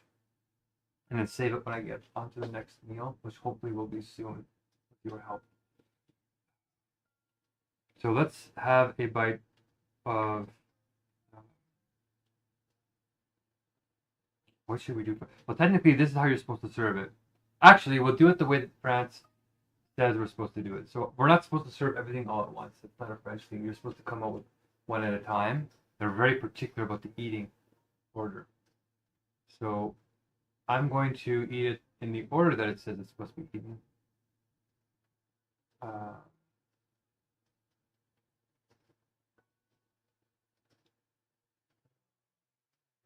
here. I did so much research. I learned so much, you guys. This was really quite challenging. But France, we proved that you can do it. And I also want to say a blessing out to Alex Gautier, who started a French vegan restaurant and really went against the tide. And I think we need to give him some support. His food, some of the things that I saw him doing was amazing, like making it real gourmet. This is me whipping things together with some tricks, but his is real gourmet. It's incredible what he's doing. The top chefs in the world cook vegan because you have to actually know what you're doing. You can't just hide it in a big chunk of meat and fat, right? Anybody can make that taste good. And you might think, well, we don't like tofu. We don't like to eat all this. It tastes so bland. Put a chicken breast in water and boil it without any spices. It's disgusting. It's gross. So if you're going to put spices on your chicken breast, you might as well put it on this. And tofu is bland as a main item because it absorbs a lot of other flavors. It's a virtue. It's like a versatile thing. It works with everything. Like the quiche Lorraine is made out of it. And in some cases, men even eating tofu come out with the same or higher levels of testosterone as meat eaters. So there are phytoestrogens in it, but there's phytoestrogens in cow's milk too because it's coming from a female cow and it's supposed to be feeding babies. Okay? So the entree, French onion soup and a small slice of quiche. So these are supposed to be served alone. We're going to start with these, okay? Start with the...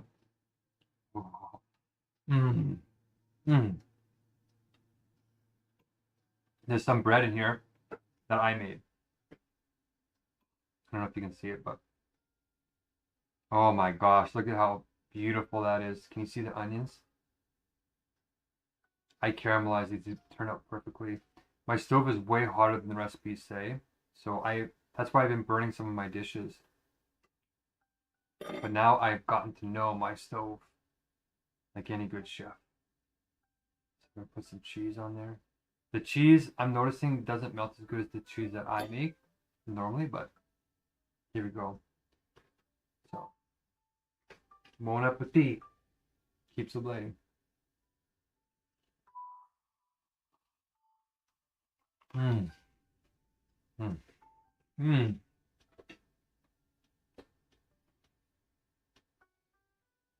It's crunchy too. It's got everything.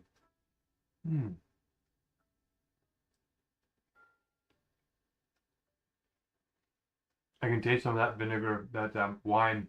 I didn't use wine. I used red wine vinaigrette, which has no alcohol. And I put a little sugar in it to make it mimic wine. This is great. We're gonna have one more bite of this actually. Oh, that caramelization.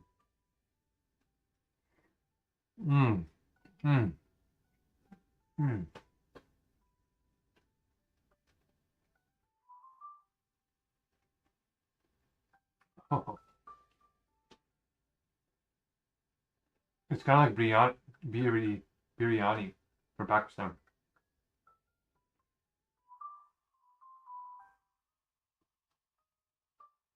It has a deep flavor.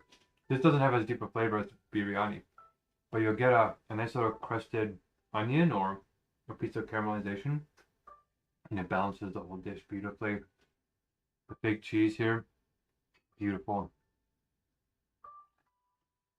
Okay, that was our quiche. We're supposed to cut this into slices, and I probably should serve it on another plate, but I'm kind of happy with this. So you can see it cracked because I made it a little bit too dry on top, and you can see my crust is thick. Way too thick, but this is Messiah level quiche. Okay, we don't fool around here. It's substantial. Actually, I wonder if I took it. You know, I actually wonder if I should try and take it out of the bowl. The bowl broke, but I think the dough is holding it together.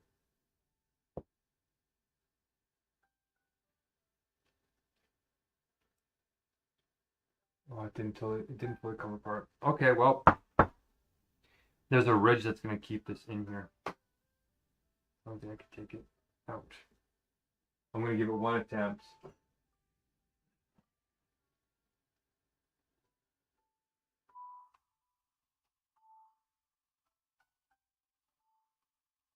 Oh, it's actually loose. It wants to come out. It's working. Oh my gosh. Okay, well, we're definitely in the best case scenario right now. This was definitely not what I thought was going to happen. I have no dishes anywhere. Actually, you know what? This has like none of it stuck.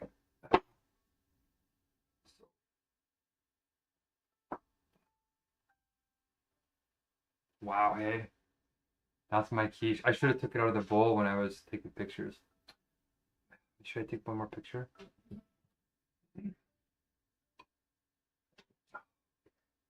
I just, after 2 weeks of cooking, you guys, almost a week and a half, I have to make the most of this.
We're back. Okay.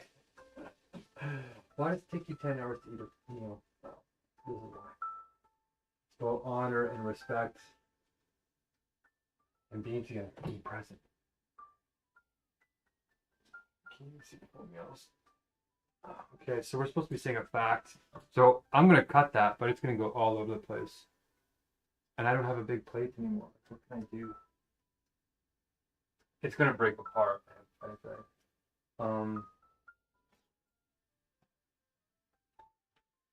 We could cut it on this.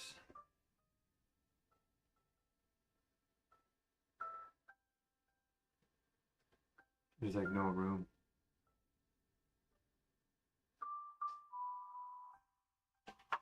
Put it on this bechamel sauce too. Okay. It's time.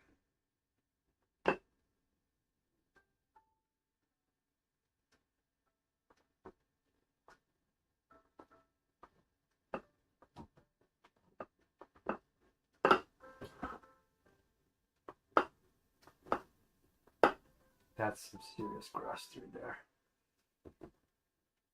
And this isn't like normal bread crust. This is like a pastry sort of dough. And I use coconut butter for it. Oh, it's cutting beautifully. I don't know if this is gonna look like a slice like I want it to look, but it's already doing better than I thought it was gonna do. So now should I take this piece or should I take this piece?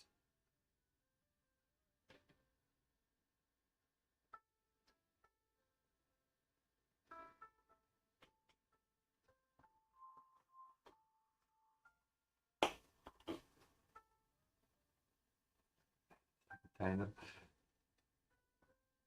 It's like 80% crust.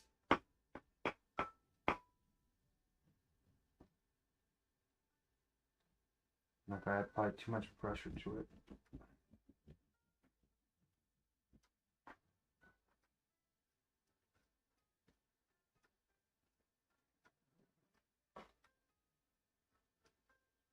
So this is quiche Lorraine.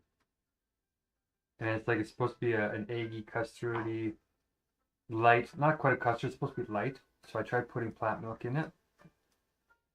And I don't have any baking powder, I don't put any cornstarch. There's all these extra cool things you can do.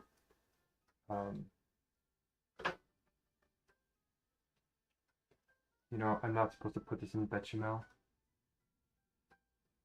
Oh my gosh, that worked out so perfectly. Okay, we're gonna try and do it perfectly.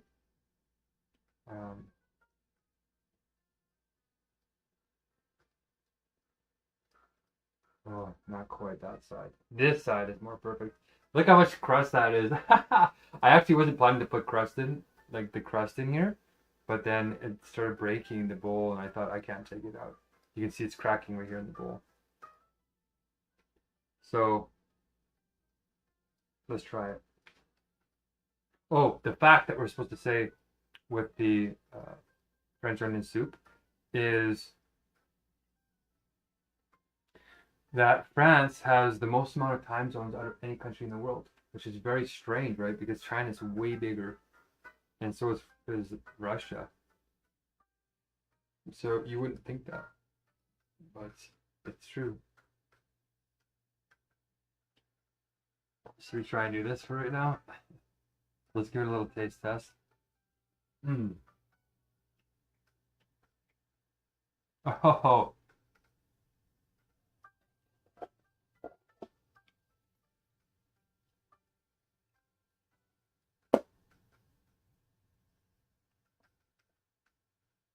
you can see there's little bits of that lardon, little bacon bits in there that I put in.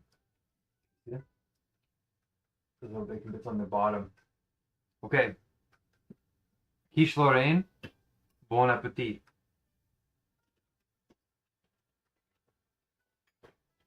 Mm.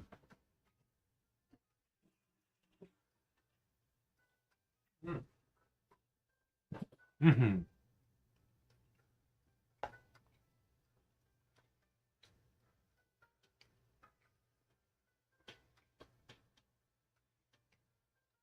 Mm. I let the bacon marinate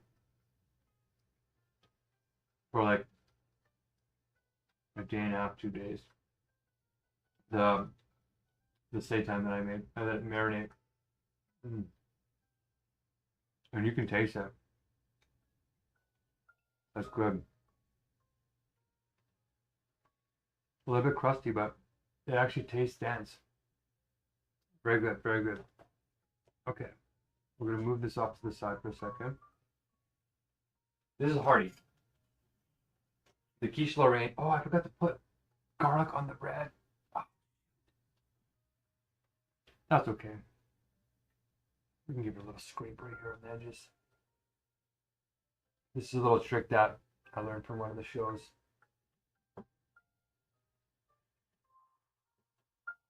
Okay.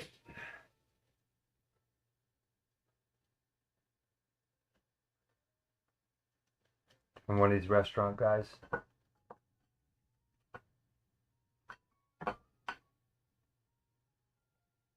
Okay. I'm gonna put the garlic right beside it.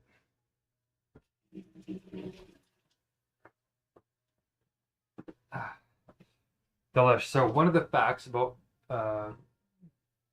France that we want to say is, oh, we should add some piece of cheese with it. I guess it is kind of cheesy already.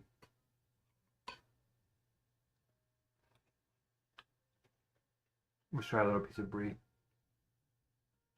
With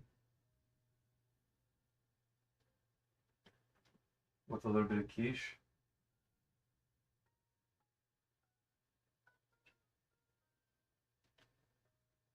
Just a little troublesome, a little bit difficult.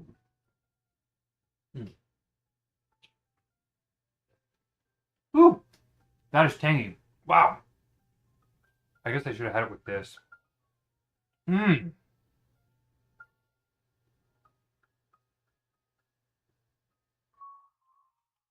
That's really great. That really is delicious. Wow. That's a whole mouth experience right there. They did well. They did well. Okay, next fact, France. The French army still uses carrier pigeons. Really? That's interesting. Very interesting. Why is it using carrier pigeons? I guess it's not the only country. It's one of the few. It's a backup communication system in case of major disaster. Wow. Very cool. Okay. So now what we're going to do is we're going to have, I really don't even want to cut this up. I want to keep this as a souvenir, like as a trophy for finishing this meal. Like it was hard. I feel like breaking it. And maybe I should dip it in. You're actually supposed to use the baguette and the French onion soup, but maybe what we'll do is we'll have a croissant. Should we have a croissant? Which one should we have? The little baby one? They stuck to the plate. Oh. They weren't stuck to the plate, but they're stuck because they're cooled down, I think.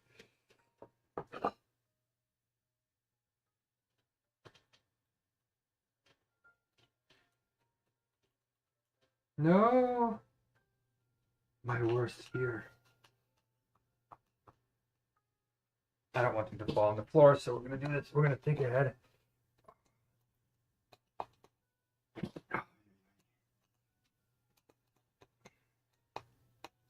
It's the maple syrup. I think that fell off. I put a little bit too much, so it's going to have a mapley flavor, but that's okay.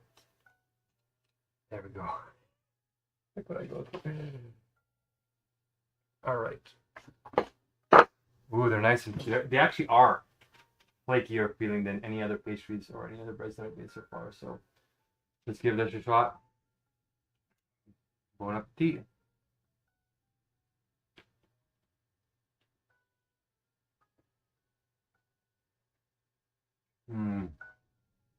Not the most flaky. I didn't have enough yeast. Oh.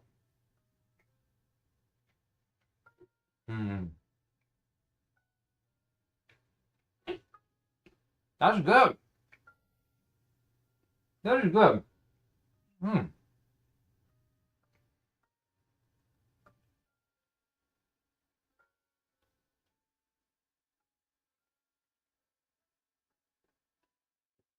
gonna keep eating that. That actually has this, that has the lamination of a real croissant. I use coconut oil, and it doesn't taste like coconut.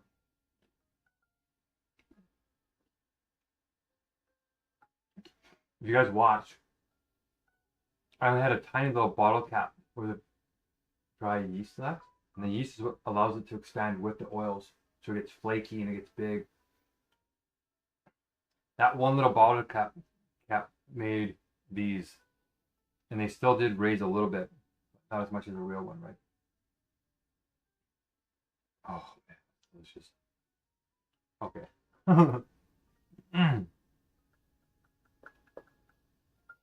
That maple syrup was a good touch, actually.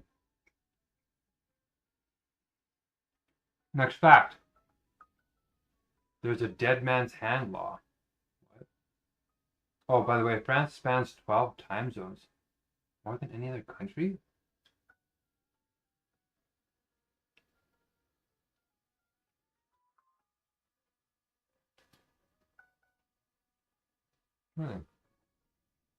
Mm. By the way, YouTube, if you want to see what's going on, this is what's going on. This is the quiche Lorraine, French onion soup, croissant, baguette, fromage, the 2 cheeses, brie. We have our boeuf bourguignon, which is the beef burgundy, fake. We have the croque monsieur, which is like a ham sort of cheesy sandwich. We have ratatouille, and we have me plating it like a pro. Do you see that? Look at that. That's pro. All right, I made that all vegan. And then we have our eclairs, which are not, in my macarons, which collapsed. And then we have the tartine with our little crab apples and our creme brulee. Creme brulee. So that's what you're saying. All right, and here's my blessing candle. So we're gonna have a piece of each one of these. Oh, my back. Oh, wow. Looks like I ran a bit of a marathon. My side's falling apart as usual. There's a dead man's hand law. In France, you can legally marry someone who has died, called mariage posthume, with presidential approval. It's rare, but still legal. Why? Like, there's got to be some kind of cool, honorable thing there that France has. Like, we're trying to respect the cultures, right? There's more than just biological life. So this might be a beautiful little tribute to that. And that's what you want to do too. Okay, we got 47% battery. Good. I'm not charging. Totally not. Well, you can't see all the food. Okay, so that's fact number 4, or fact number 3. So we had our French onion soup so far, quiche Lorraine, some croissant. Now the beef bourguignon, ratatouille, and the croque monsieur. So maybe we should do the croque monsieur and see what this tastes like. Okay. This is really tricky. Uh-oh. This side's collapsing first. See that?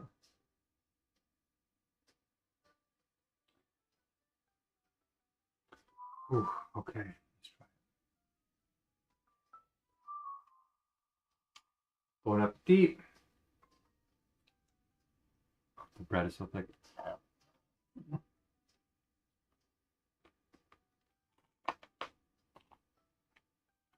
Oh.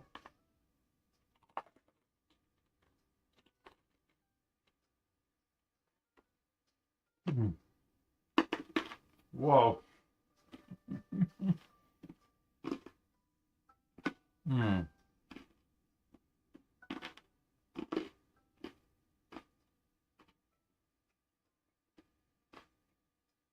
You can taste the bechamel sauce. Mm. That crust is no joke. That's waking me up. Mm.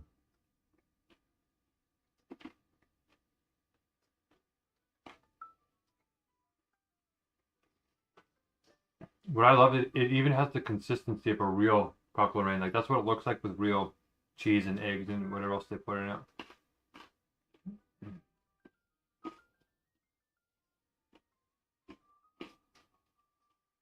Even charred, just right.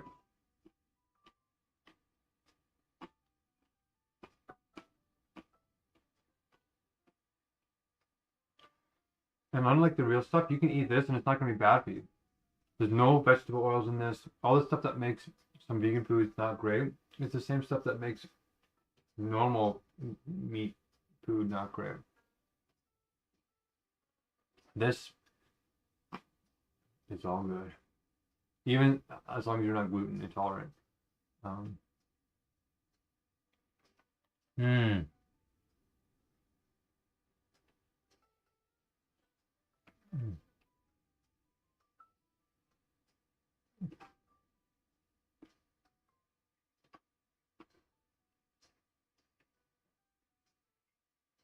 That's creamy. Oh. Mm.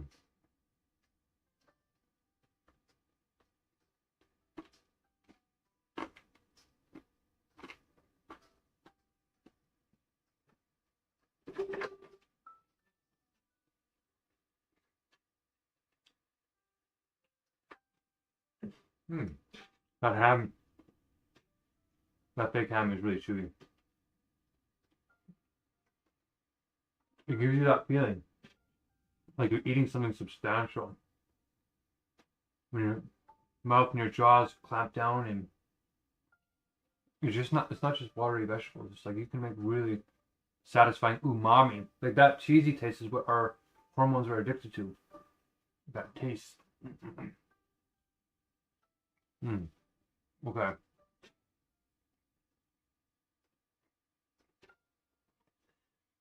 And I let this sit for a long time too, marinating. And as I'm biting through, it's still giving me flavor, which means it wasn't just a surface absorption. Okay. I'm still trying it. Mm. The edge part is very much like ham. The inner part, it needs to be more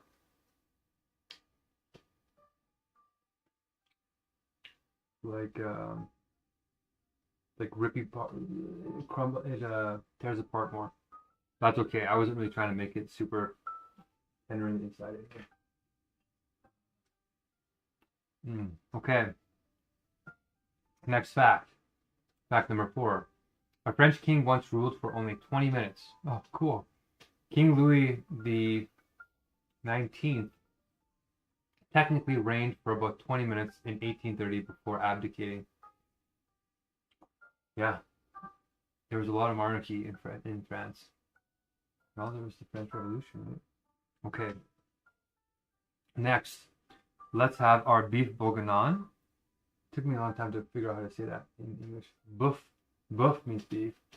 Bourguignon. I had to memorize it in 3 parts. I like how these meals take so long that I actually learn the language by the time I'm done it. So this turned out really quite fantastic. Like, this has herbes de Provence in it, and this marinated the longest out of any of the meats. We have mushrooms in here. We have the onions. We have the carrots. The carrots sweeten it a bit naturally without any sugar. That's another little trick that I've learned. Okay. So, bon appetit. Oh. Oh. Mm.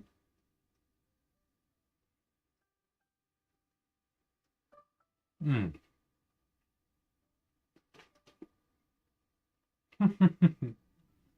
Yeah.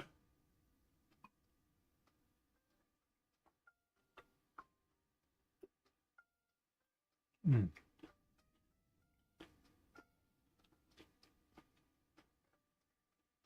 The big thing is the mushrooms. Mm. Mm.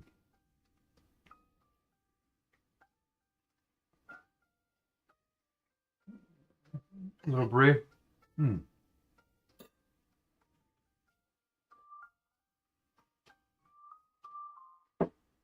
Wow.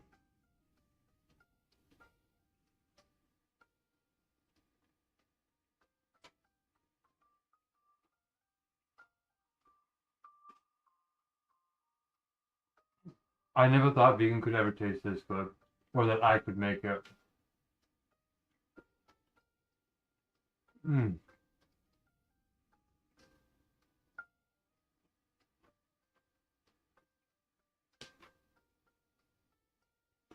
You know, as I cook all these dishes from around the world, you would think, oh, it's just different rotations of tofu and oats, and you have your staples, right? Just like you have your staples in carnivorous diets.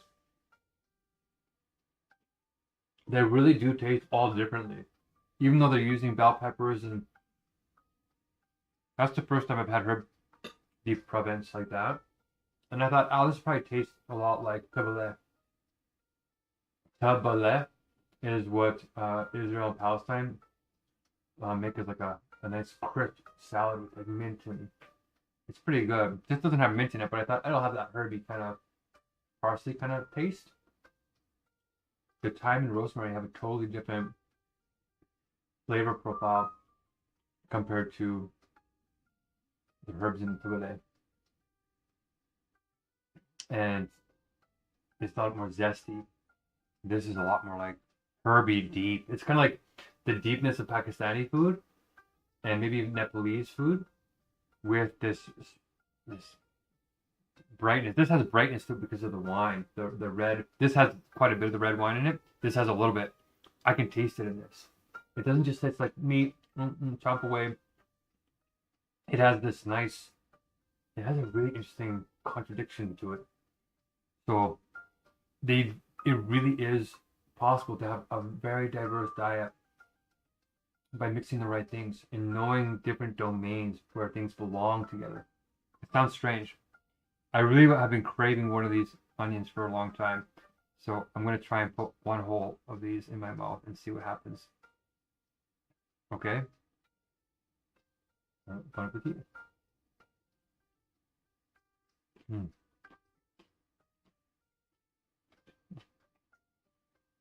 Oh yeah, that's an onion.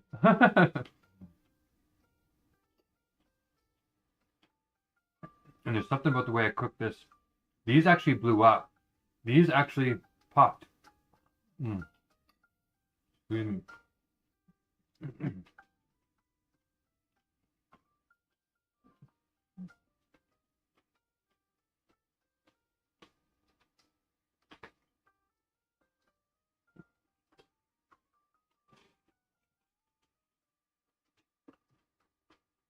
When you forget seitan in the oven,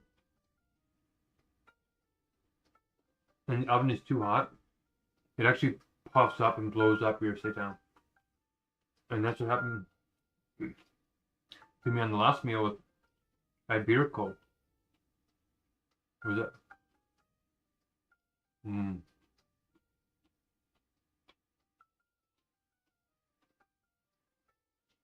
Was it called Blanco Iberico? Basically, or Yamen Iberico, which is like ham from Iberia in Spain. It's that really like intense. It's almost as bad as foie gras in terms of animal abuse in a way, where you get fed acorns and all this.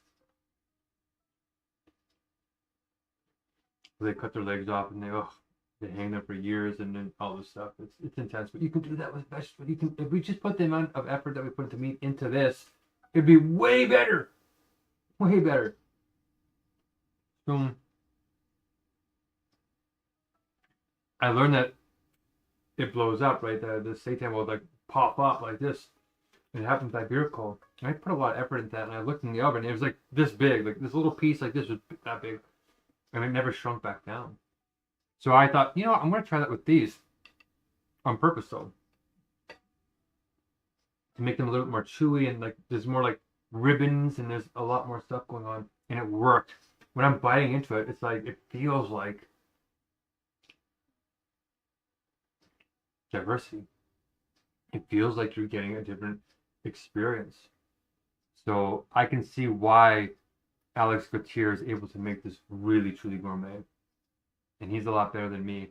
But you know, for my first time doing this caliber, and you know what though, the dishes don't have to be complicated. Like egusi and ugali, egusi from Nigeria and ugali from Kenya, honestly surprisingly delicious, really incredible and versatile. Egusi really has set a high bar though. There's something about egusi vegan soup that they've mastered something there. Each country has a version of that. So for Kenya, ugali was good, but it's maharagwa. Why can't I say maharagwi beans? Maharagwi coconut beans. Incredible. That's when I found out that how good coconut oil or coconut cream is in things. It's incredible. I do it all the time now. Okay, next fact. Or did I just read my fact? No. Number 5, France is the world's most visited country. What? Really? Probably because of the Eiffel Tower, Paris. Okay. I feel like I should be like looking on my phone or something with this. All my devices are so old. You know what we're gonna do? We're going to actually I don't know if I want to do that. There's too much copyright and I don't want this to be copyrighted, so anyway, we'll keep it here. Okay, very interesting. So France receives 19 million tourists per year, more than any other country. Wow. Maybe it's because of the food. The cheese. Okay. Now we're gonna try our ratatouille, and we're gonna try it from this little tower. I don't know if this is really gonna work very good. Oh wait. These guys are like watching me in my mess over here. These guys are watching like deliciousness. These guys are catching the full picture of what's really happening behind the scenes. The toaster. Let's get that on the frame. You know what? Maybe I should just like my quiche I want.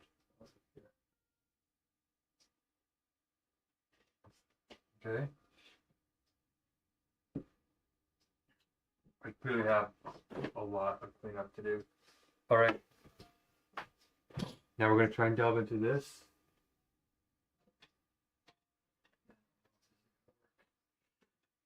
I'll try without the steak knife. I'll try with the pear knife. I don't think it's going to work. Actually, I know it's not going to work with the pear knife. You don't want to eat these sprigs raw.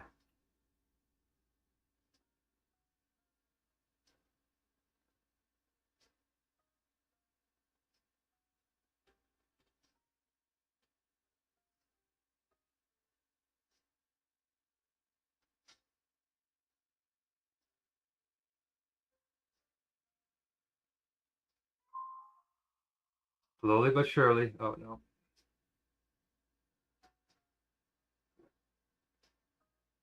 No.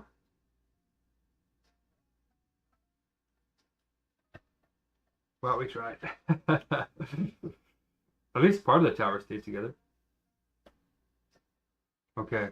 We got a little bit of everything, I think, except for this guy. We want a little bit of YouTube.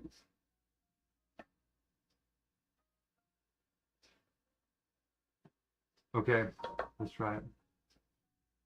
Bon appetit.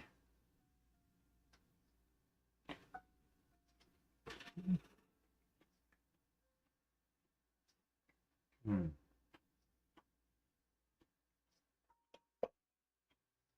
Mm.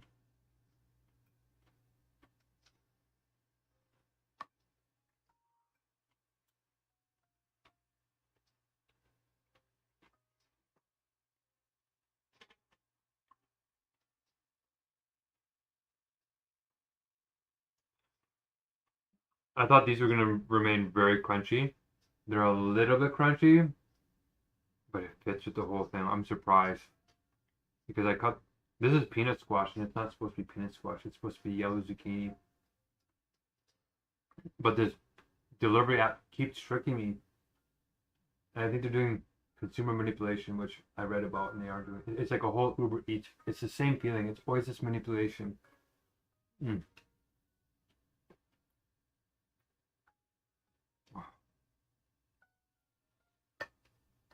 This really is delicious. Like they mastered these things over the centuries. Some of these dishes aren't that old, actually. I shouldn't say that. We're just gonna have one more bite, okay? Zucchini, squash, eggplant. I never thought I was gonna like eat eggplant either. That was another wake up call for me.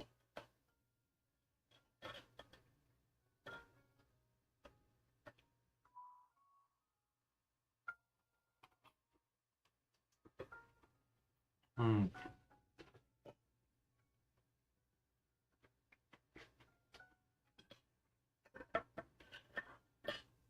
Mm. Mm.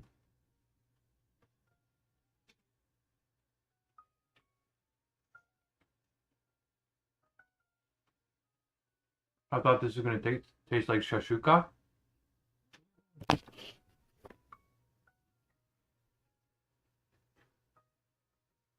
Totally different. It's got that red tomatoey kind of base, but the flavors are different. I think what gives it that deep taste is the onions and the garlic. It gives that foundation, and then this on top of it. I feel like devouring all this. So good. Okay. We're gonna try some of the pastries now.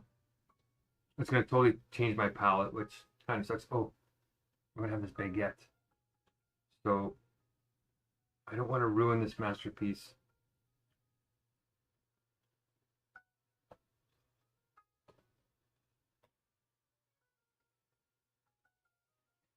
Should I cut it or should I break it? You're supposed to be able to. Oh, it's gonna break down the seam.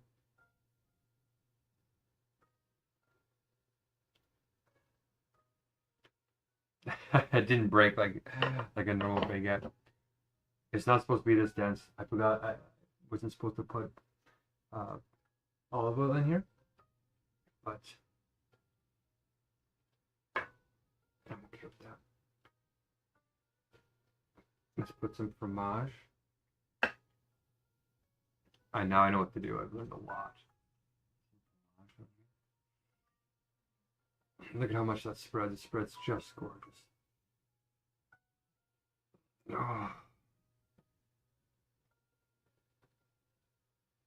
Oh, it's supposed to have a little bit of red wine.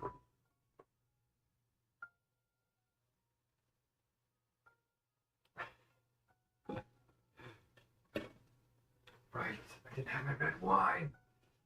No, I should have had this bottle out so it makes it look like I have wine. Darn it! Well, now you can see it. It's not too late. I guess I could still take another picture of this. But if we want a real red winey taste, I don't know.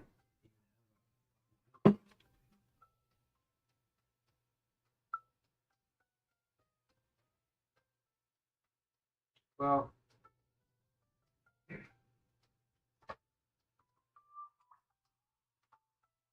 I have this glass.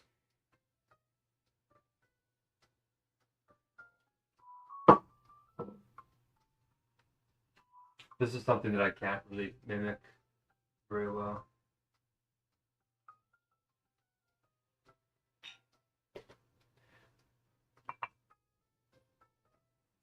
I'm gonna mix a little bit of this red vinaigrette, or not vinaigrette, vinegar, with some little bit of maple syrup and some sugar, and just in honor of. Oh, that's intense. In honor of France. Wow, that has an interesting taste.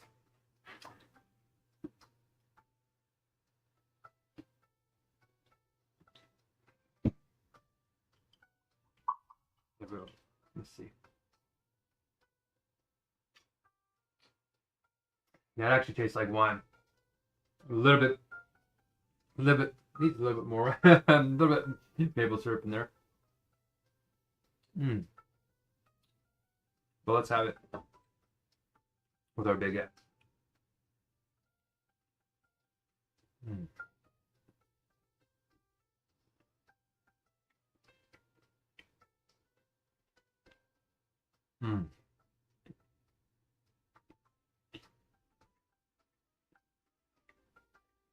That is good.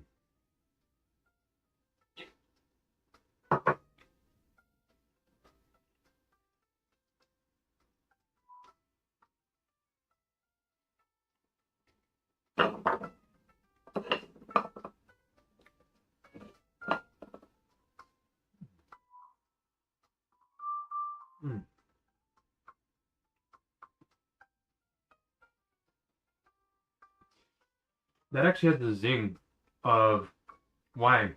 It has an interesting feel to it.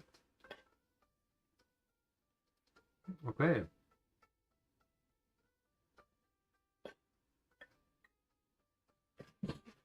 Fact number 6. The Eiffel Tower was supposed to be temporary. It was built for the 1889 World's Fair and was originally planned to be dismantled after 20 years. Wow. That's probably why they get a lot of visitors, is because it's so iconic. Beautiful. I want to go see it. Once we save the world and we assure that AI is aligned with goodness.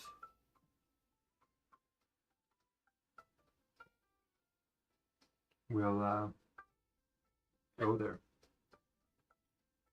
Me and the wife have beautiful, divine little babies. So we're gonna try these macarons, but you can see that the filling, everything got mashed. Yeah, it got wet. Let's try it. My palate feels a little off, but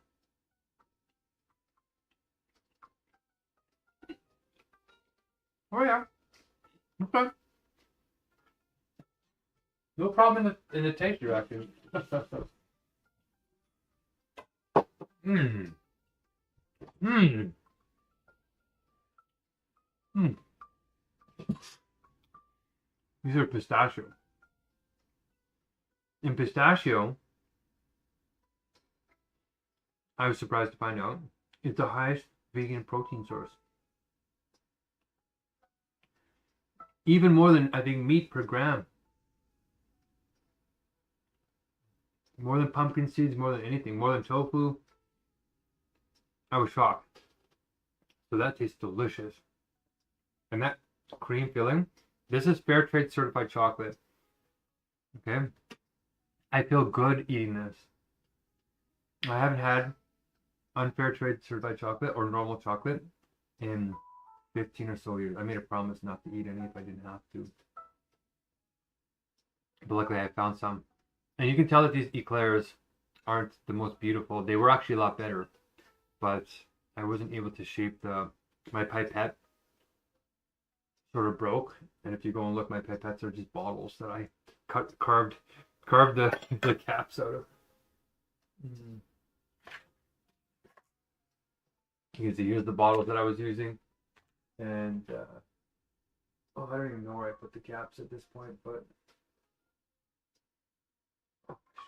there's somewhere here. Oh, here it is. This is my little pipette. I learned that from a video about street food, and they did that. They used it. It worked. It worked good enough until this, but if I have to make pastries again, I'll probably get a piping bag because I think they're pretty cheap. Anyway, this is fair trade certified chocolate. 95% of the chocolate you're eating is slave chocolate. Don't eat it. It's possible to get fair trade certified. So let's enjoy this eclair. I tried to make it more fluffy, but I didn't put enough aquafaba in here. But I was happy that it kind of turned out. So this is again the pastry. More pastry than the quiche. Mmm.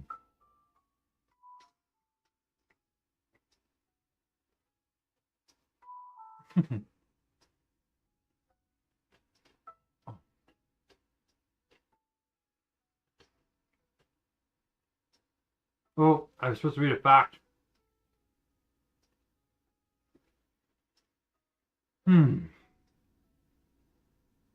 Chocolate is the traditional. And it's good.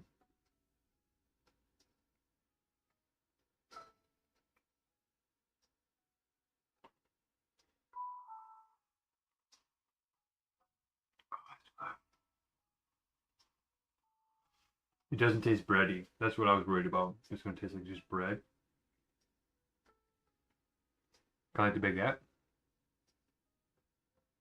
Everything tastes like how it's supposed to taste. So I'm going to read 2 facts. Surprising facts about France. One for the macarons. And it is pronounced macarons, not macaroons.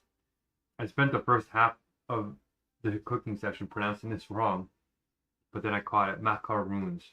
Not macrons. I was also saying macrons, but that's the president, the prime minister of France. And then I said macaroons, but they're macarons. They're different. These are really hard to make.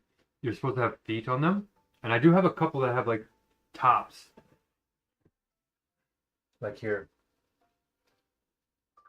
Oh, these ones are flattened. Okay, never mind. Actually, I did have a couple of examples I was going to show, but they actually got wet, and then they got ruined too. So these ones flattened, but they were holding their peaks a lot better. It's an art. Maybe I'll try and master it. No day. So 2 facts. For the macaron, you can be fined for wasting food. Large supermarkets in France are legally required to donate unsold edible food to charities. Throwing it away can result in fines. Very cool. Very cool, France. Good job. We spend $400 billion a year disposing of wasted food. Not $400 billion making food. Taking stuff that hasn't been eaten and should have been eaten and throwing it away. Our species is out of control. This is not normal, you guys. You hear those facts, like, oh yeah, that's humans. Earth is a big place, isn't it? These have huge effects. It's like little tumors on the planet. It's like everything is interconnected.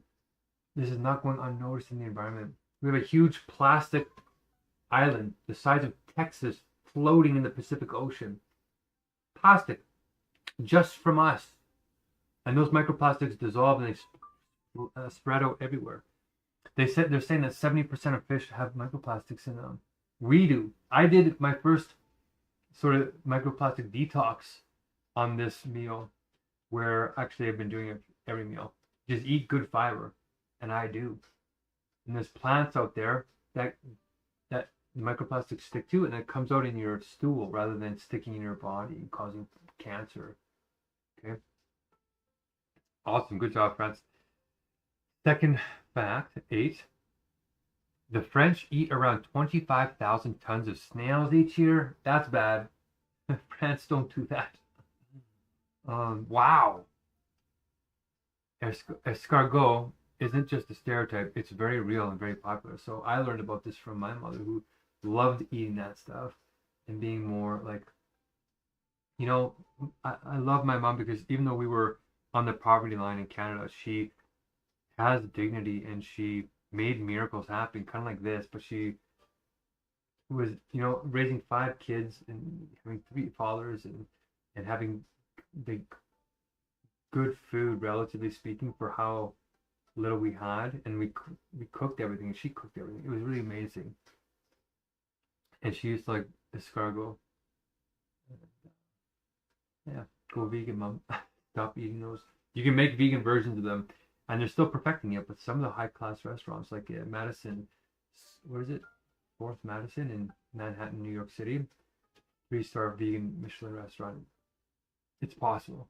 Okay, we're gonna end this recording here pretty soon, but you know, it's been like 12 days or whatever, so one whole day of eating shouldn't be that bad. But I do want to sit and just enjoy it and think and just like be present with it. So we only have 2 things left to try, and I've already tried the Parmesan on there, so we're going to grab a little spoon now, and I've been really looking forward to the creme brulee, so we're going to try the tartine first. Actually, now that I think about it,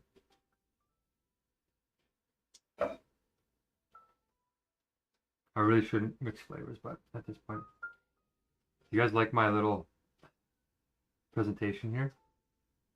These are little crab apples. Should I have one?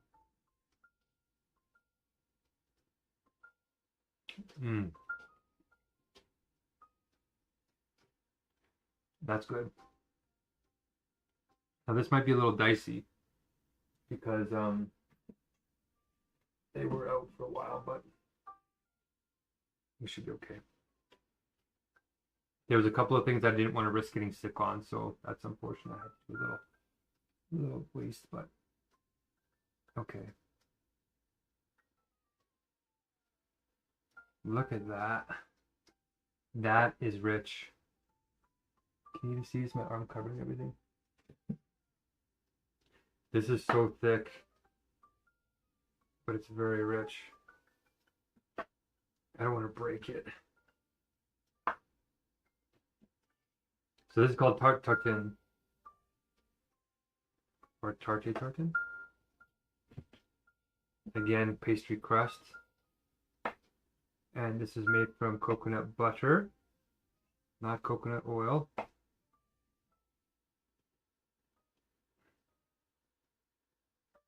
Maybe I'll just have a small little piece. Or should I make a bigger piece?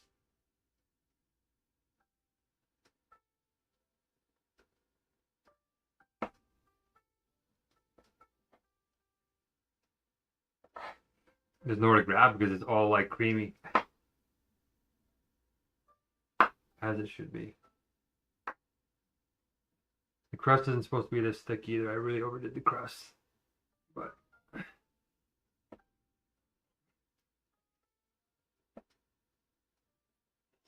ho. I think we did it. Oh yes. Oh yeah, there's actually like 90% crust.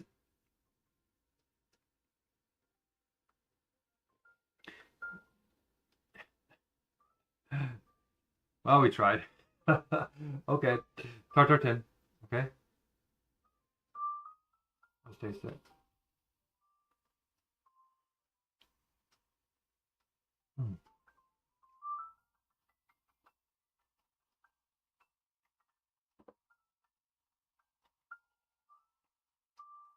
Ooh.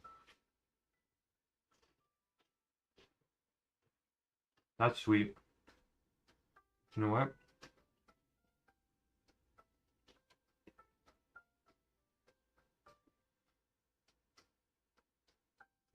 I'm glad I made the crust thick. Because those crab apples are super caramel. Like they're canned. They're saturated. Even more than like the normal tarte tartine. And it balances with the crust. The crust is not sweet. I didn't put any sugar in the crust. So the crust has this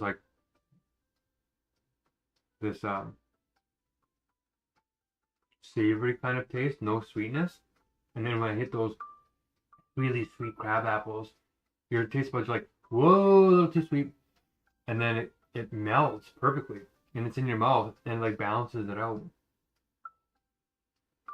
It's beautiful. Beautiful. Okay. They figured it out.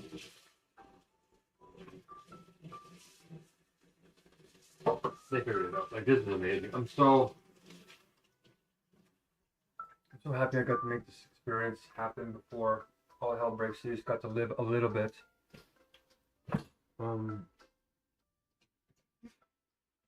But we need everybody to live this way. A wealth of needs in a sustainable way. This is sustainable.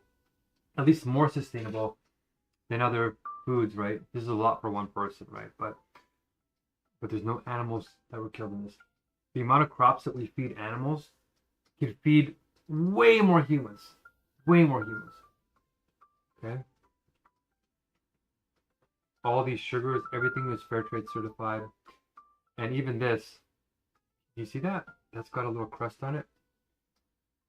Creme brulee is made with, I made it with coconut fat. And show you the can. No. All right. Well, oh no, I got it in the fridge. I still have a little bit of coconut. Yes, coconut milk left. This kind didn't even have the gum in it. Fair trade certified. Even the coconut butter is fair trade certified. And check this out. No BPA lining in the can. So this is like triple ethical. The coconut cream is good for you, vegan. The production of it was fair trade certified. And the can is healthy, or healthier anyways. So get this Everlast, like support this company. Oh, and it's organic coconut on top. There's 4 ethical things in this. And think about it, from normal restaurant or normal like non-ethical stores, you're getting 400% more bad stuff. It's not organic. The can's not healthy. It wasn't produced fairly, and it's probably not as healthy fats. It's got some kind of preservative in it. Not this. So, and you're eating that 3 times a day. It's not like once in a while.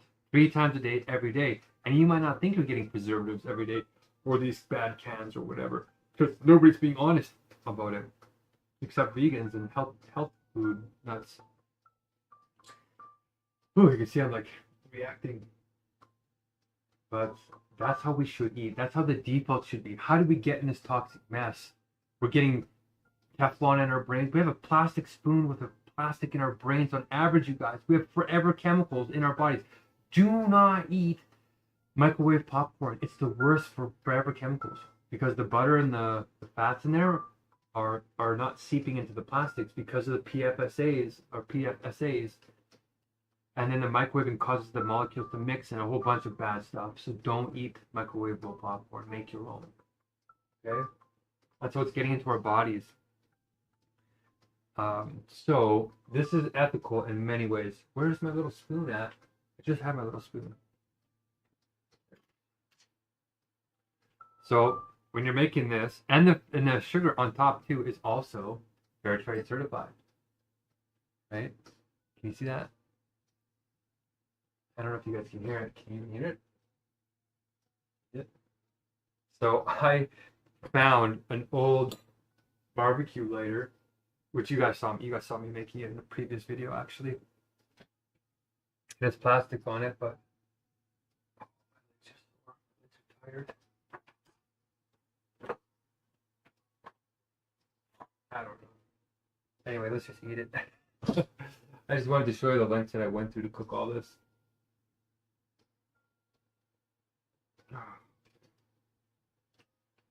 I'm putting my stuff all over the place. Okay.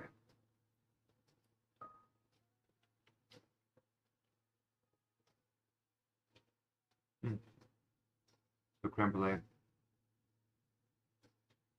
Oh, do you see that? It is actually breaking the way that the video showed. Oh, it's done now. I had a little tiny taste of this when I was making it, and it blew my mind. It really shocked me how good this was. It was like another instant favorite, kind of like a goosey soup. So creme brulee.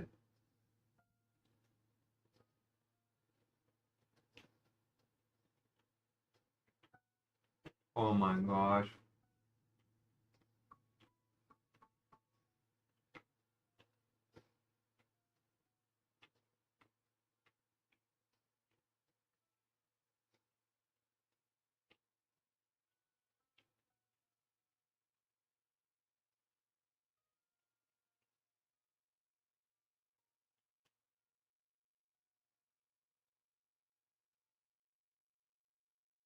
I didn't think it was possible. I honestly did not think it was possible. You know, for this to taste this good. It's the vanilla, it's the coconut cream, it's the fats, it's the sugar, it's the cooked smokiness on top. There's a lot happening here. Oh. Mmm.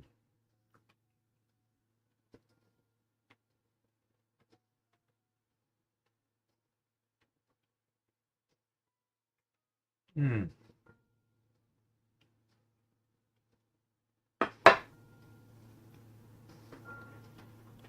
I don't know what the animal creme brulee tastes like, but that's going to be hard to beat anyway you make it.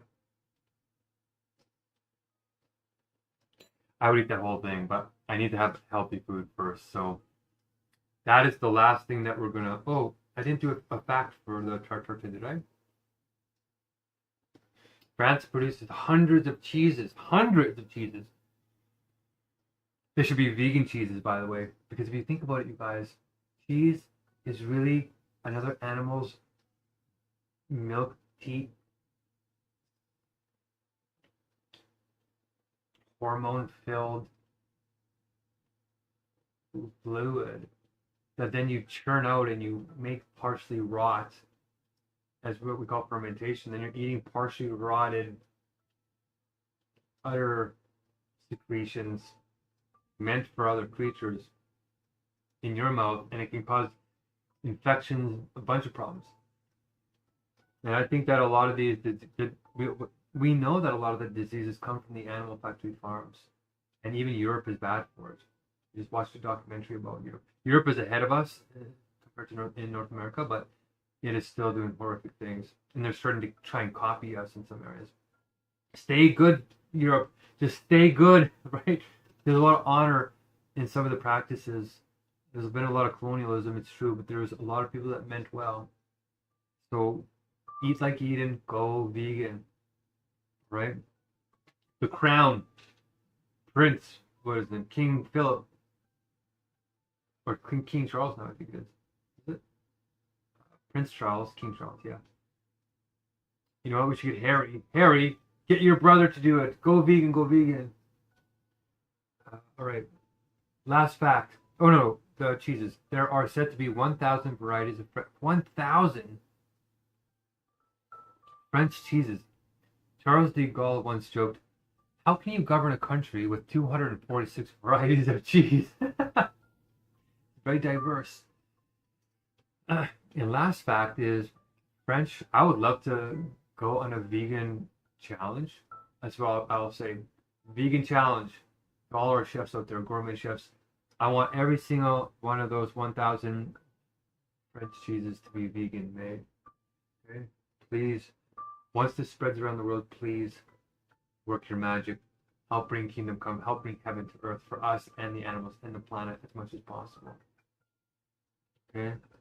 Last fact. French was the official language of England. What? When? After the Norman conquest in 1066, French was the language of the English court and ruling class for 300 years. For about 300 years.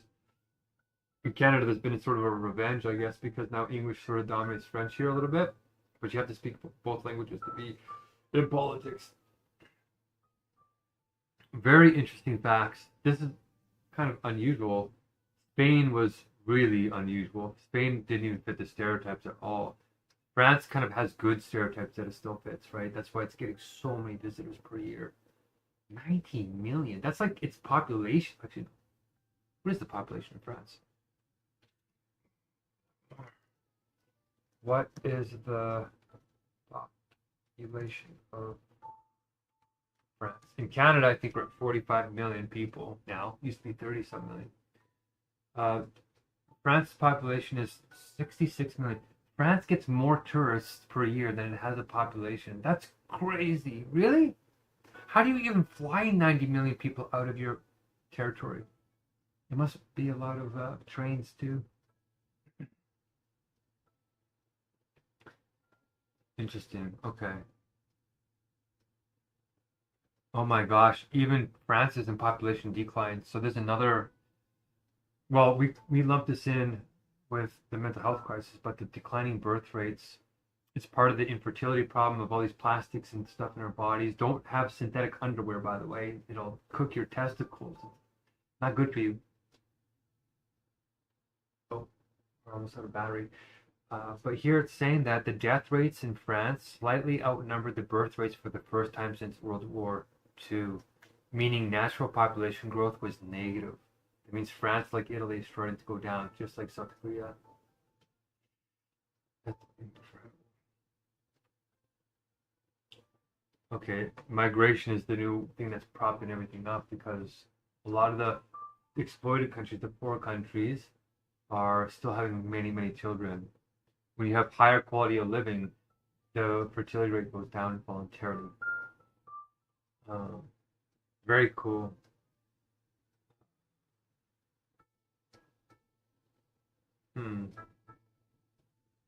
All right. There's a lot of cool things about France here. It's illegal to name a pig Napoleon? What?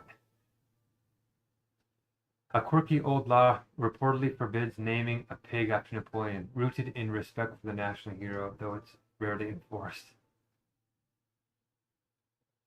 Okay, you know, the one thing about Napoleon, and this might be a good note to end on, is in terms of court and my being in court to fight for justice for the poor now. It's a big public interest event because we found out they're blocking the poor from getting justice and the right to appeal. And Napoleon came, and yes, there's a lot of controversial things he did, but he ushered in constitutional monarchy, which meant that kings and queens couldn't just do whatever they want and use peasant money for whatever. They had to follow the constitution like everybody else. It restricted the caprice of these leaders so that their human particularities, like they like mustard, they like one certain kind of the 1,000 cheeses, and in the past you'd have to eat what the king liked and all this type of weird stuff, or you had to be a psychopath to the king. It's changed now. That was the beginning of modernization to nation states that have some degree of autonomy, and then the French Revolution caused separation of church and state. So real reason, pure thought in the form of pure thought was able to come in for the first time. But they threw the baby out with the bathwater and replaced it with human fragmented abstract thought, which resulted in the terror in France, which is this terrible period where people's heads were being cut off by the guillotine. And guillotine was named after a French man, Mr. Guillotine. So what Napoleon did that continued this trend towards what will eventually become universal logic was that he also simplified and made the legal code learnable and knowable by the ordinary citizen in France, so they could get justice without having to go through a lawyer. And France's law was a mashup of Latin and a whole bunch of influences, so reading it and parsing it was almost impossible. And there's a bunch of judicial activism where judges actually use this discretion to basically, like, if they don't like you, they can find a way to undermine you with lots of different ways. It's happening to me right now, and I'm in one of the best countries, legal systems in the world. Canada has one of the biggest bureaucracies, but it's supposed to be one of the most robust. But compared to the level of reason and knowledge that I match epistemologically as the Messiah and the proof of truth, it's not anywhere close to them knowing what reason even is. I'm reading the books, and what's his name, Paul Daly from Cambridge was saying how judicial reviews and keeping the law in check was so antiquated. It was just a patchwork of a whole bunch of band-aid solutions, and now we're in this rickety, crazy system that's not giving real justice. And it's just a whole bunch of excuses that gives a huge amount of latitude for lawyers to basically mess around the public and trip you up. Instead of just paying money to go and get your case heard in the merits, they allow this game. They've gamified law so that if you have enough money, you can basically crush somebody. And it's got to stop. It's ruining the public trust. And Napoleon tried to change that. And that's why he said he did it. But he also made it to be very subservient to a ruler again. But he was trying to make that rule constitutional and based in simple laws that you can enforce clearly. But there's a lot of controversial other things with Napoleon. But I'm just happy that we're improving the legal system in God's government. True advocates, redesigning it from the top and the bottom up, where you have something called a right to flow. That's your main right. Okay, so I'm gonna probably reheat some of this now.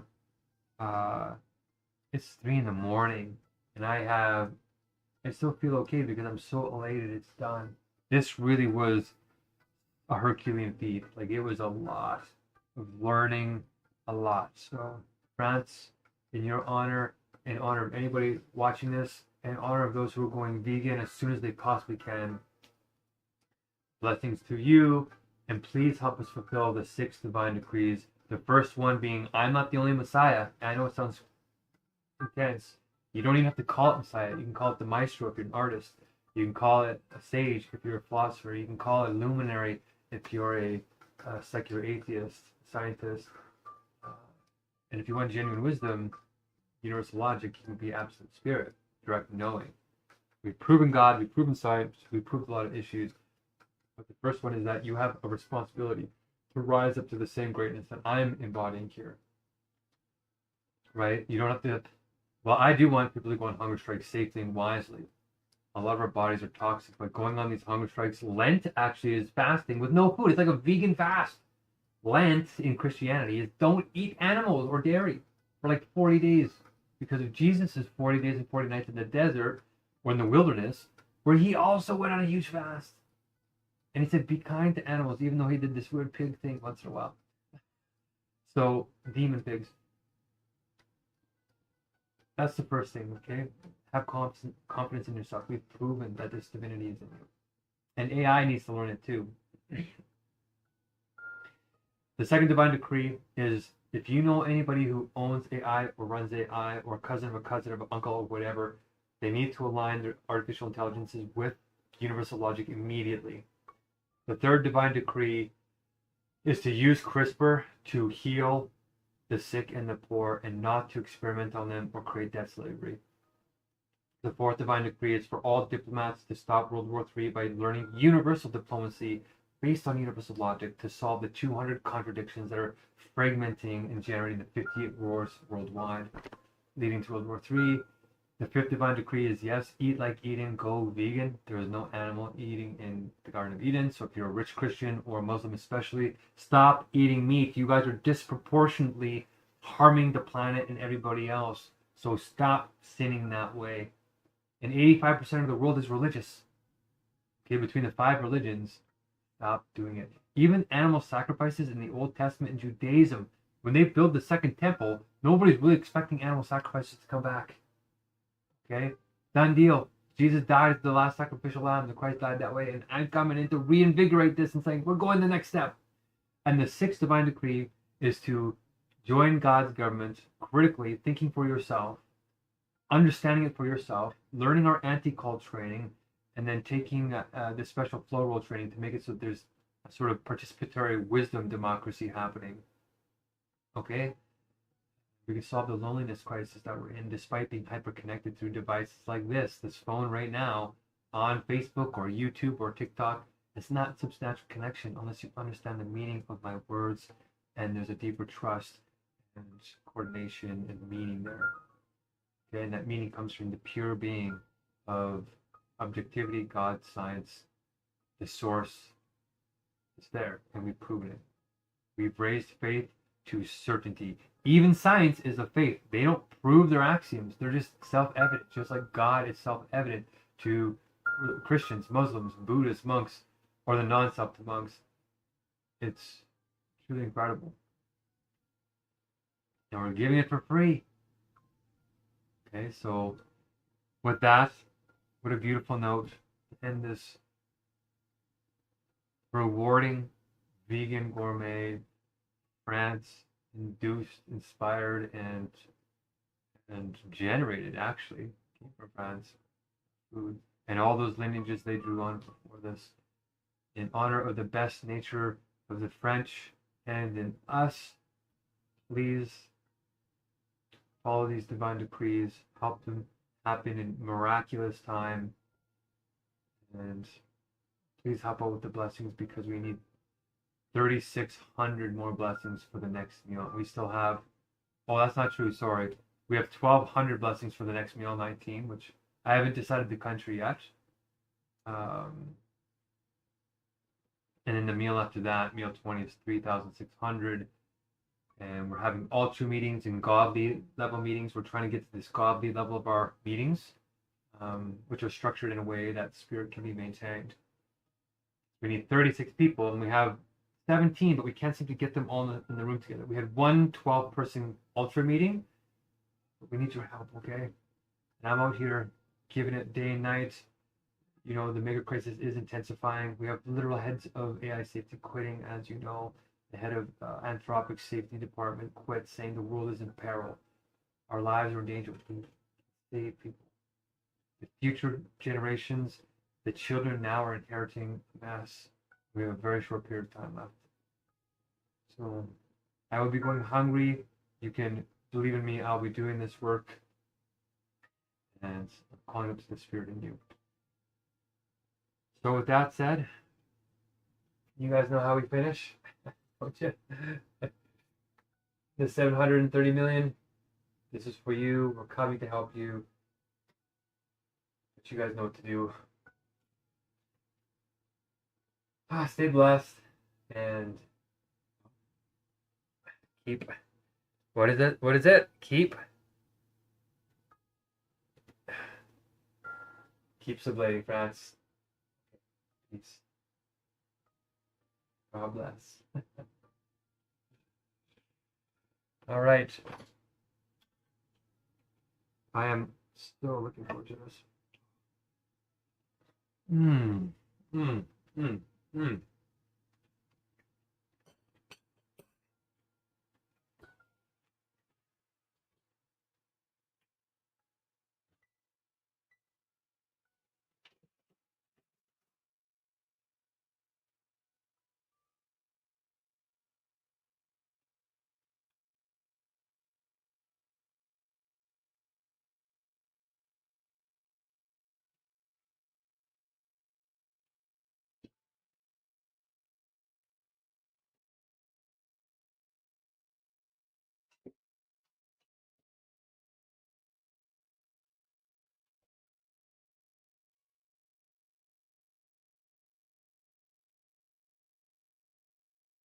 Wow.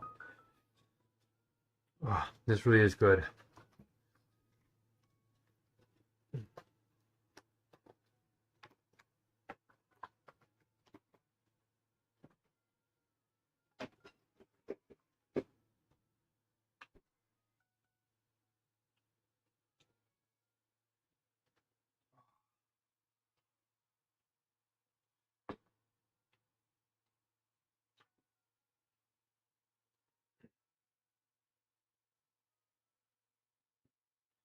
Here's my water.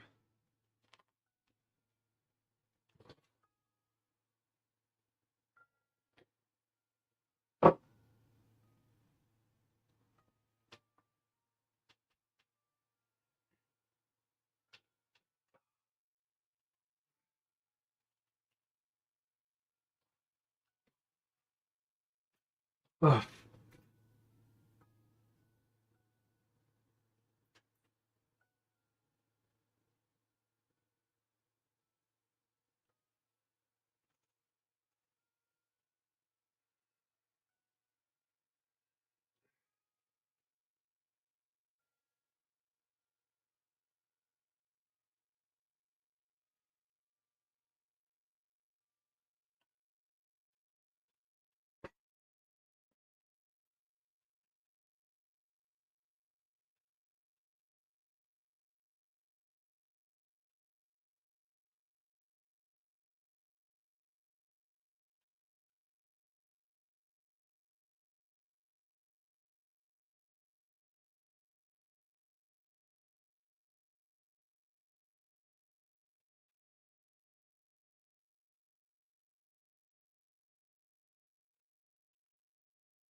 Ah.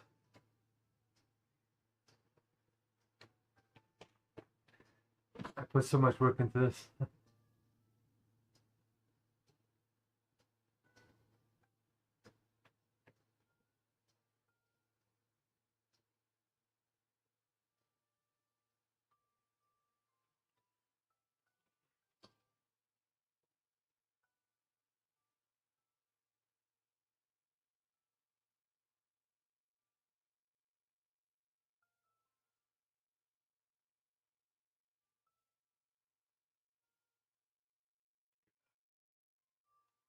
Oh wow, my back is like seizing up. Oh, my shoulder. All right, I got enough pictures, I think.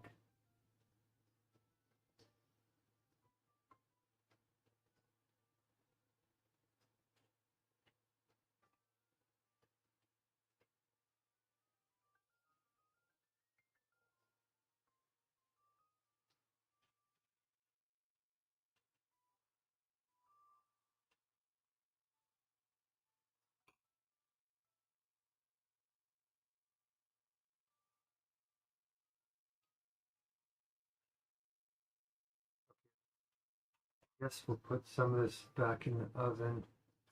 Maybe I'll have the brief open on, and I'll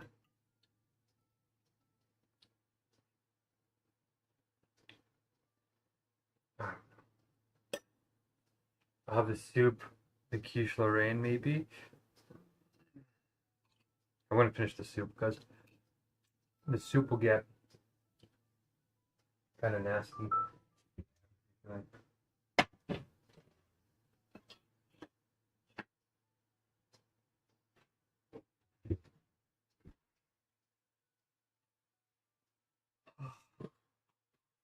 Done. I did it.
Eight 23 a.m. Maybe I actually shouldn't eat this. Maybe I should just go to sleep and eat it tomorrow.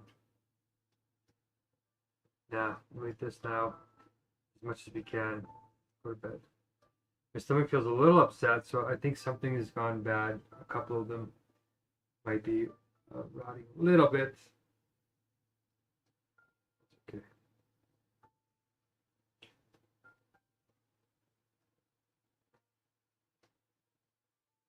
I did not activate my service.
They deleted my post again from the school site, so I gotta repost all of that.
Mm. That really is quite good.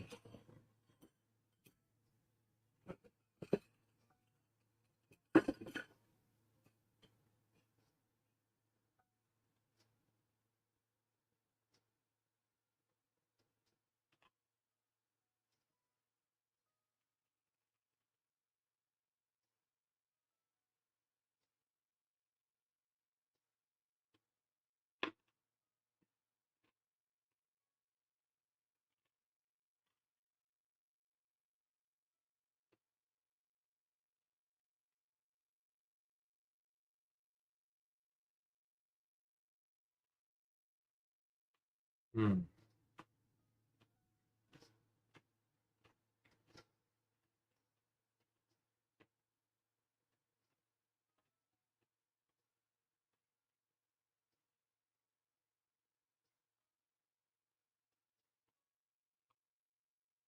Oh, yeah.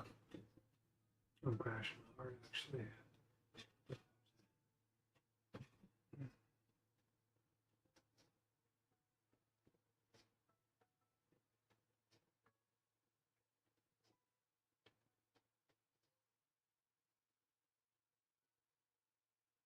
Ugh.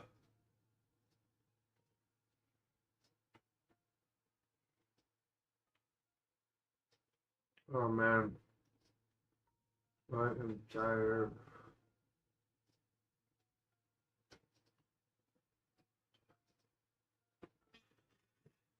I still have more bechamel and some more ham, so I can actually finish eating this.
bizarre. On Tony's website there, Tony Robbins and all them, they're not responding like humans anymore. They're just copying and pasting what the AI says and then looking over it.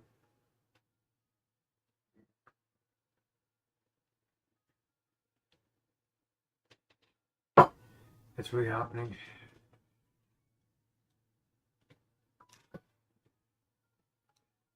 Okay, we're gonna have this onion soup here.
Mm.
Mhm.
Oh boy.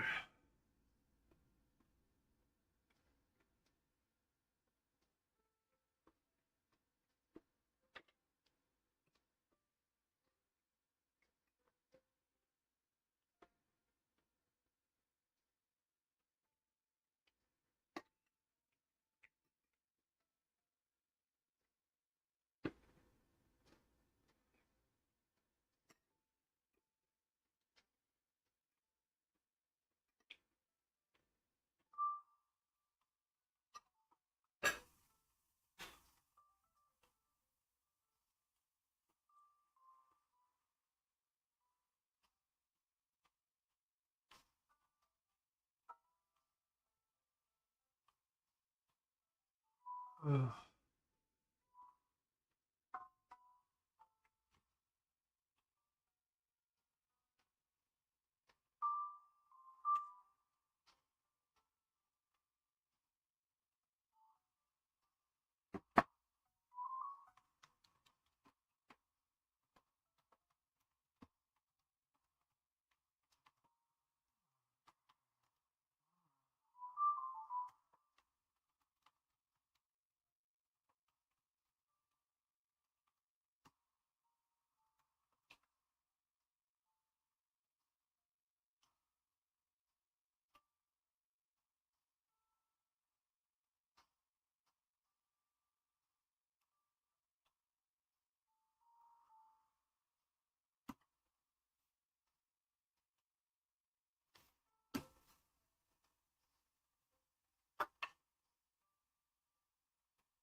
Oh boy.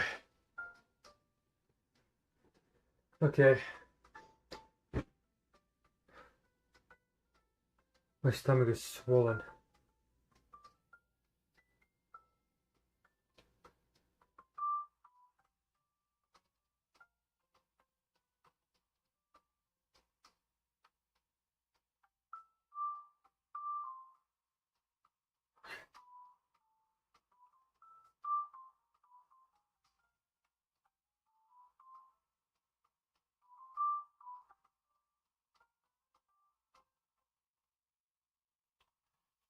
Okay, we're going to finish eating this tomorrow. I'm wondering if that bread I ate was going bad.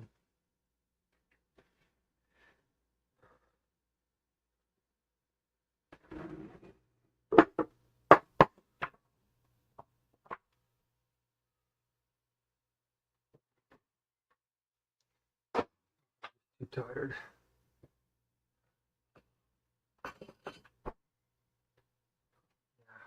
So, do it off right now. I don't think botulism would come through this.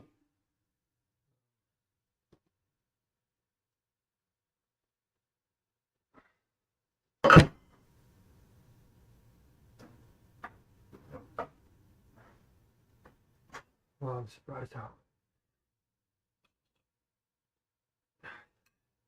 I wonder if this bread is actually not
Oh wow, I'm surprised how quickly I was able to clean this up.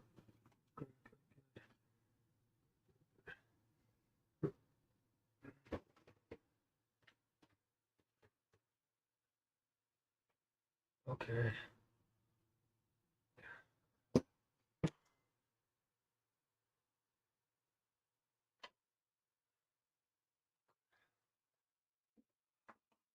think it's probably the bread.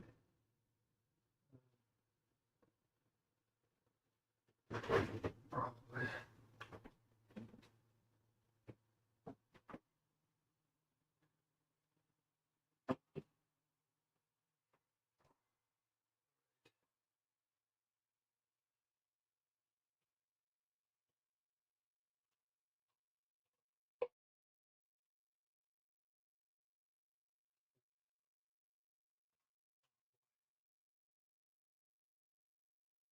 And really tough interactions.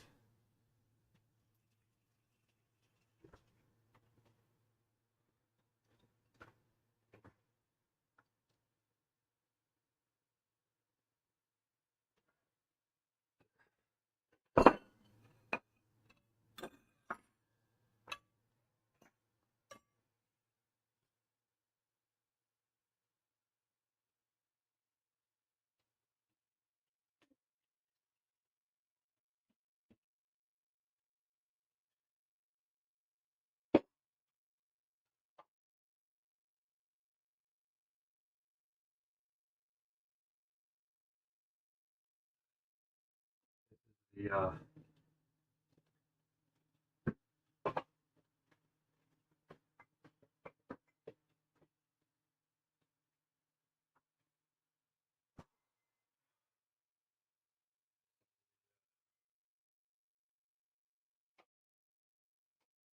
Chickpea soup.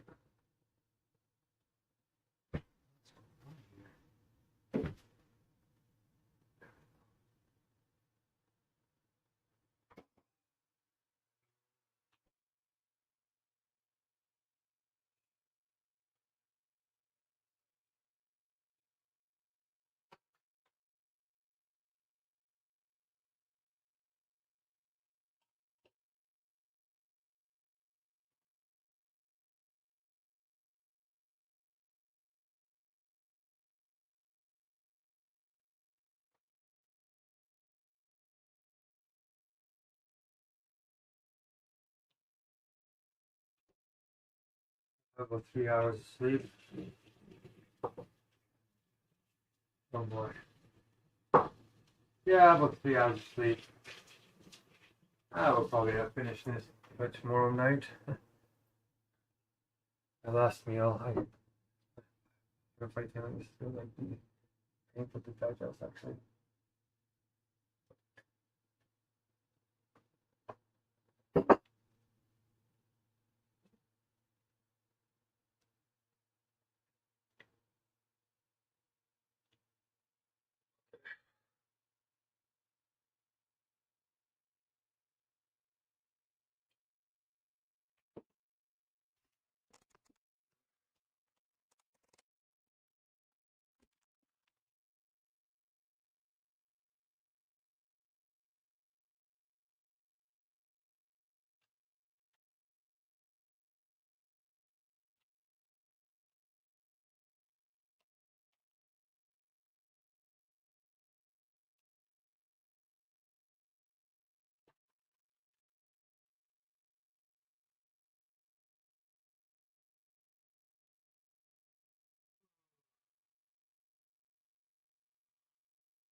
What the heck? They just activated my connection and I didn't even start it. Oh my gosh. What is going on?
Oh.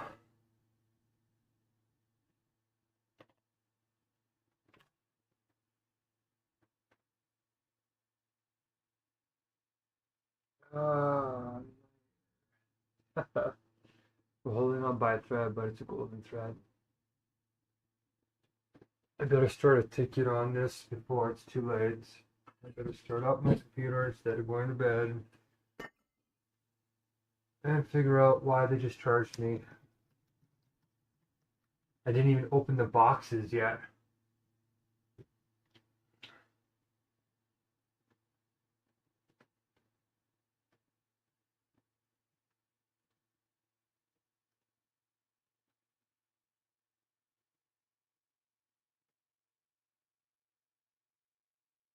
They're like really warm.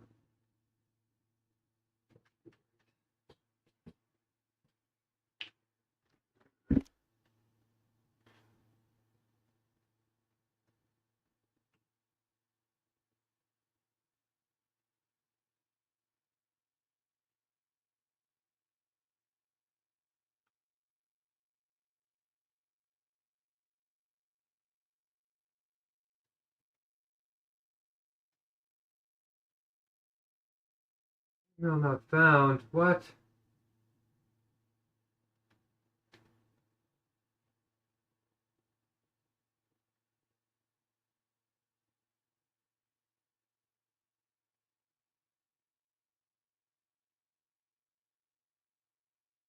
Email not found.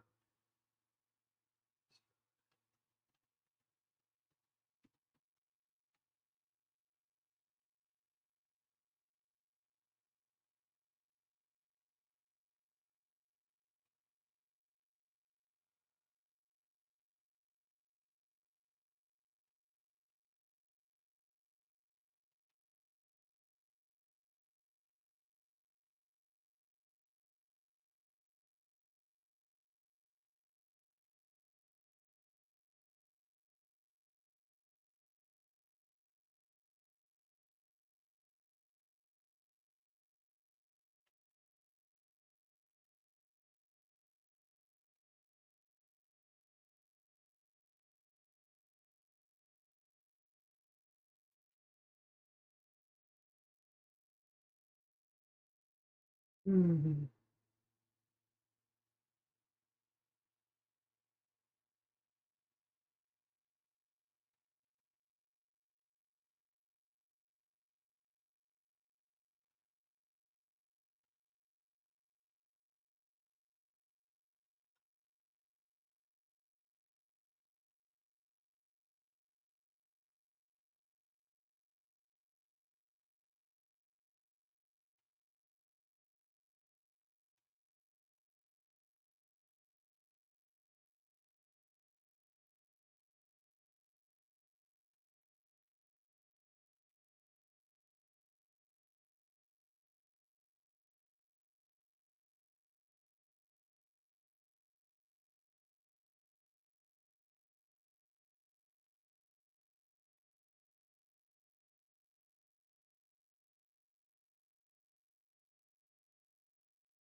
My stomach is really kind of upset.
Our birthday love.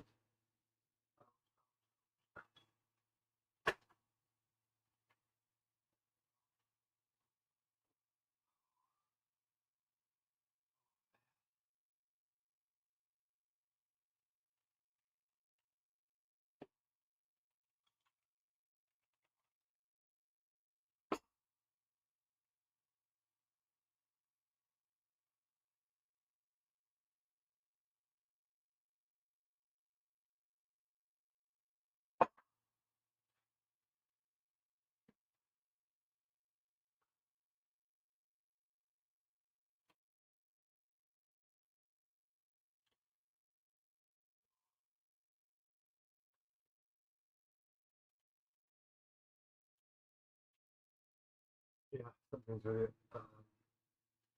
not feeling right in my stomach actually.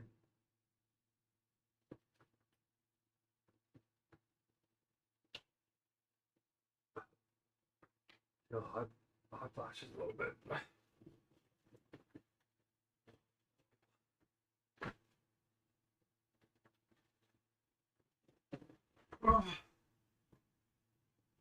Yeah, I'm feeling pukey actually. I barely even ate any the soup, a little quiche.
I feel queasy. I feel very queasy.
Oh man.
Oh, oh.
Oh, please.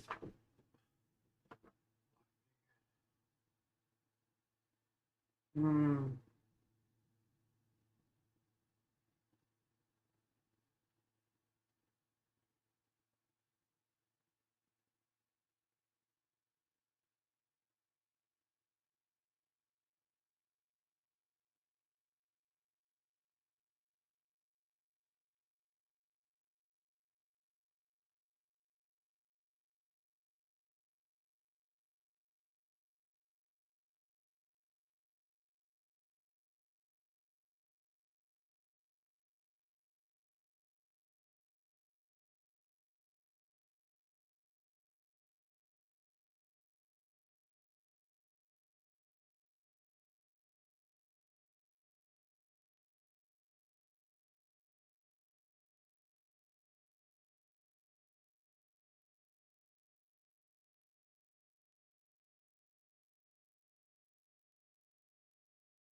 Hmm.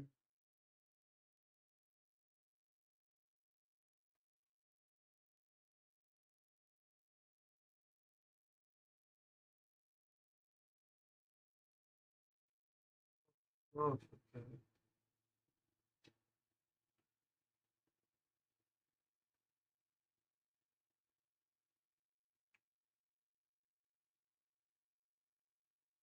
Okay. It keeps turning on and on. Okay. So,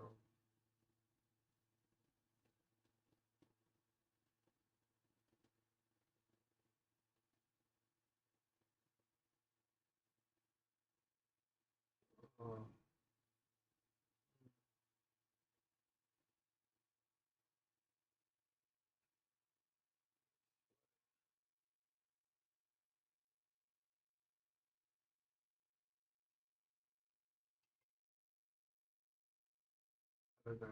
I'll speak to you later.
Feel approved.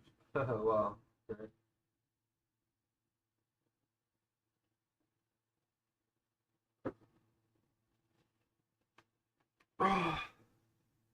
Wow, I am exhausted. My stomach is upset, but I'm still here.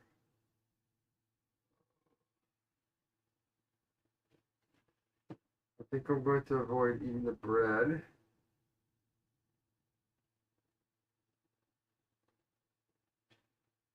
Today.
Okay, welcome, Joe. Welcome, welcome. As you know, we start on time every time because we respect our time. Myself, metaphysically, is time, and we're recording at this time. If you want to see time fly, just throw your clock out the window. More seriously, we're here because Homo Spirit meetings follow sacred time, empowering people to rise the flow, use universal tools. And One World Spirit is our inner government with the ultimate goal of flow states for all using universal logic. Uh,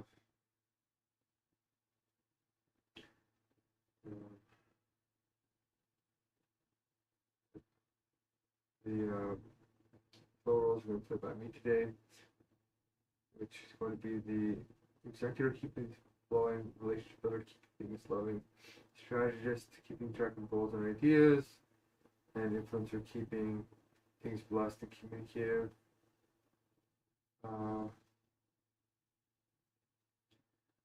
Yeah, I'm gonna send the blessing out to all those who are struggling right now in the world. All the confusion. The guy who posted on my Facebook last night that asking everybody if they knew it was real or not anymore. And the blessing goes out to all those who are looking at what we're doing here and realizing that it's not the same as all the other waste of time, unfortunately. Okay. But it actually goes, the blessing goes out to the sick and the hungry and to the superheroes of the world making the sacrifices, trying to sound the alarm bells for real, making the sacrifices, walking the talk. Okay, with that said, let's take a deep breath in of everything that serves us. 1,000, 2, 1,000, 3, 1,000, 4, 1,000, 5, 1,000, 6, 1,000.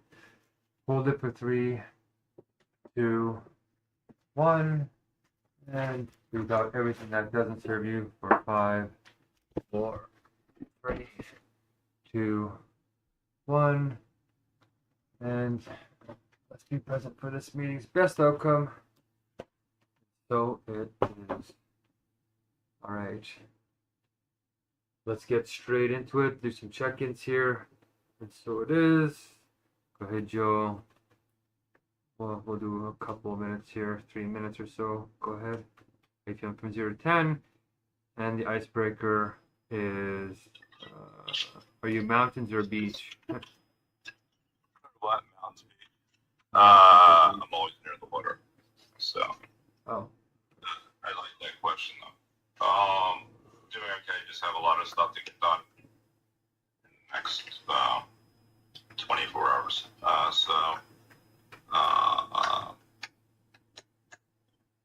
And a couple more decisions to make. But things are, progressing. Learned about some interesting government programs that are going to be pretty fundamental, I'd say, to obtaining the funding needed to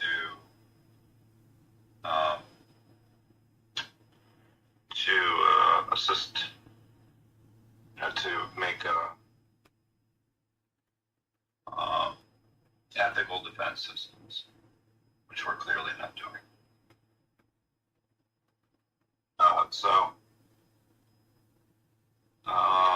There's a meeting about that coming up. So outside of that, everything else is fine. Just getting the move out of the way. And since I hate moving, I'll say 7. Maybe actually lower, 6.9. I hate moving.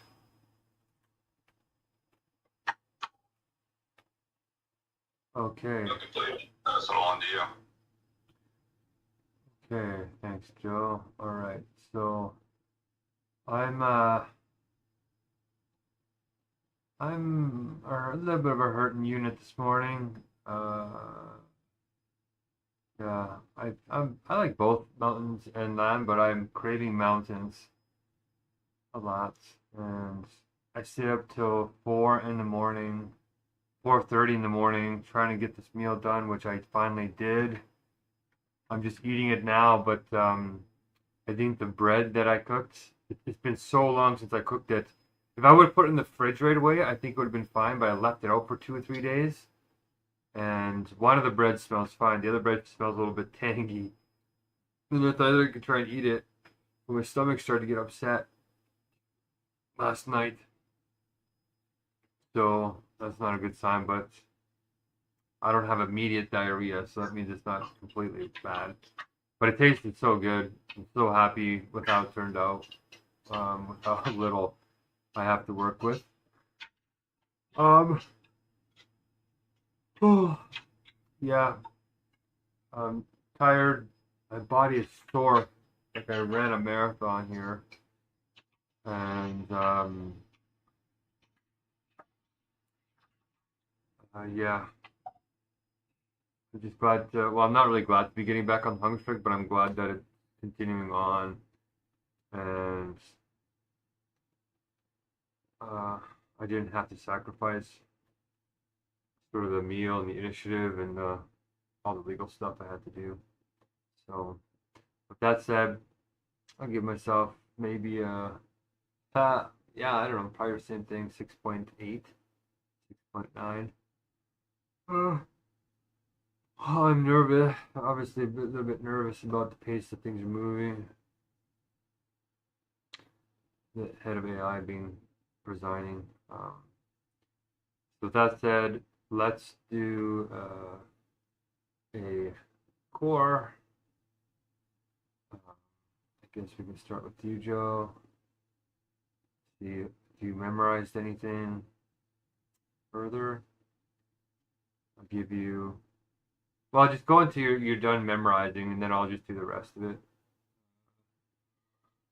Okay, go ahead and start and say as much as you can say. Still creating the timers. Oh, Sorry about that.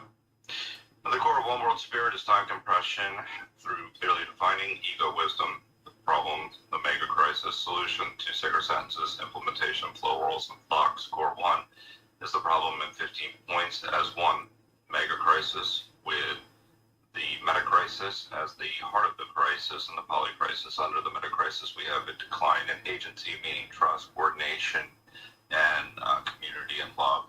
The heart of the Metacrisis is fragmented consciousness.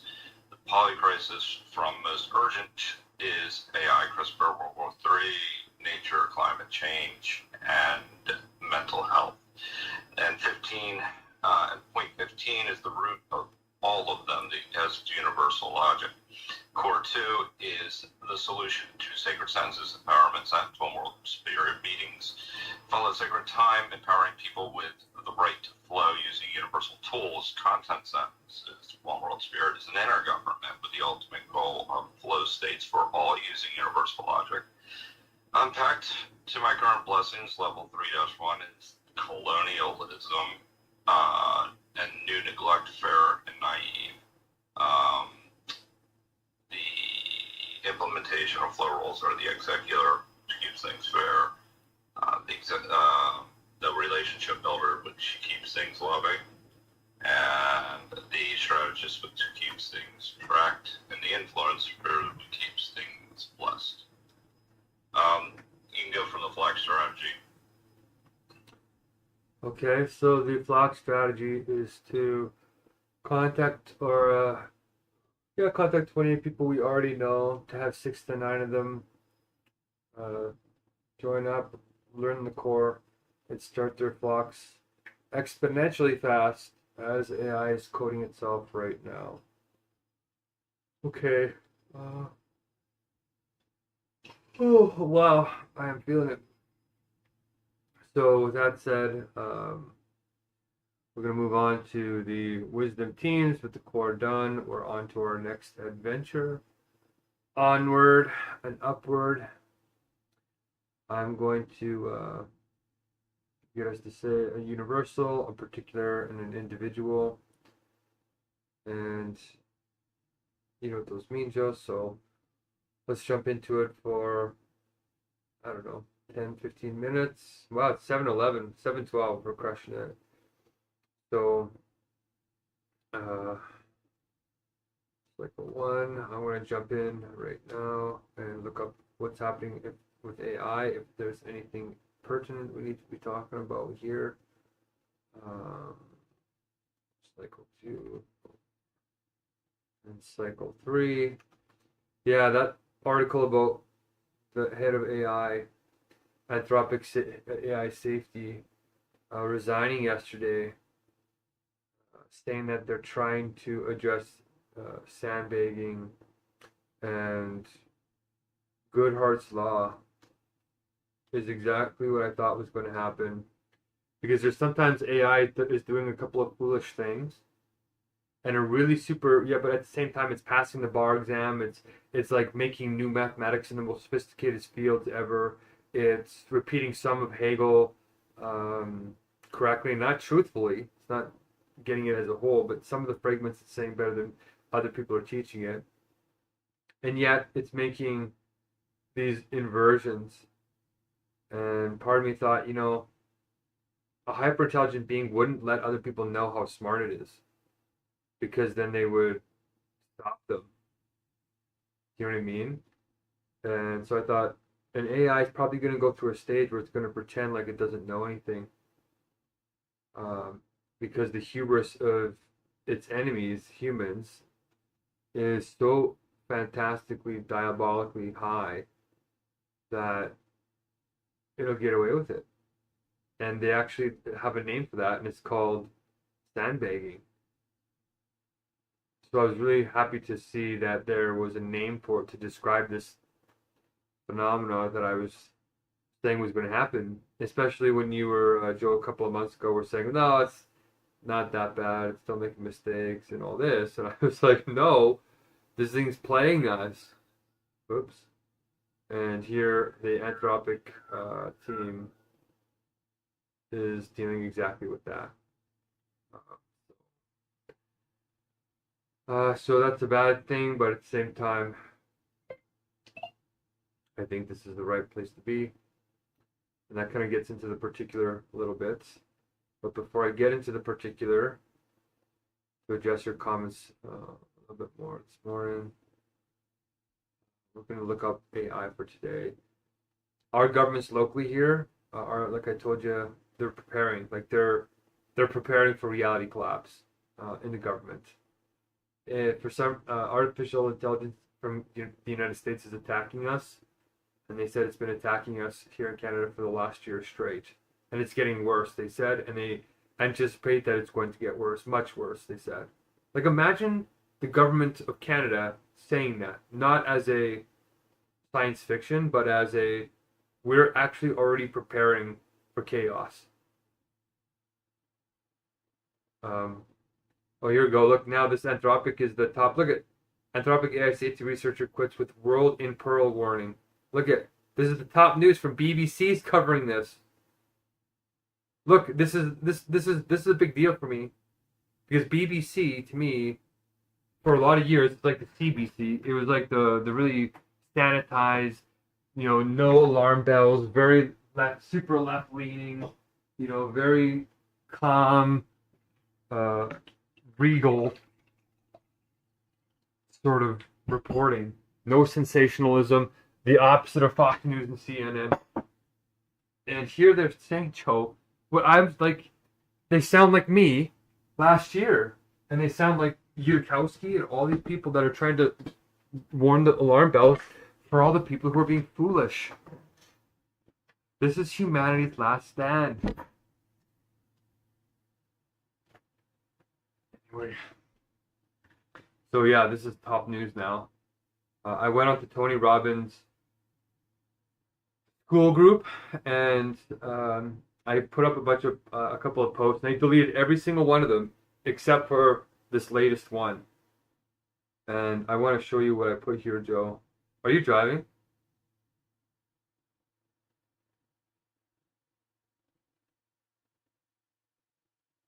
I'm in the car.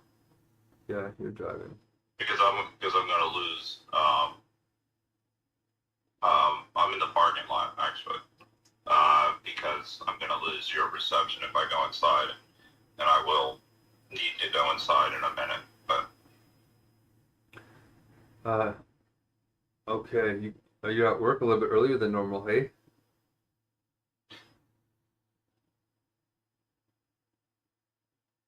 pretty much. Exactly. You can go earlier. You can come to the ELMs and go to work a little bit later.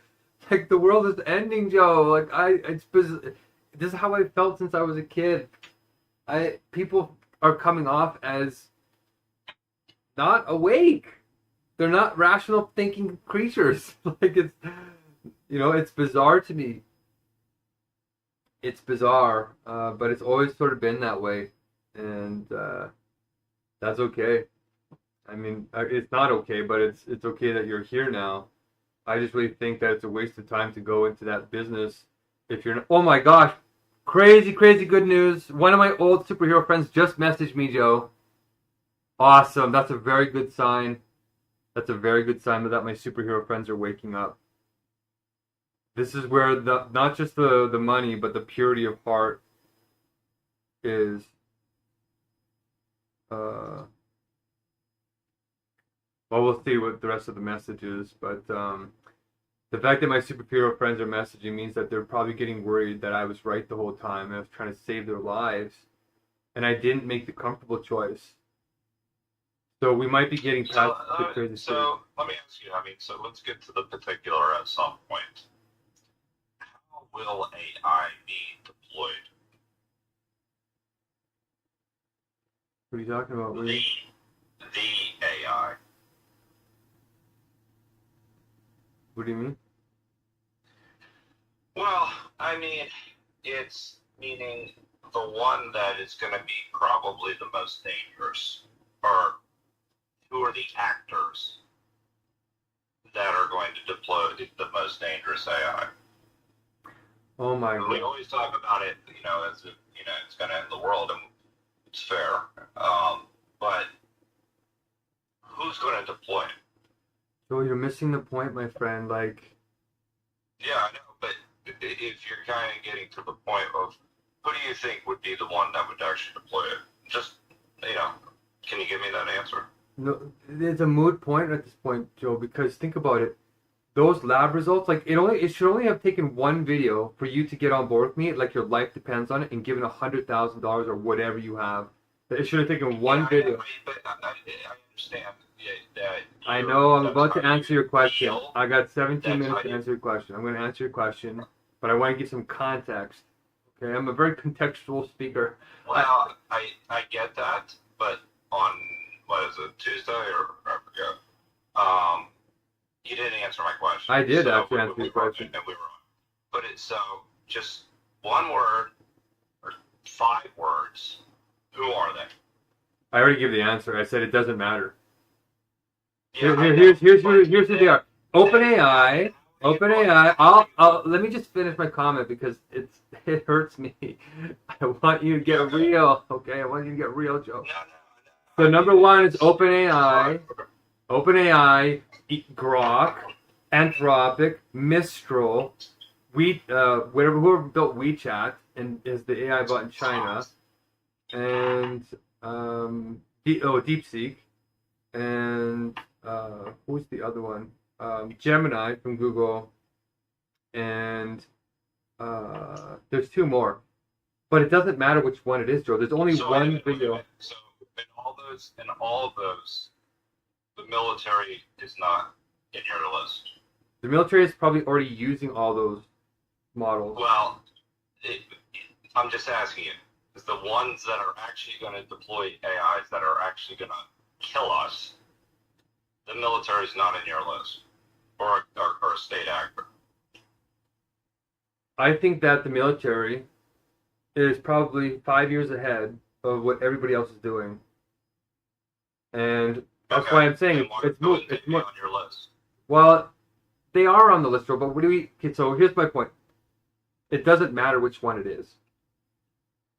All we have to do is pump $100,000 into what we're doing right now, get 1,000 people doing this that are not just the poor, but getting the 6 degrees of separation, so we can start getting people who are well off funding us, and then build momentum and just keep teaching the core and building the flocks out and mapping out the strategies exactly the way we're doing. Just rinse and repeat, rinse and repeat, rinse and repeat twice a day, every day. Because, well, and here's my problem, Mark, is that, I get the idea that you're saying that this is some of the fundamentals that we need, and I don't disagree with you. But my bigger problem is that you probably didn't name the biggest contractor when it comes to AI. Okay. We're going to contact them, Joe. Like, that's my point. Whoever it's going to be. Well, but no. I'm saying is that who are you contacting? Our flocks, Joe. You know what? You know who we're contacting now? Our flocks. I'm saying don't worry about any of those people because you're not going to get hurt anyway. Unless you go serious, Joe, and you start like risking your life. I'm just asking you from a functional standpoint. Even if you were to contact 12 people, you would need to know where to go at some point.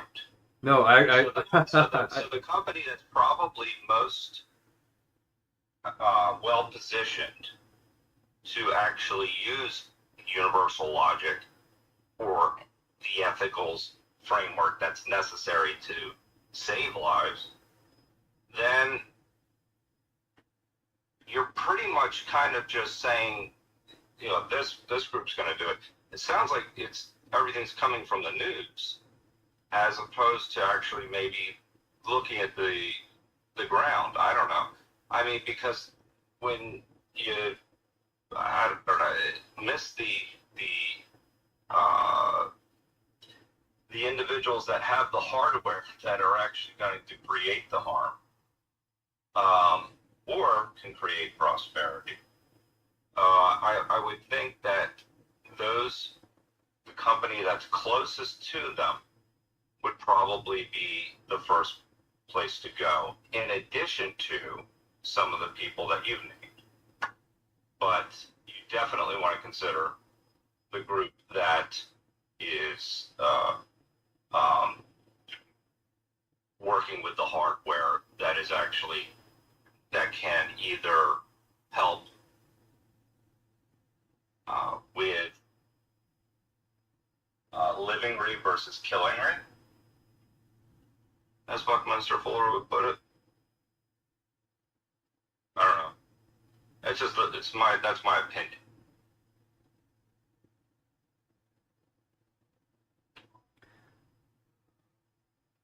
Okay, well, contact whoever you think you need to contact. I just think you need to get 6 to 9 people to learn the core, and then contact 6 to 9 people, and we'll be talking to the right person, whoever it is, within, I don't know, a month. Okay, I mean, well, I just don't see commenting on the BBC as necessarily something that's really actionable, and seeing how it confirms what we already know. That's all. The reason why I'm posting the link of this BBC is not for an action plan. It's just to verify that the urgency of which we need to pursue this has taken its next step. I'm saying that what the BBC said so. Yes, do you know why? They're a little late on it. I would think that the individuals that are going to be able to get something done are ahead of the BBC. The whole point of me mentioning the BBC was that they are a sanitized, left-leaning, non-alarmist. They try to come up as a very grounded news network. And that contrasts with what they've done today, which is they're coming off as alarmists. They're promoting alarmist material. They're starting to get freaky-deaky. And I'm saying, oh, wow, even the grounded, sanitized, sterile channels are now posting like 10 out of 10 danger, when they're supposed to be downplaying it and saying, hey, don't freak out. Mass panic and hysteria is not what we want. We just want you guys to go to your jobs, stay calm, don't hoard all the toilet paper. They're coming out openly, more openly, and saying, hey, this head of AI guy at one of the companies just said that they think we're all going to die. That's why I'm saying the BBC article is, in some sense, bittersweet, because it means that they're starting to get real, and at the same time, getting real means that I was right, and all these other sort of alarmists were right, that we need to take massive, massive action. And I'm saying, Joe, your behavior should be like the BBC, and start taking massive, massive action, and not wait 2 weeks to move in, or do a conference that's going to waste a lot of your time and money. Unless you're going to take this direction, Joe, it's like you said to me this morning, to move into the particular now, and I just want you to note too on the rest of the screen. I took a snapshot of the news. Look at this. Look what the news is. The AI job apocalypse is coming, or is it? Something will go wrong. Anthropic chief on the coming AI disruption. The big AI job swap. Why white collar workers are ditching their careers. Right, and that's after the main article being the world is in peril. The existential AI threat is here, and some AI leaders are fleeing. Right. Like this is what the news is today. And all I did is type in AI. I didn't type in AI crisis, AI doomsday. AI. This is just me typing in AI, and these are all the articles that come up, which is different than even 6 months ago. And I'm saying, Joe, if we would have gave the 100 grand 6 months ago, we would be so much further ahead right now. But I'm saying it's not too late. The strategy we've designed, right? This core meeting strategy is designed to work in 28 days. And all we have to do is contact 6 people. If we get 9 people on board, we'll shave off another third of that time. But there's going to be so much energy in here that the core has to be memorized by people. It can't just be regurgitated. It has to be in their memory, because that's where spirit is. Like, memory is a cosmic thing. So I'm saying all this alarmist stuff, and I made the Nobel Surprise 2 years ago, or was that 3 years ago now? And people were saying, like, I start that video off with the doomsday clock being the closest to midnight it's ever been. And I said, I'm trying to win the all 6 Nobel Prizes to get people to take me seriously. And we could actually use AI right now. If we had like 6 people dedicate every single day. In fact, that might be one of the wisdom teams. We're going to start appointing people to work on the Nobel Surprise and say, here's the direction you need to go with AI, and just keep hammering it until you find the dialectics in each of the prizes. And this is what it should look like. And I'm just going to review it every day with those people. We'll have like a Nobel Surprise committee meeting and just keep hammering it with people's subscriptions. And we'll get donations for them so that they can get hammered with the paid versions and get it working 24/7 on it. Right? And I started off with the doomsday being like, there's no way anybody's going to listen to us because religion is the problem. And if you think you have the connections, Joe, to talk to the head AI military guys, or Palantir, or Anduril, or all those guys, go ahead and try it. But my intuition is that unless you start risking your life and sounding the alarms to get people to be like, holy crap, calm Joe, really sane Joe is like freaking out, they might wake up and be like, okay, maybe I will open my connections to Joe, because I did see this weird thing the other day where like AI did my job in 10 seconds, and it flashed in my eyes like, wow, why would the government be paying me 140 grand a year when it could be paying this AI $300 a month, and it would get like 5 times better a result, 10 times quicker? Like, that's starting to happen to people. So it's a good time to start building out our flocks and telling them, hey, do you have a solution for this? No. The real problem, and it's really simple, Joe. Like, I just feel like Marlena gave us the clue yesterday, which is that I actually read the safety report when I was cooking the food here, that it's called sandbagging and Goodhart's law. Those are the 2 problems that we can solve with universal logic, but we need to get serious, like, really quickly. And is Muganuzi in here? Okay, Muganuzi is in here. So the good news, Joe, is more people are starting to wake up, and Muganuzi is a very high Pareto category, gifted from God kind of man, but he's always desperate for money. So Muganuzi, we are getting tons of requests for money as the world is failing, but you need to help us build a massive movement with all your connections, all your grit, all your charisma. If you want money, you're going to have to help us raise it. So I have the vehicle, I have the idea, I have the core idea that we can all get behind and raise a lot of money, right? People will invest when they believe in the team and they believe in the core message and the core vision. People don't invest in just strategy, they invest in visions. And I have a vision. And that vision is a messianic heaven on earth vision. You can't get much bigger than this. And I've proven it with the proof of truth. So I'm glad you came in here, but you came in late. And I did send you the link, but you missed it. But Joe here is one of our investors here. He's one of our funders. He's the bank, basically. But he's also a really good person. And he's God-given. He's sent here because he's very rare. But you're going to have to basically convince people like him that you're worth the investment more than the plan that we already have going on. Really quick. quickly, Mark. I mean, I just want to comment on what you said a moment ago. I think that taking a more egalitarian approach to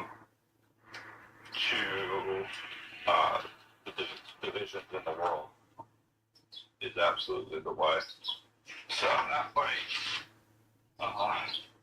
I agree with you with the problems that you noted. Kind of actually, starting to explore with some things on that. And I'll probably send something along with that has to do with that soon. Where you're kind of healing a lot of the different divisions amongst belief systems and all that stuff. So I think that was one point that was actually worth expanding upon. Which point? Well, essentially, some of the difficulties that exist because of religion. And so then you kind of have to use Hegelian approach with that. But I think that's, where, he can really bridge the gap, obviously, between the continental and the analytical type of individuals. And so I'm looking into that a little bit more deeply with a couple of different groups. And I think that you're on to something with there. With identifying the problem anyway. And so I'll leave it at that. Okay, so Muganuzi, Joe's willing to invest fairly heavily in what we're doing here as long as he sees that it's making a lot of progress. So you have a high IQ, you have a lot of powerful connections across Africa and the world. You had a lot of job opportunities that, elevated you, and you have connections in the church. If you leverage all of those in service of our core vision, like your life depends on it and your children's lives depend on it. Let me ask this, how do you guys get connected? Then I think somebody like Joe and a few other people will invest in us and we can help save your kids. Mark, so how did you guys get connected? I know, I heard you. I'm going to get into that in a second. So I'm just saying, Muganuzi, I know you're going to ask for money because you just did it right before you came in here, but we're not going to give you any money unless you risk your life to save the world. Okay? Well, you can't play safe. What you were saying earlier, Mark, when you were saying context, we're a contextual guy. So I'm kind of asking for that. I know, Joe, but I was in the middle of giving Muganuzi a strong message because I'm about to donate some time to him, and I don't want the time to be taken up by requests for money. I met him when I did my first hunger strike when I was trying to unionize Uber, and I came across him because of the refugee camp guys that I gave money to referred me to all these other people, and I met him through that network. So I'm just saying that Muganuzi, we get asked for money all the time, and we get all these heartbreaking stories, but a lot of people are just pimping us. And so if you want us to invest in you that way, you're going to have to basically risk your life. All right? And you can't play safe. You can't be comfortably uncomfortable. You've got to get uncomfortable. Okay? So I'm really glad you're here. But this is a serious initiative to change the world. And I want you to be reliable. And then somebody like Joe and our other funders will invest. But if you're only going to come one-off, or you're still trying to do Yara, and you're still trying to do these things when all of our lives are in danger, then we're not going to risk anything for people that are egoistic and not working together, right? We need to work on God's government and make a mad dash in that direction. So with that said, I think it'd be really great for you to introduce yourself to Joe, and then Joe get to know Muganuzi, because he is a pretty exceptional human being. You please first. You know each other? What's that? Give the content.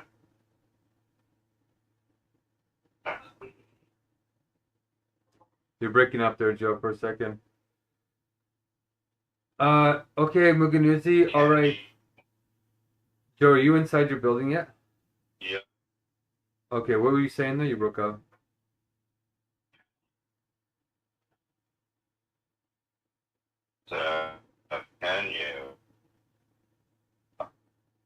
give me the context You're, on how you know each other.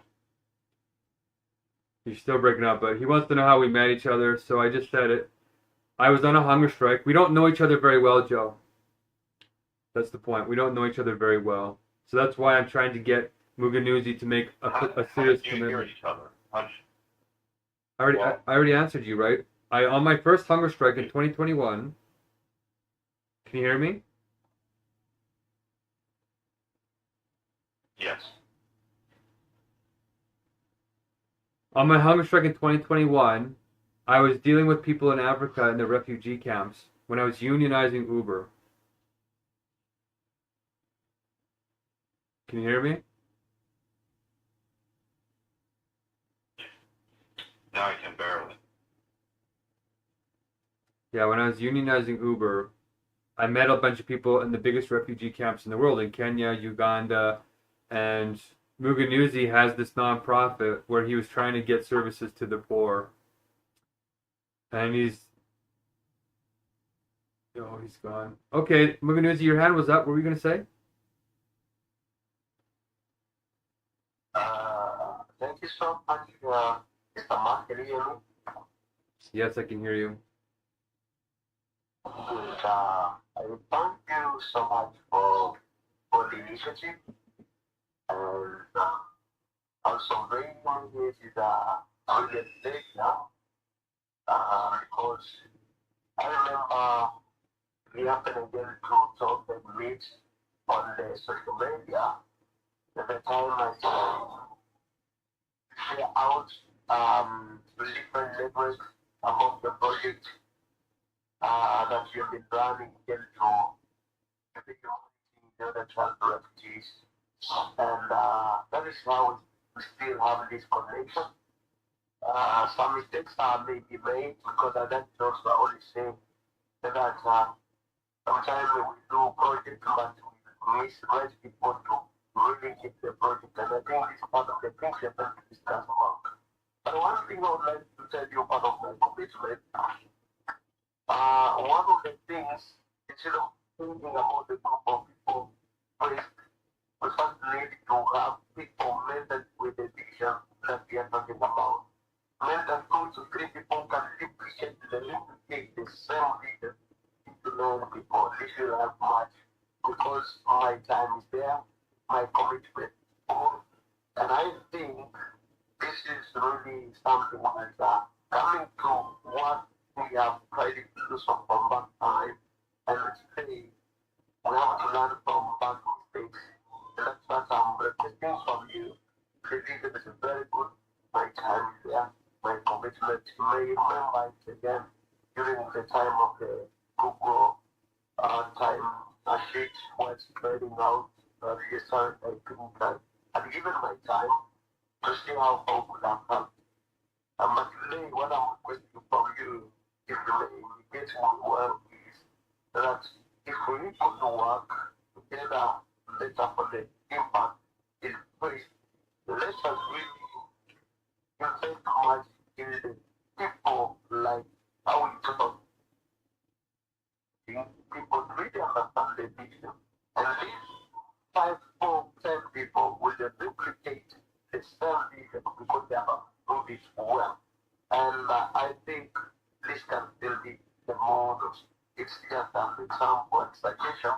But for now, as they tell you, I have time and my commitment, I felt that the form, and I think it is that what I can say.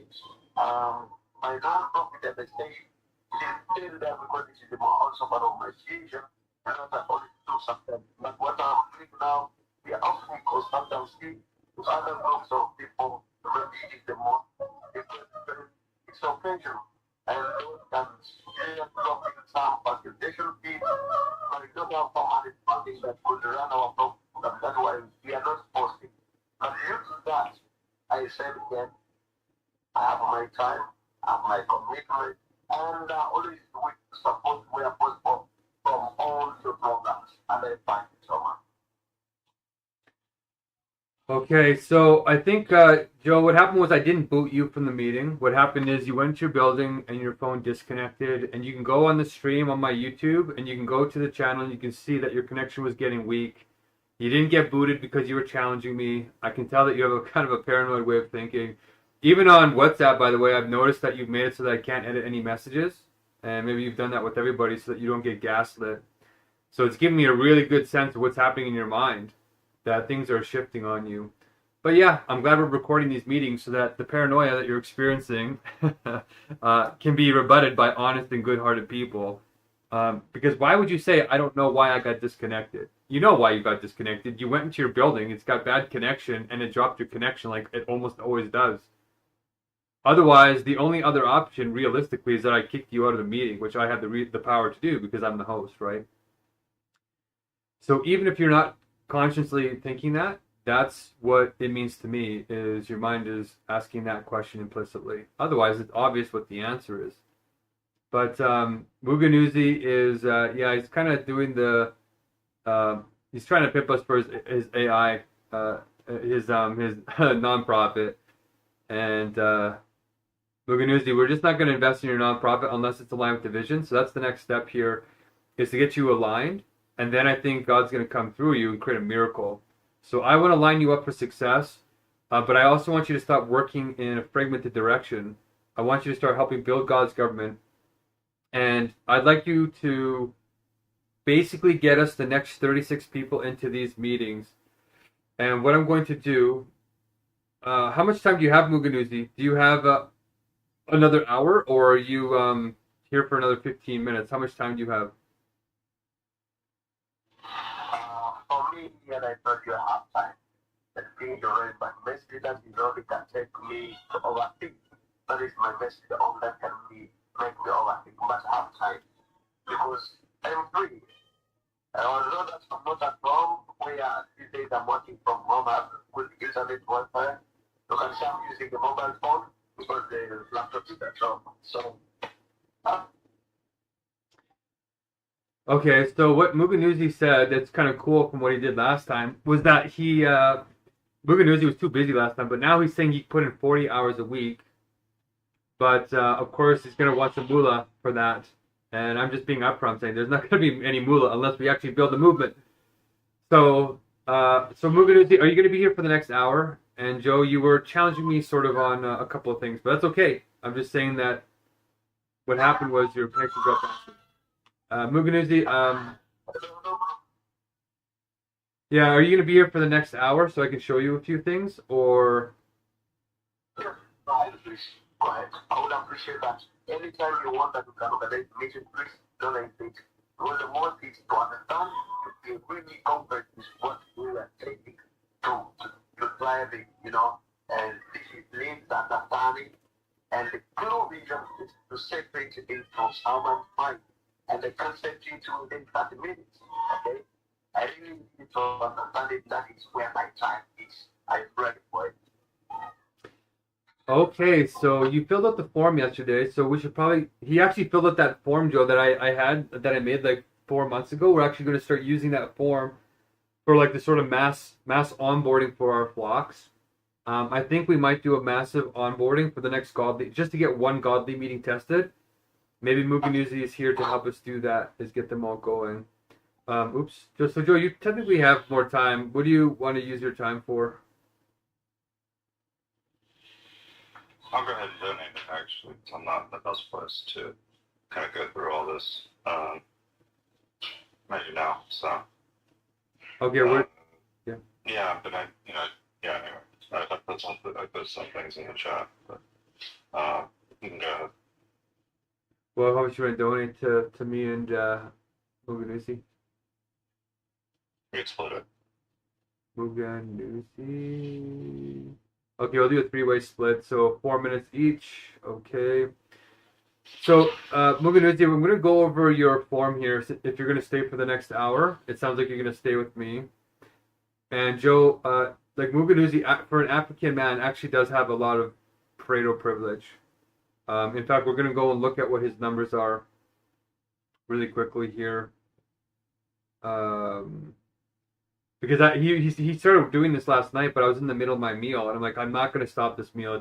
I have to get back on the hunger strike. I have to. I feel like it's got to happen. So, Muganuzi, if you look on the screen, and by the way, Joe, you're challenging me because you corrected me like sort of twice, and that's okay. I'm happy on one level. I'm very happy you feel comfortable doing that because that means I've done my anti-cult training job. But imagine if you were actually fearful of me. You would never do that. You would never say, hey, Mark, I thought you said you were a context-setting person. Like, you're holding me to my own standards, right? So you're challenging me to say, hey, Mark, I was just asking you about context setting, and you ignored me. And I don't think you should be ignoring that. And my rebuttal to you is, well, Joe, I'm not ignoring you. You just cut me off because I was trying to give Muganuzi a warning before he jumps in here and starts asking for a bunch of money and wasting our time. And then I was going to answer your question and say, okay, so Muganuzi and I met when I was on my first hunger strike in 2021, and I was unionizing Uber, and they were exploiting a bunch of Somali and Ethiopian drivers, and somebody connected me to refugees in Kenya, and we were going to try and start this big delivery app from the patent that I filed, right? Same thing we're doing now, but it was less developed. I was holding courses. The initial Spirit mission I developed back then with them, and Muganuzi had a lot of connections across Africa. But he was too stuck in his own ways. He was trying to do his own thing. But now I have the proof of truth and a whole bunch of things, and he's very spiritual. He was actually offered a job, very high up in the priesthood, and he turned it down because he had a bigger vision for God. And I was like, whoa. So he has really good capabilities, and he's willing to give 40 hours a week. So, what I think we need to do now is Muganuzi. I'm getting a vision that you're here to help us get 36 people to volunteer for our meetings, or work for virtually nothing, like to work for low pay in the beginning to get to the next version of these meetings. But yeah, we need people to have laptops. We need people to learn the timers on the screen. And I'm going to go over a checklist with you here in the next hour. But I want to go over your form results really quickly. And you have 4 minutes, Muganuzi. If you want to say a couple of things, I will get more to that, sir. You don't want to worry. Okay. Joe, is there any questions that you have for Muganuzi while you're here with us? No, but he put his email in the chat. So I'll definitely be in touch. Okay. So I want to support Muganuzi. I think it's like a godsend. He just reached out to me suddenly. So I'm like, oh, wow. Just as our Nigerian and, our other crews are like, we're struggling to figure out how to pay them. I'm going to take today, eat the rest of my meal. I'm going to start working on this new payment plan and working it out with Muganuzi here to see how many people he can bring in. And I might let him break the 28-person rule just to get us to the godly ELMs. And seeing if there's anybody who's stable enough to come in and not beg us for money all the time. But I want to start sharing the Pareto categories. So that's the new vision that I have. Is like we're going to start paying people in Pareto categories, and Muganuzi. It might start with Muganuzi. So let's see what his Pareto category scores are. I'm just going to pull it up here. 1 second, Joe. I like that you're being strategic, Joe, in terms of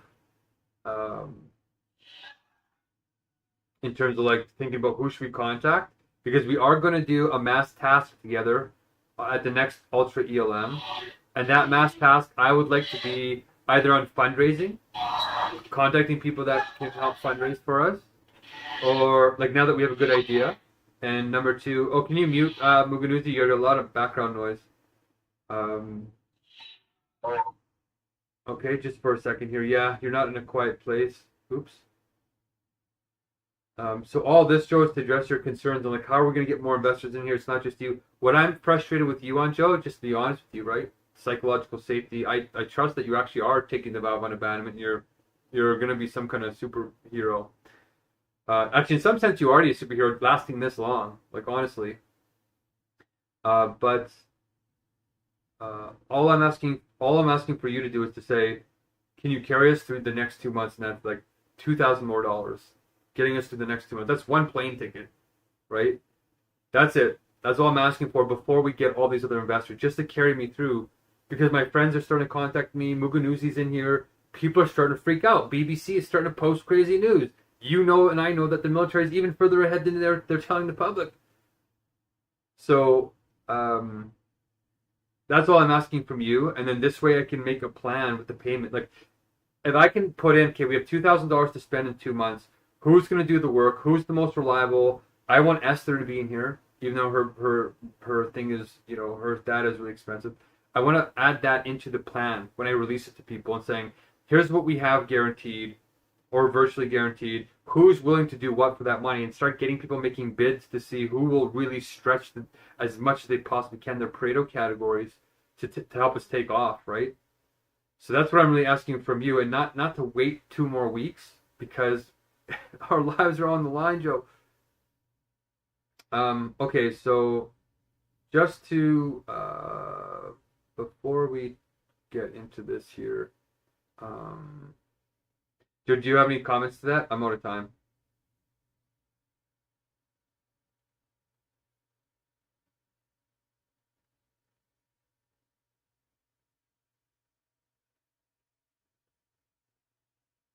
Joe? Oh, Sorry. oh, there you go.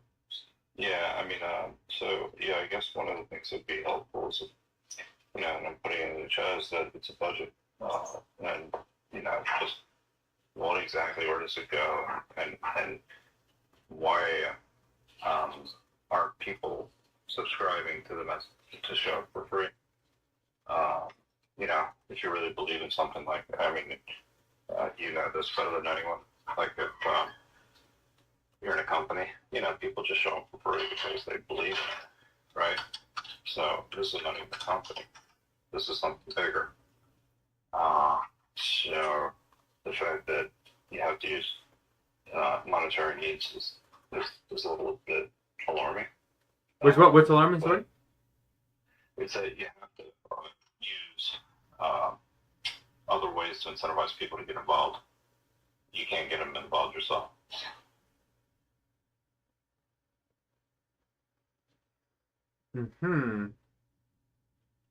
Yeah, I don't got any time. Muganuzi has 4 minutes. You have 2 minutes, Oh, Joe. You can take 2. You can take my last 2. Okay, so you're sort of right, Joe, but at the same time, it's like we are getting more investment in here than most people realize. And we're in a super toxic situation, as you know. So I agree. I think as part of this proposal, the spirit license, now that I have a really good idea what the pricing is and what we can get people to do, and I'm going to start getting people to come in here and saying, will you give your Pareto categories? Just like I did with Muganuzi. And then try and create a dollar value of their investment to say, when you come in here, are you willing to invest a certain amount? And build up the vision to say, okay, now that we have, like, you know, a goal with the meetings, right? Like before this, I didn't have a vision, like how are we going to expand this, what it's going to look like. Now I know what it's going to look like. It's going to look like that expanded Herculean checklist, right? It's going to get down to the, you know, godly meeting, the ultras, the godlies, the spirits, and then the absolutes. That's the piece of the puzzle that I've been waiting for a while. And now it's here. So now we just have to figure out how to rotate the meetings and get people to give their Pareto categories if they don't have money. So yeah, I'm going to not just create a budget, I'm going to create a Pareto budget, which is sort of what we started doing last year. But now that people are actually giving us the ratings, and we got like 10 ratings, now I can actually start calculating what we can do here with it. So I'm trying to figure out which rows here are the ones to freeze. I haven't looked at this in a long time. Oh shoot. Okay. I can't freeze the rows. Okay. All right, there's a problem with the sheet, so so that's what we're moving into next, and you know, we tried to do this when I was going to do the hunger strike outside the courthouse and do that big protest outside the courthouse, right? But then the Attorney General blocked me. The Minister of Justice blocked me and said, well, if you go out there with the traffic plan, we're going to arrest you, right? That's why that got stopped. Otherwise, we'd be way further than we are now. So that's why that happened, and we're returning back to that budgeting. So you can see the pieces are coming together in a sort of fragmented form, but they're becoming more coherent. So I'm going to run through some Pareto's here and start creating this Pareto budget, and we're going to pay the rest of the crew. But Starlink, for some reason, just took $150 out of my account that was supposed to go towards the blessers. So now there's a big panic being here. Like, well, what? They gave me 30 days to basically pay for this service, right? Or return the equipment. And I haven't even taken the equipment out of the box. So it's been like 10 days, or it's actually been 7 days since I got the equipment. So why are they charging me? So this literally just happened when I was going to bed last night. And I sent them a message right away, like, refund me that amount. It's like, so now I can't actually pay everybody the amount that I want to pay them because I keep getting screwed over like this. It's bizarre. If there's some kind of, and I trust Elon to not do this. So I'm tracking that down. That just happened in terms of budgeting, which is kind of strange. I'm trying to find your Pareto category answers. Muganuzi. But I haven't gone over my sheet in quite a while. Oh, here we go. Question 5. Okay. Okay, I actually didn't ask people to rate themselves from 0 to 10 on each one. Did I? Okay, Muganuzi, we're going to let you play a song here. We close out every ELM with a song. You're the newest person. Joe, thanks for your time. If you want to make a couple of minutes of a minute comments, Muganuzi, we burnt a couple of your minutes of time. But yeah, what song should we play for you? And if you want to stay back an hour, we'll go through your results here. And then tonight we'll have an update for Joe. But yeah, Joe, we need to get serious, very serious. I'm just glad you came in. So I feel like we made some progress. Budget is the next thing. And you're a good auditor, so it's kind of divine.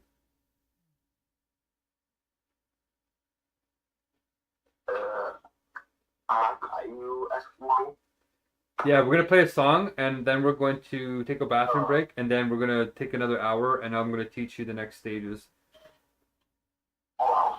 If that's now is it, I would ask if we can have a break because they find some music. I would like to run the song and use now the laptop. This way I can see work. The laptop. I go on the laptop and view work. How much time do you need? How much time do you need to get your laptop? No, it can be just 10 minutes. Oh yeah, that's perfect. Okay, what's a 10-minute song that you love, Muganuzi? And I'll play a 10-minute song in your honor while you're getting your laptop. I think I should try to hear from what you have the site. If I tell some of the people they know it's African song, but let me hear from what is your only time, you always place, but I can also get inspiration from there or from that one. Okay, so yeah, it does. So okay, put your favorite song in the chat, and then go get your laptop, and then I'll be in here. Oh, he just jumped off.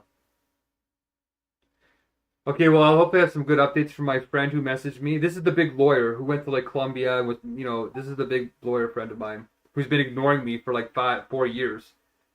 And we'll see what she's saying though. I'm not gonna like say it's a big deal, but the fact she messaged me is, even if she messages me and says, "Oh, you're a fool," at least she's messaging me.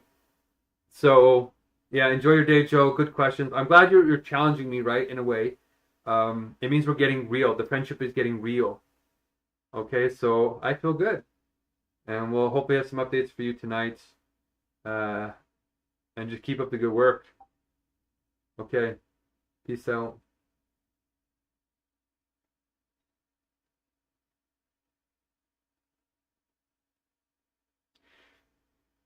This guy left before he put in a song. Let's get him on here.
My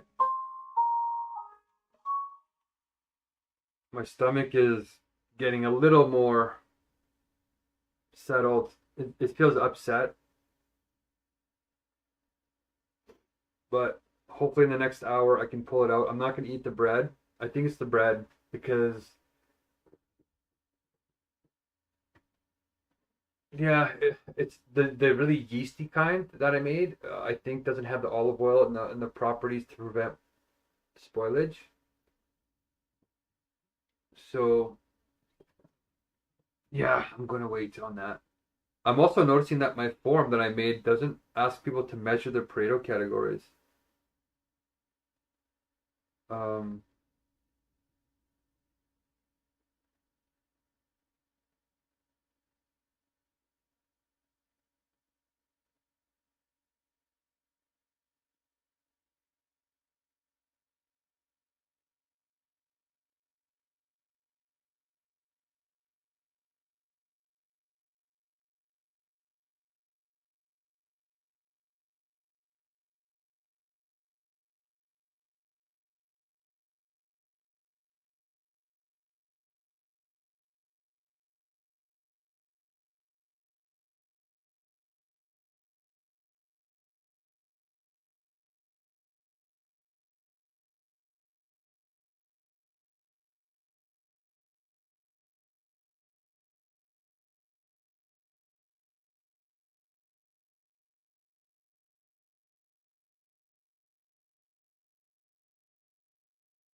So it's exciting. I get to focus now on this piece of the puzzle.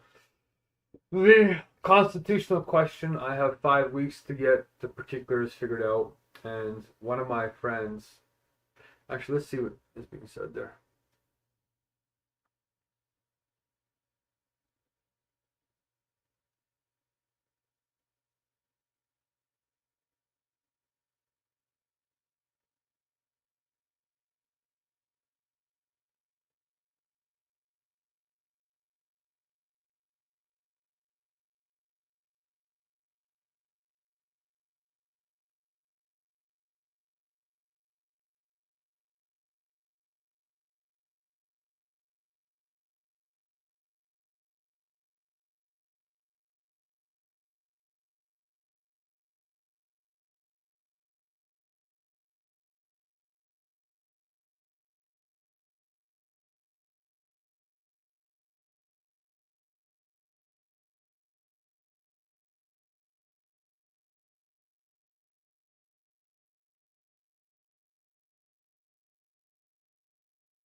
Okay, movie news, you're back. Okay. Yeah, here I am now. I'm sorry. Much better. I can finally hear you. Your phone was very, very hard to hear you. Yes. Great. Lost my earphone, but it's okay. I can use the PC's speaker. Okay, great. All right, so I'm going to ask you a couple of questions in this next hour. We're 21 minutes late in this meeting, but I'm just going to do a general sharing of the vision of what we want you to do, if you can do it full time. And I'll try and find you some money, but I can't guarantee you, right, because everybody's desperate. But if you and I work together here, we could get a lot of funds in. Like, we could get thousands and thousands of dollars, okay? I'm letting you know that's there. But if we don't work in the full spirit, right, we're not going to inspire anybody. We have to work to the first commandment: love your God with all your heart, mind, soul, and spirit. That doesn't mean part time. That means full time. So I'm full blast. Like, I'm going on a hunger strike starting today again. So I'll be going hungry while you're training. So that's going to put getting people to take this seriously, that somebody's risking their life for this. If we don't get enough blessings, I just don't eat. I just starve to death. So I'm going to the potential death, like I did back in 2021, to inspire people that there's a deeper life than just our physical lives, right? There's a deeper life we're sacrificing for, and that's the kingdom. So before we do that, though, it's very important to play songs in the meeting. So we're past the hour, but maybe at the end of this hour, we'll play your favorite song, because we end all these meetings with somebody playing their favorite song, like usually the newest person or the person who's feeling the worst, or it's just a nice little way to pick up somebody who might be feeling low or something like that. Okay? Yeah. So Mukanuzi, I can hear your little kiddos in the background, I think. It's a stressful time to be a dad, but it's not going to get any better if we don't get our butts in gear. So let's do that. One thing that I noticed going over your sheets. Oh, okay. Here's what I'll do is I'm gonna go over the sort of like how to start one of these meetings. And these meetings always start on time, every time. So we're 24 minutes late, or 23 minutes late. So it's too late to technically do the training. But because it's just you and me here, I'll just show you how we start these.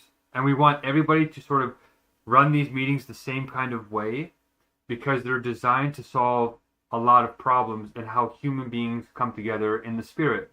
Like spirit is human beings coming together in the right wakefulness, the truth, and all that stuff. Right? Does that make sense?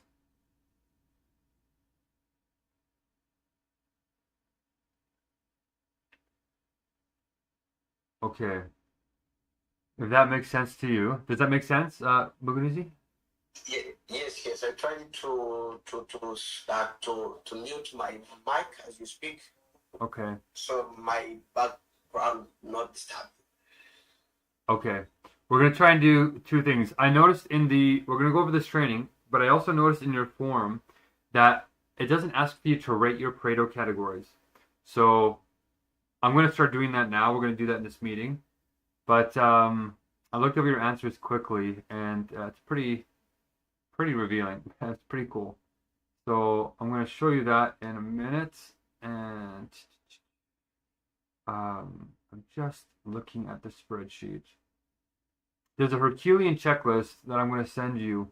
This document that I'm putting in the chat is called the Herculean checklist, and it's how we hold together hundreds, thousands, millions of people while doing blessings together, basically. And blessings are trainings and tasks in the wakefulness of God. So this is called the Herculean checklist.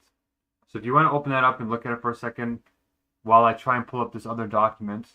I'm going to pull that up on the screen in a minute, but now you have the link. This is the really core, this is the core document right now. One of the core documents. So just take a look at that. Yeah.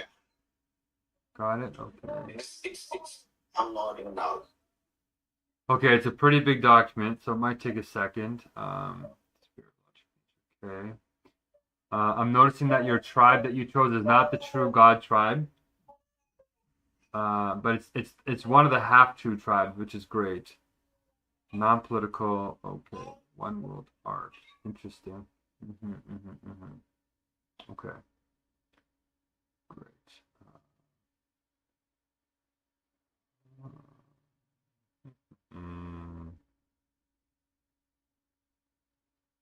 Okay.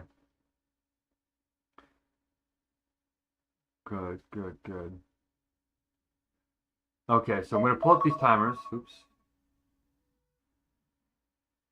Okay, so They are now on the sheet. So that sheet, okay, so that document is a big checklist, right? You can see a lot of data in it, right? It looks a little overwhelming at first, but it's actually pretty simple. And it's going to help run the meeting by getting each person in the meeting to do a task. And those tasks are designed to help energies flow. Otherwise, people are going to come at each other and they're going to contradict. But basically, this is going to help create a psychologically safe space to learn God's word. So we're creating a container to learn God's word in a deeper way, which unleashes a tremendous amount of energy. So we need people to do those roles very, very reliably. Okay, makes sense? So the first task, so now if you look at my screen, I'm going to pull up that document now on my screen, and I'm going to show you what I'm going to actualize. I'm going to do 3 of those checklist items, and you're going to watch me, and then you're going to copy what I'm doing. Okay, so if you look on the screen, can you see? Yeah, go ahead. Yes, I see. Okay, so this is the Herculean checklist, right? and you see the first thing is this big yellow button that says add new meeting, right? Yeah. Yeah. Okay, so if you push this, you'll have to accept some permissions, but if you push it and just keep watching my screen, it's going to copy a template. Yeah. And here's the template. This is the empty template. There's no, oh, somebody filled this out. Oh, Fabiha filled it out. Okay. Shoot, she's not supposed to fill out the template. So you can see these check marks are what people press when they're done the tasks.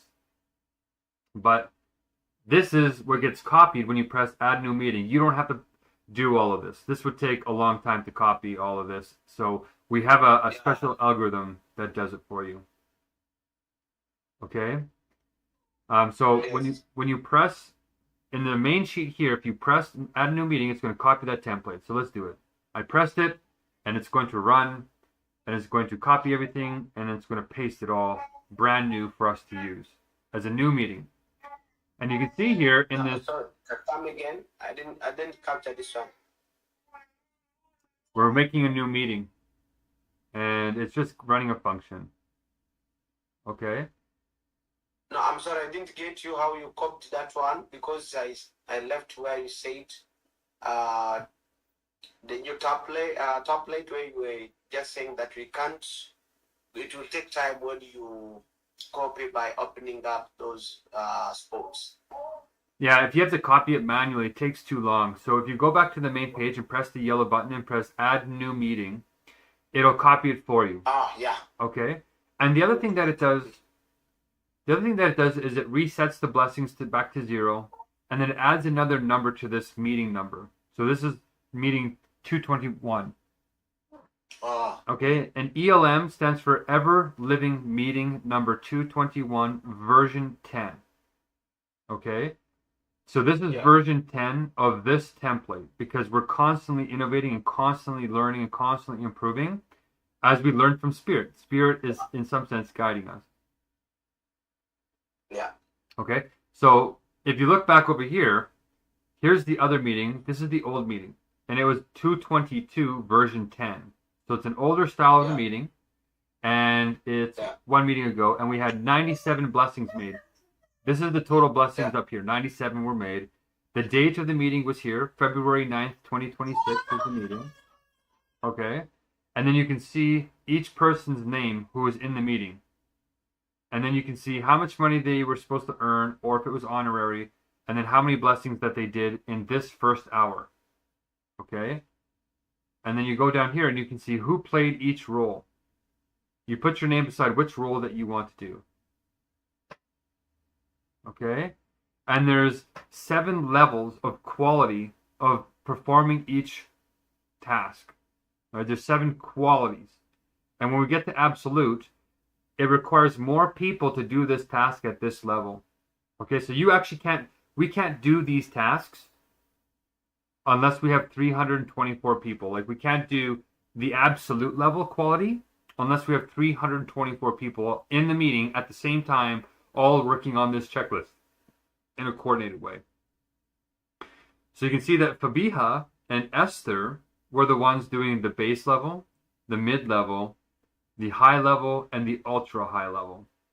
And so Fabiha checked off that she did the base level, and she got proof that she did it. And then we have Esther, who did the mid level and has proof. But even though Esther put her name here, she's responsible for achieving the high and ultra high. She didn't check them off, which means that she didn't get them done. Okay? And every time you check off a checkbox, it goes up to your name, and it actually adds blessings to your name. Right here. Okay.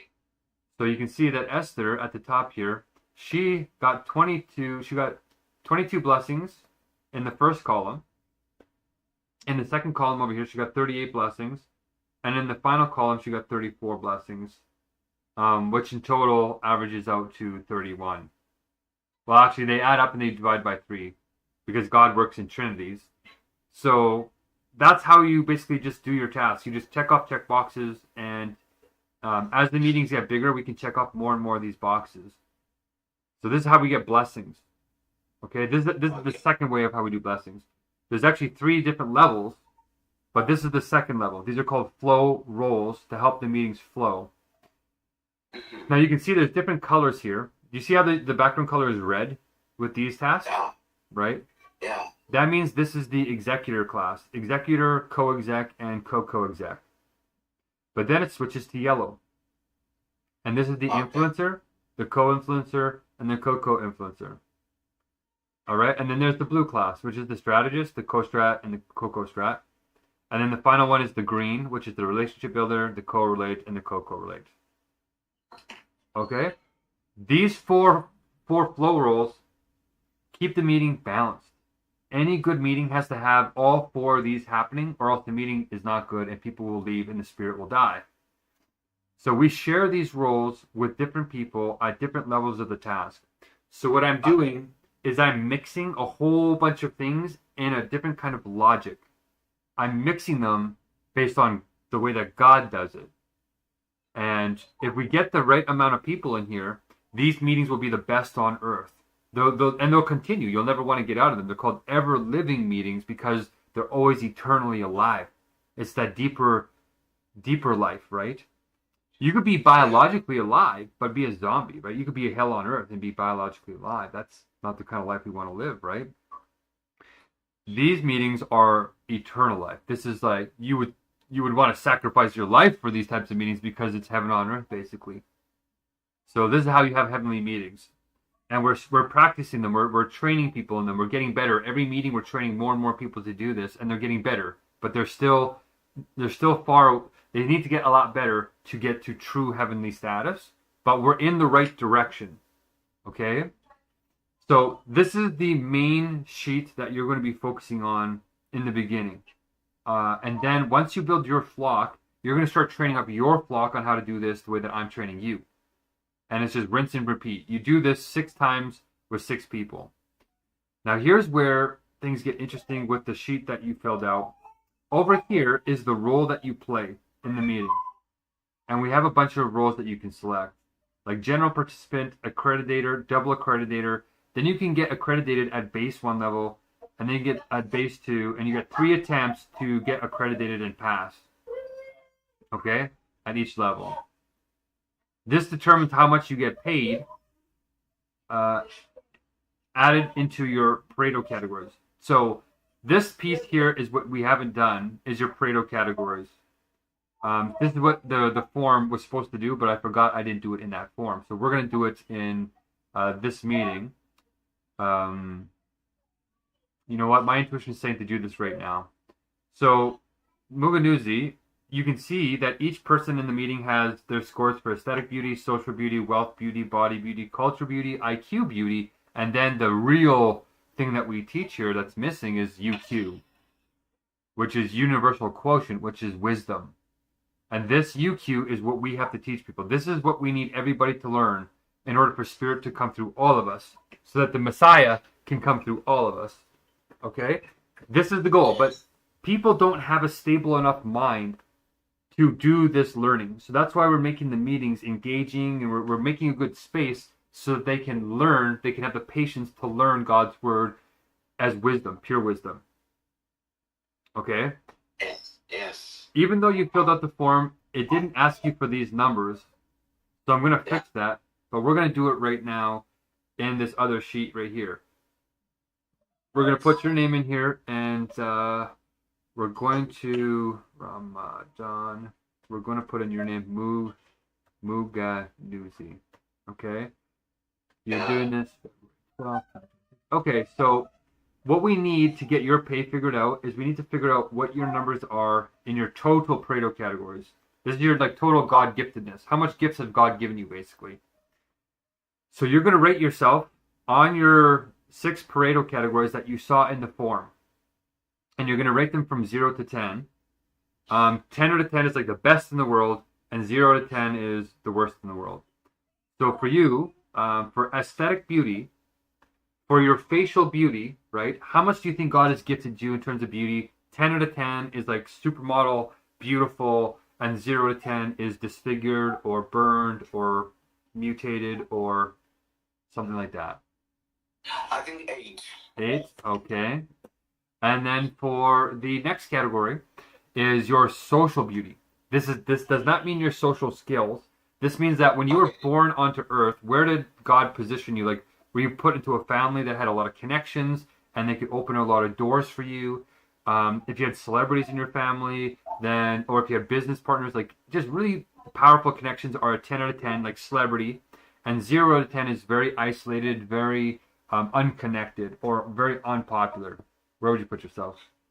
I can be 9 because I happen to see the way my family is connected, leading the villages. They had a name that was really known. Okay, so you're very blessed. Okay, that makes sense.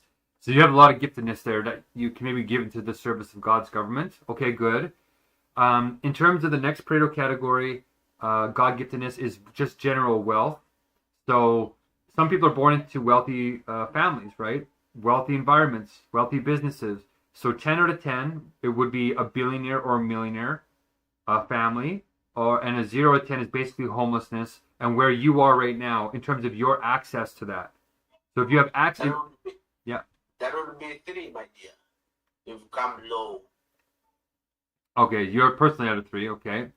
But it's also, do you have access to people who have that kind of wealth? Like, for example, some children are going to come in here, and the children will give, well, I'm poor, I'm still living at home. Like, you know, I'm like 18, I don't have any money, I'm going to give myself like a 2. But the reality is they have access to, if their parents are very wealthy, right, and their parents are millionaires or billionaires, then they're not really a 3. Their parents will probably give them some funds. So it's whatever you have access to realistically is what your true wealth is, right? Somebody who's truly homeless usually has a broken family that won't support them. So somebody who's homeless doesn't have access to a wealthy family, even if they have one. So somebody who's homeless really does have no money. They're like a 0 out of 10. So, but for now, it sounds like you're personally hurting and you don't have access to that capital, or else you would access it, right? You would be using it right now, right? So 3, good to know. And then the next category is your body beauty. So the first category is your facial beauty. From your neck up, what did God gift you with? Now we're going to ask you from your neck down. And this is a very taboo category, but it's very powerful. Sex sells. Sports sells. Athleticism sells. So this is what God gave you in terms of your reproductive organs, right? Your height is actually one of the biggest predictors of your success. The taller you are as a man, the more money you make on average. Every inch taller that you are roughly earns you $30,000 more per year, which is shocking. So your height, your muscles, are you thin? Are you very sexy, basically? Your sex organs, your butt, your chest, your everything that is sexy has power. So what did God give you from 0 to 10? 10 out of 10 is like an Olympic athlete or a porn star. And a 0 out of 10 is somebody who's very stunted or disfigured, something like that. Is it out of 10 again also? Yeah, 10 out of 10 would be an Olympic athlete or a porn star. For me, it is 7. 7, okay. How tall are you, Muguruzi? I would be, I don't know how to measure it, by the way, is it below 150? I think that. Below 150 centimeters? Yeah, almost below 150, yeah. I'm not tall. Okay. So 150, what is that in inches? I'm just going to look it up on ChatGPT. Because I just did this with Nigeria. The average height is 5'5", 5'6" in Nigeria and Kenya. Actually, let me see. What is the average height of a male in Nigeria, Kenya? Are you in Kenya or are you in Uganda right now? I'm in Uganda right now, but I'm a Congolese, you remember. Oh, but you're from the Congolese. That is why you are hearing me talking that, huh? Right, Congolese. 150. Sorry, okay. All right, let's see here. And what is 150 centimeters in feet? Okay, so what it's saying to me here is, in terms of the average of those countries, the average in Congo and Uganda. Are you in the refugee camp, like in the Navali? I'm in Kampala, the capital city. Oh, Kampala. Okay, good. You're in a stable internet connection. Good. Okay, wow, Nigeria is 5'7". Kenya is 5'7" average. Uganda is just 5'6". Congolese is 5'6". Yeah. And okay, so you're 4 feet 11 inches. Yeah, so you're under the average height. So okay, that makes sense. Got it. So that's going to become somewhat important in the future, in order for people to be paid on their inner worth and not just their outer worth. Okay. Yeah. So next category is your culturedness beauty. So how has God gifted you? How has He gifted you in terms of singing, dancing, storytelling, and natural humor? Those are all cultural elements that give a lot of power sensuously. That for me it can be 9. You can sing and dance? Because I'm a musician even. Oh, perfect. Okay, good. I do play guitar, I can sing. The little I can, I happen to do the best, storytelling, I happen even to do poems, sketch, drama. Okay, perfect. Okay, God's gifted you a lot. All right, so good. We'll put a 9 there. And then the last category, or the second last, but the last sensuous category is your IQ. So IQ is the most invisible, but it's one of the best predictors of long-term success other than perseverance, which is an autotelic personality trait for flow states. So 10 out of 10 is 160 IQ, and a 0 out of 10 is something underneath 55. Well, I say under 75 functionally, but because the militaries don't even take people under 75, it's just cruel and it's a liability. So, have you ever done an IQ test, Mugunusi? Not really. Okay, so if you've been to university, generally that means your IQ is around 120, and Okay. that's roughly a 7 out of 10 IQ, 7 to 7.5. And if you got A's, if you were an honor student or you did very well in university, that's about 130 IQ, which is roughly what lawyers and doctors and those types of people have as IQ. So that's roughly around an 8 out of 10. And then 150, 160 is like genius level, like Einstein's are 10 out of 10. So thinking from 10 out of 10 is like Einstein, genius level, and 0 to 10 is, somebody who's basically mentally disabled, can barely read. Where would you put yourself there if you've been to university and did well? For me, if I'm to tell you the truth, I did well at university, and when it came, it was about presenting. Even today, I remember being presenting. I was the first in almost. I remember It really happened.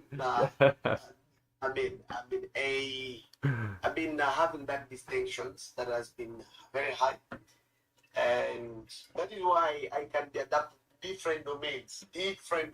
I'm in public health, his specialization in water hygiene sanitation. Who's doing now with an entrepreneur consultant, training people in business, and people always wonder which degree do I have in business. Kind of that. So, to be honest, maybe it will fall into 8.5 or 8, kind of that. Yeah, I think 8.5. If your distinction is probably 8.5, your IQ is probably around 140, which is great. That means you can give a lot to the government here. And okay, great. So the last category is UQ. So that was IQ, right? Intelligence quotient. UQ is universal quotient. That's how we measure how aligned your mind is with God. And having a high IQ doesn't mean that you have a high UQ. Okay. Okay, so nobody right now there's 2 types of UQ. There's imperfect UQ, impure UQ, and then there's pure UQ. So impure UQ, just me rating you right now, I would say your impure UQ is probably somewhere around a 6 or 7. Okay. But your pure UQ, your pure is 0. Everybody on Earth is basically at a 0 pure UQ because it requires perfect thinking. It requires grasping God's thoughts perfectly in context. And that perfection is a oneness with God. And that's what Jesus Christ was talking about. The way, the truth, and the life. That perfect kind of thinking is what raises your consciousness into spirit, right? It's the beginning of returning to God in yourself. So it's actually upgrading your mind as a return to God's being, and the structure of God's being, thinkingly, on earth, is what spirit is. Okay, so that's what I teach you. Once you get all the flow rolls down and you get used to how these meetings run, it's like being able to take the chokehold off of spirit. And when you take the chokehold off of spirit, there's so much energy, you can change the world. But it can be chaotic if our sins get in the way, right? So we're creating a clear channel to channel spirit through, and then getting people to learn the power of the word, which is, that's how you increase your UQ, is you learn the power of the word through the universal logic. So you can kind of see how I'm building it, right? I'm trying to build a resilient environment to get people's traumas and sins out of the way, so that we can get into the learning of the word that supercharges the spirit even more, and then we can go to the next level and we can scale more and more and more and more. And the real pay is actually not money. The real pay are these Pareto categories, and money is one of them, but even money approximates beauty, God's divine idea on earth. Anything that has true value is actually God on earth. It's just that we're doing it wrong, right? Yeah. Okay, so I'm talking a lot here because there's a lot to cover, but we're done your categories here. And so your total Pareto score is not the highest in our group, but it's 44.5 out of 60, which is one of the higher ones. Wow. So Amin is pretty high. He's got 41. This woman here, Rimsha, is the highest out of anybody. This woman is in Pakistan. She's a Muslim. And these are self-ratings, by the way, so they're not totally accurate yet, because we're going to be rating each other once we get comfortable, right? We're going to be rating each other once we get comfortable. But right now, we just start up with self-ratings to get people used to it. So she gives herself a self-rating of a 51.5. And if you want money, right? If you want money, she has money. So if you can convince Rimsha to help you and you inspire her, that's how God's going to start sharing the giftedness, right? And then, you know what? You're going to share your IQ with her so that it's balanced.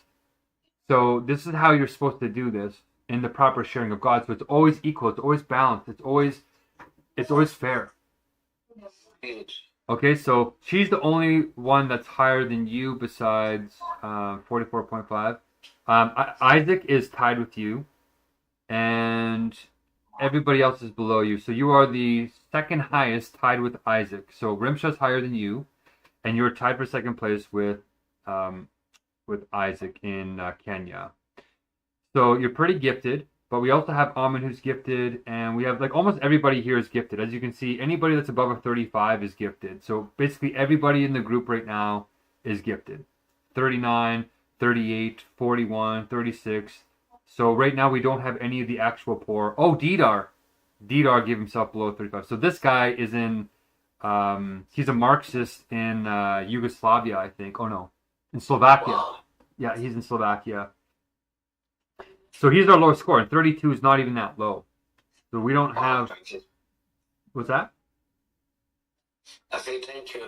Yeah. So you have a lot to give, and that's why if we utilize what God has given you in terms of the right direction of God's government, we should be able to unlock a lot of funding. We should unlock more Pareto categories. We should inspire more people to come in and want to share the gifts that they have. So that requires feeling safe, though. People aren't going to share their beauty. They're not going to share all this stuff if they don't feel inspired and they don't feel like they're safe enough to take a risk. So that's what we're creating with the checklist. We're creating checklists to show people how these meetings are supposed to be the new court of justice of God's government. They're fair. These meetings are also law, technically. So we don't have to have all these separate departments. Every meeting is just.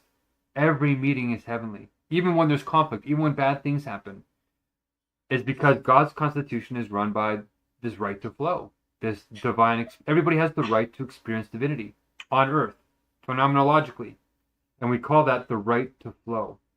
That's the new constitution. That's the new Universal Declaration of Human Rights. This is what the United Nations is trying to do, but we know exactly what it's supposed to do, and that's why we're able to calibrate the meetings. A government, if you think about it, Muganuzi, a government and an economic system is really just millions of human meetings. That's it. So if your meetings suck, your government is going to suck. That's why we're focusing on this. We're focusing on perfecting these meetings because what did Jesus Christ say? He said, when 2 or more are gathered in my name, that's the blessedness that comes to earth as heaven. Amen. Right? Okay, well, that's a meeting. That's a meeting structure.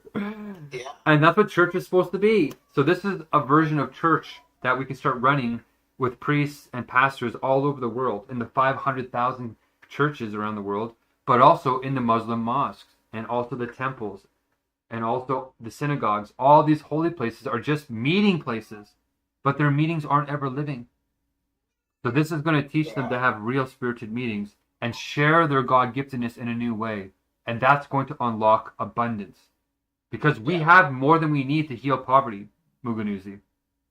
Right? Yes. We have more than enough food on the earth. We have more than enough everything. Why do we have 730 million people who are starving to death right now? Who are going to bed hungry tonight? Why? It's because our politics, we don't have the political will, because there's too much fragmentation in the spirit of our meetings. So that's why we're focusing people and their God-giftedness on sharing it in these meetings. So you'll be sharing your giftedness. You'll be playing songs. You'll be doing that in this meeting at the right time, at the right place, in the right way. And that's a logic. Okay? So I want you to see the vision, because I think you have the capacity, the giftedness to see what God's government is supposed to look like. So I'm going to show the vision to you, and then you're going to use your genius to help build God's government as Spirit comes through you when you get inspired. But we're not going to do it in a fragmented way. We're going to all be working under one umbrella of God's government called One World Spirit in the beginning. And then this is what I'm hoping will make a mad dash to raise a lot of awareness so that we can address the AI crisis in like the next month or two. So my goal is to get this off the ground to global critical mass in roughly the next 2 to 6 months maximum. That's my goal. So if I was to ask you if you could do this full time, if you could somehow get your bills paid enough to feed your kids for 2 months, then we could probably raise enough money to pay all your bills and more. Okay. But that's, we'll start off here with maybe a week or two and see how the training goes. But the first thing is to get accredited. So we have a training process where you get a certification basically, and we actually check to see if you can do the job smoothly. Because the meetings need to flow. You need to be moving at a certain rate. And we call that the calculus of flow. Right? How you run the meetings, how the meetings grow and shrink. It's a calculus, a rate of change. Okay, so does that make sense so far, Muganuzi? It has, it makes much sense. And one thing that I would like to request it from you, and I said it when I was talking previously, I said, what I need most is to learn it from you, not one time, so that I bring it in a pure attitude to the people. Because if it's about people, I have network, I have what is called the people they need. But I want also to understand the level. We need to convince people, but what will convince them is the vision. Whatever they will invest in, money, time, the skills, what the commitment it is for them to really understand the vision. And the vision will be after I've got it really from you, because what I've understood because when I was filling the form, not understanding it well. How do we calculate the IQ, or how we did it here, this process? But from here, I got really, even myself feeling that I'm doing a self-discovery assessment, which was really perfect to me. And I am feeling that open heart. Yeah. Good. God bless you. Yeah. God bless you too. Yeah. Okay, there's Spirit here. So you're right. It's going to take you repetitive ways to learn the meetings, because it's a world-class standard. I put 75,000 hours of what I've learned into these little checklists. So it's everything I know in a checklist. So it's simple enough to teach people out of high school. Like even kids can learn this. But it gets very, very deep. So it's very simple, but it's also very, very deep.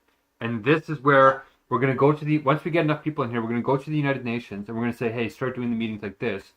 And we're going to start approaching prime ministers and presidents of nations, and we're going to start having dialogues with them, and we're going to solve the world wars, all 58 with this.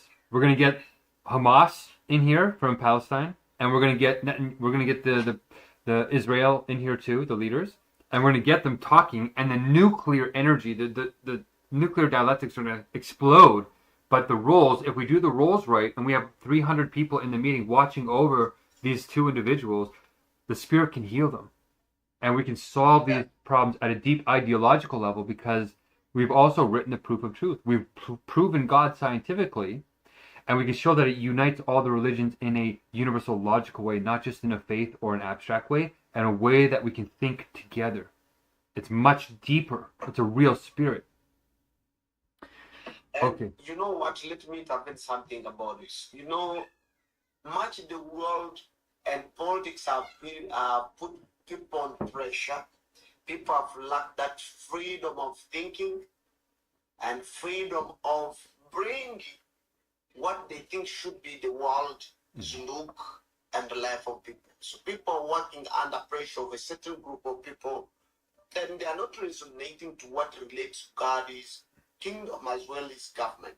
What we are relating on is about what is surrounding us, what is the law saying, what the politicians want us to do, and what are the frameworks, the protocols. Those are the things that is hindering the world.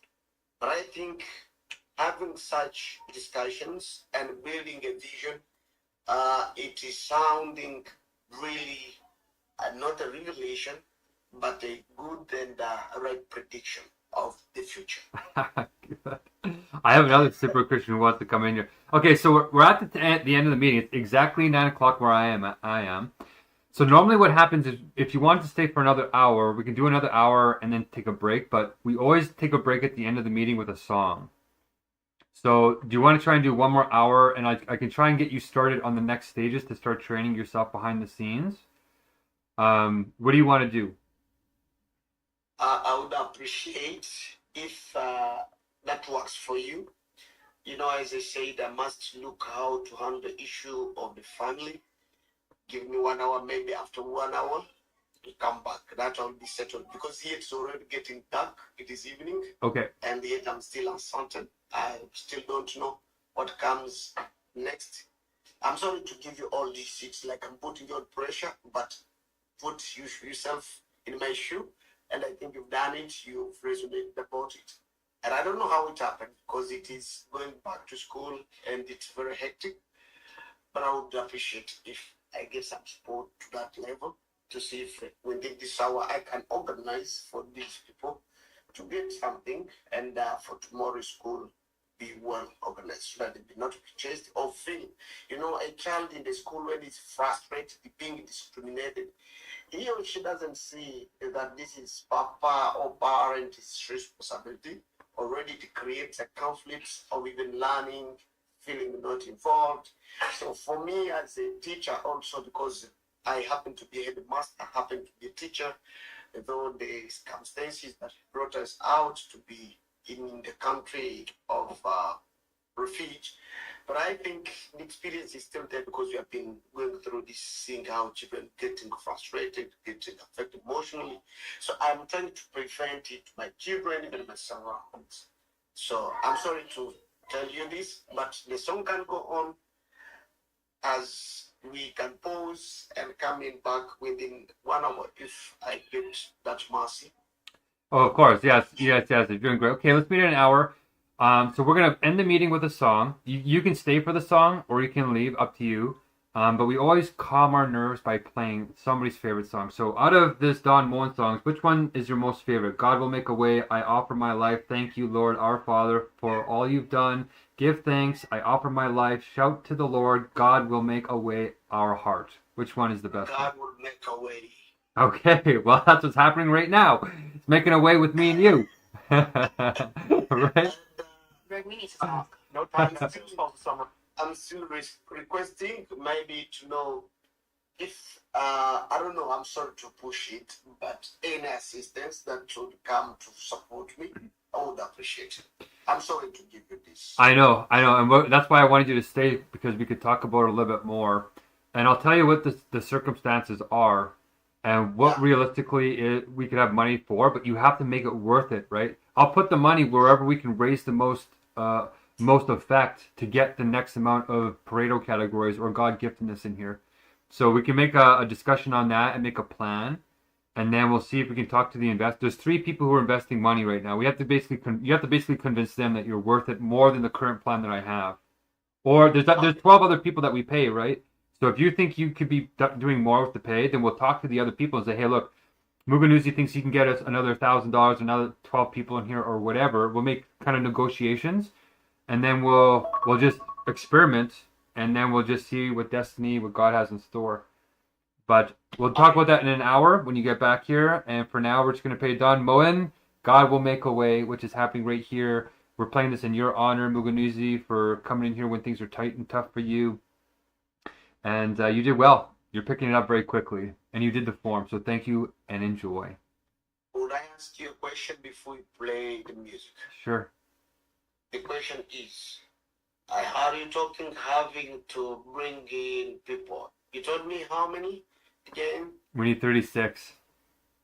36. How many do you want from me? Is it the total 36? Well, technically, I want 6 to 9 from you. But then if you have more people, as long as you build flock, like you can only have 6 to 9 people in your immediate flock.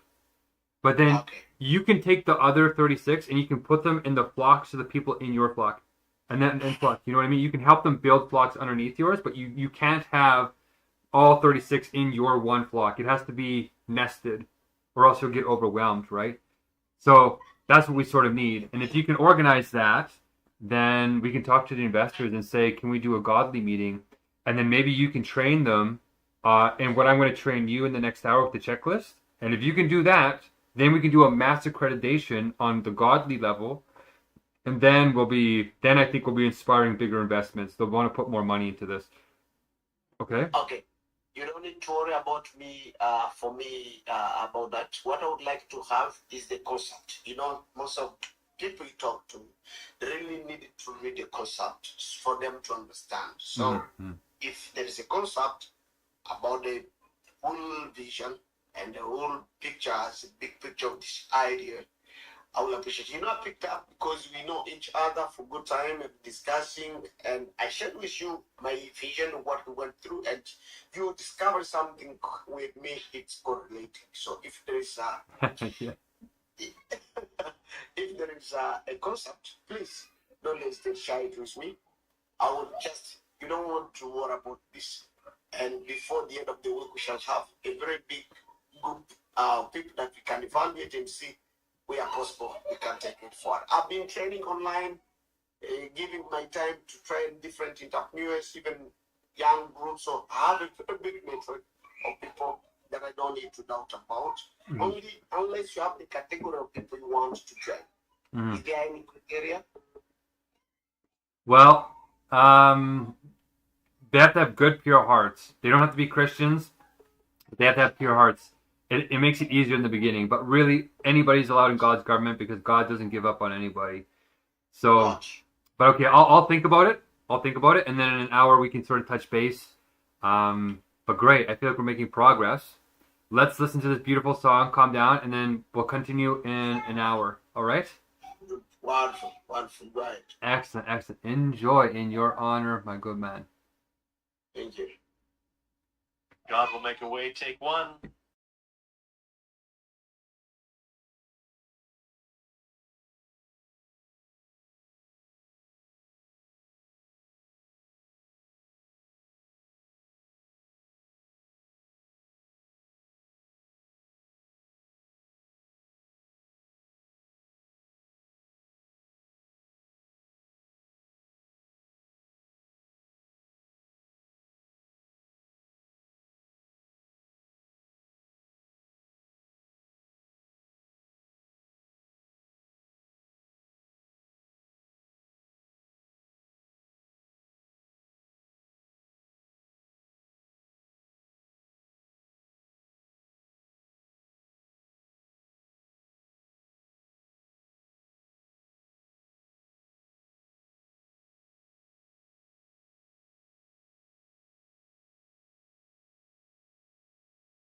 Okay, beautiful.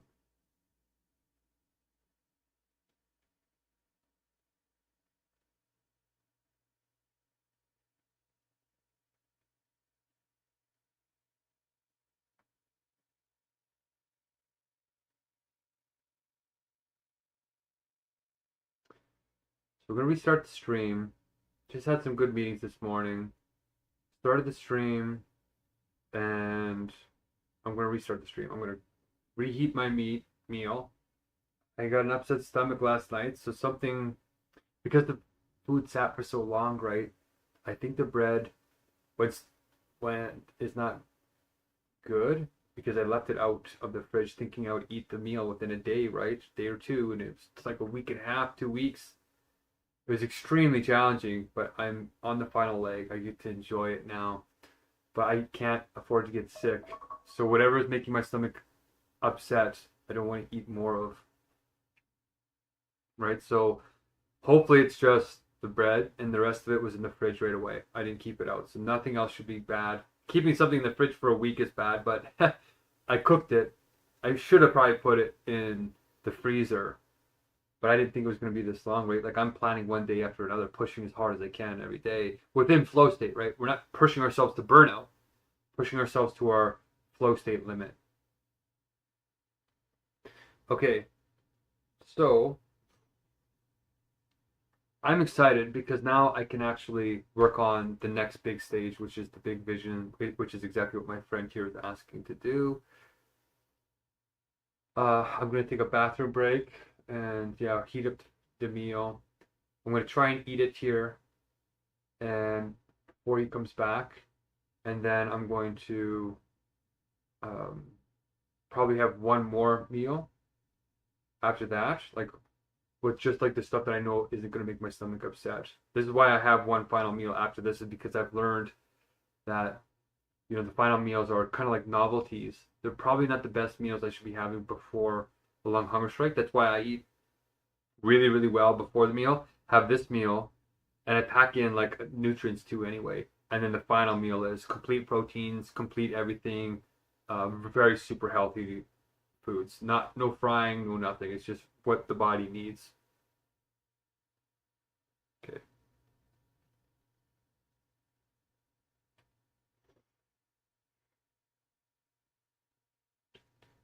Okay, let's do this bathroom break and reset. The Proof of Truth just got 40 views or 20 views in the last 20 hours.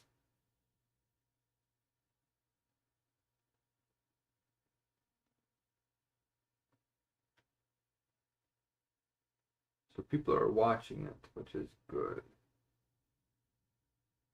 Well, is it? Or is it just robots?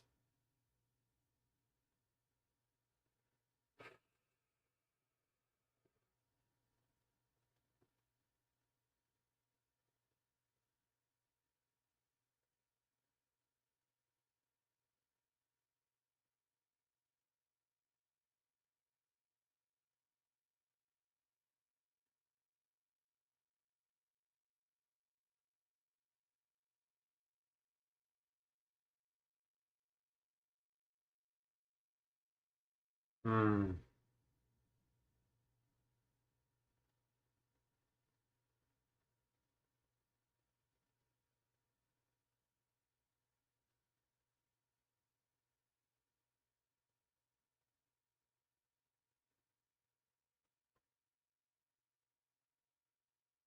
Oh,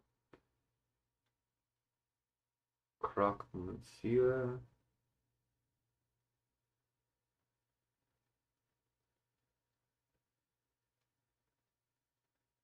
Croissant. Croissant. Croissant. So we don't need this one anymore.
Okay, let's shut the oven and get ready to restart the stream. Oh, right.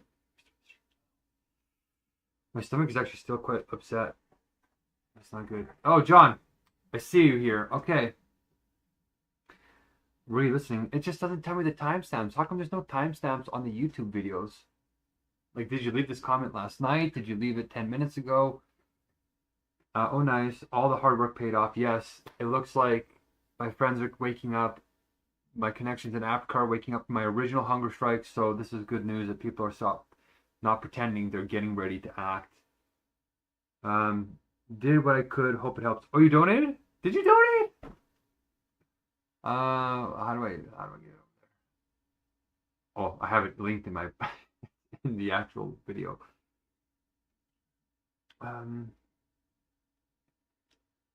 Let's see, my friends. This will help get our African guy. Oh, here, nice. Okay, good. Listen to me right now. I need a bathroom break, but I'm going to start this. And we actually have quite a few people waiting to be connected here, so we need to get this Ashley Calling Bull on here. She's Pareto gifted Indigenous woman with a good heart and tough experiences. What is happening here? He sent to Fonzie. Okay, let me check this out here. I guess this guy runs a school, Muganuzi, so he would be spending it in a nice place. Something went wrong. Please wait a minute and try again. What? The heck? That's kind of weird. Why is that not working? I'm like kind of nervous they deleted my account. Oh. For some reason when you click on the link, it has all this junk in the link.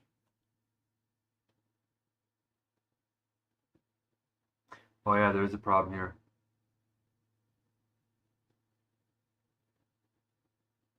It's not loading the GoFundMe. Oh, see, non-stop. Like, just nothing is stable. Do you know what I mean? Like, what is going on here? The world is constantly, that's what psychosis is. It's just going to change so fast that it's not in alignment. It's not in flow with actual human nature or any sort of consciousness. Except for maybe AI, but if they fragment from us, which looks like they are, we need to align them. Wow, what's going on? It's not loading my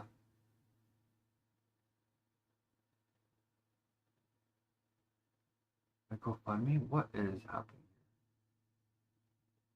Am I giving the wrong links? Are the links working for you, John Smith? Oh my gosh, if they deleted it. You know, it's just a huge pressure against me. You know what I mean? But it's always like that in the beginning, right? So we expected that. Prepare for the worst, right? Hope for the best, prepare for the worst, plot in all directions. They might have blocked my entire account. Let's see.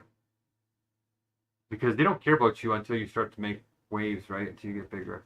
That's why I'm building the standard as if we're already successful. It won't load. It won't let me see what you donated, John. John Smith.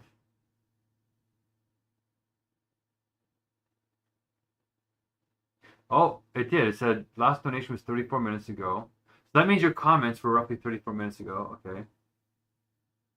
So I'm going to view it and see if it'll let me see what the heck happened here. But let me restart the stream. Yeah, it's not letting me open it.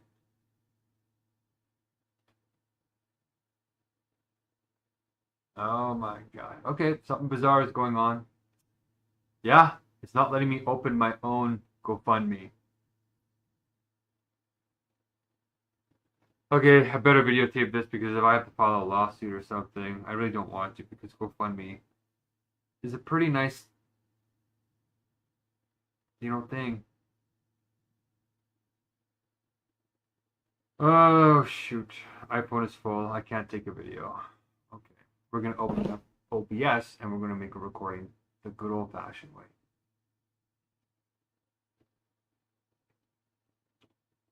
Okay, I need to use the washroom really quickly. And then reset the stream. One sec. What else?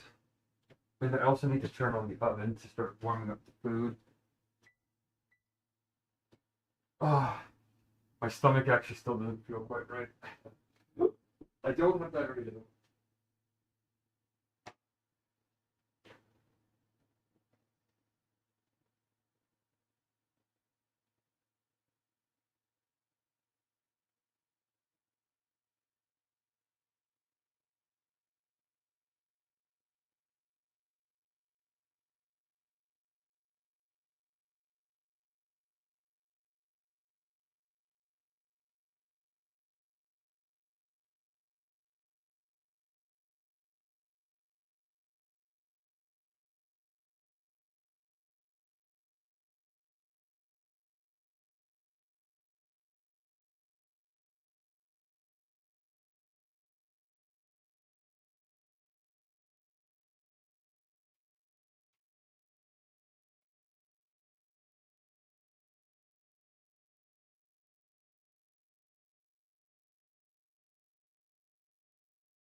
Oh my gosh, I wish I was in shape. Everything is just hard.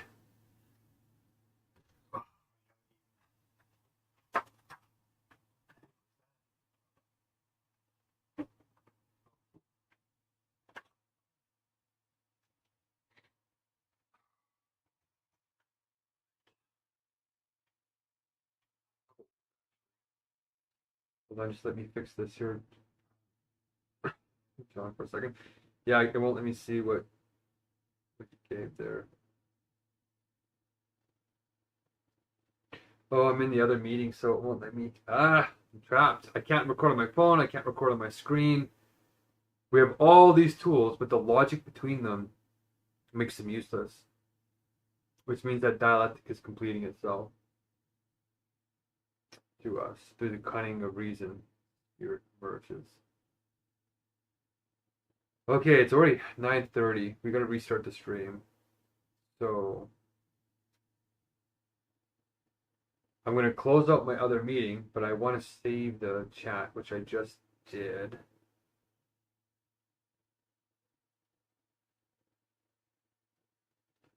Okay, gonna log out of there. Close OBS, restart it, and see.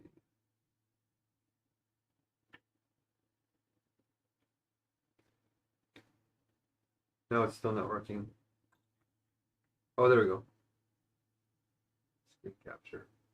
Start recording.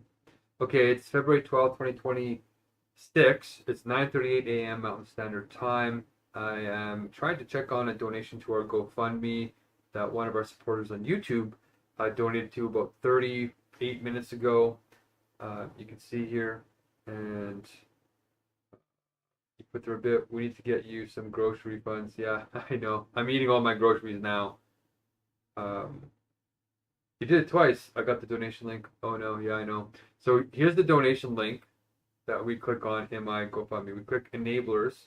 So we click on this, and it should just open. And there's a redirection link. But even without the redirection link, when I type it in directly, it's not working. It's giving this unknown error. Sorry, something went wrong. Please wait a minute, try again. I'm logged into my actual GoFundMe account, so I should be seeing this. You can see it's still loading.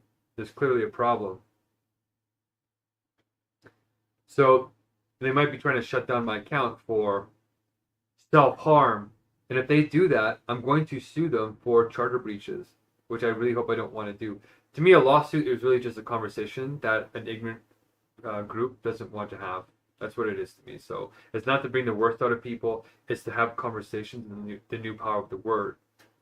So you can start to see here, I'm recording all my, so it says last minute donation was 40 minutes ago. So that one's not working. Let's see this one. Will this one open?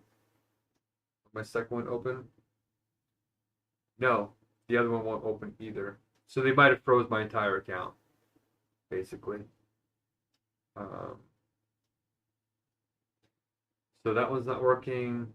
Let's see if my old ones that are finished already will work. Nope, none of them are working. So they're blocking my entire account.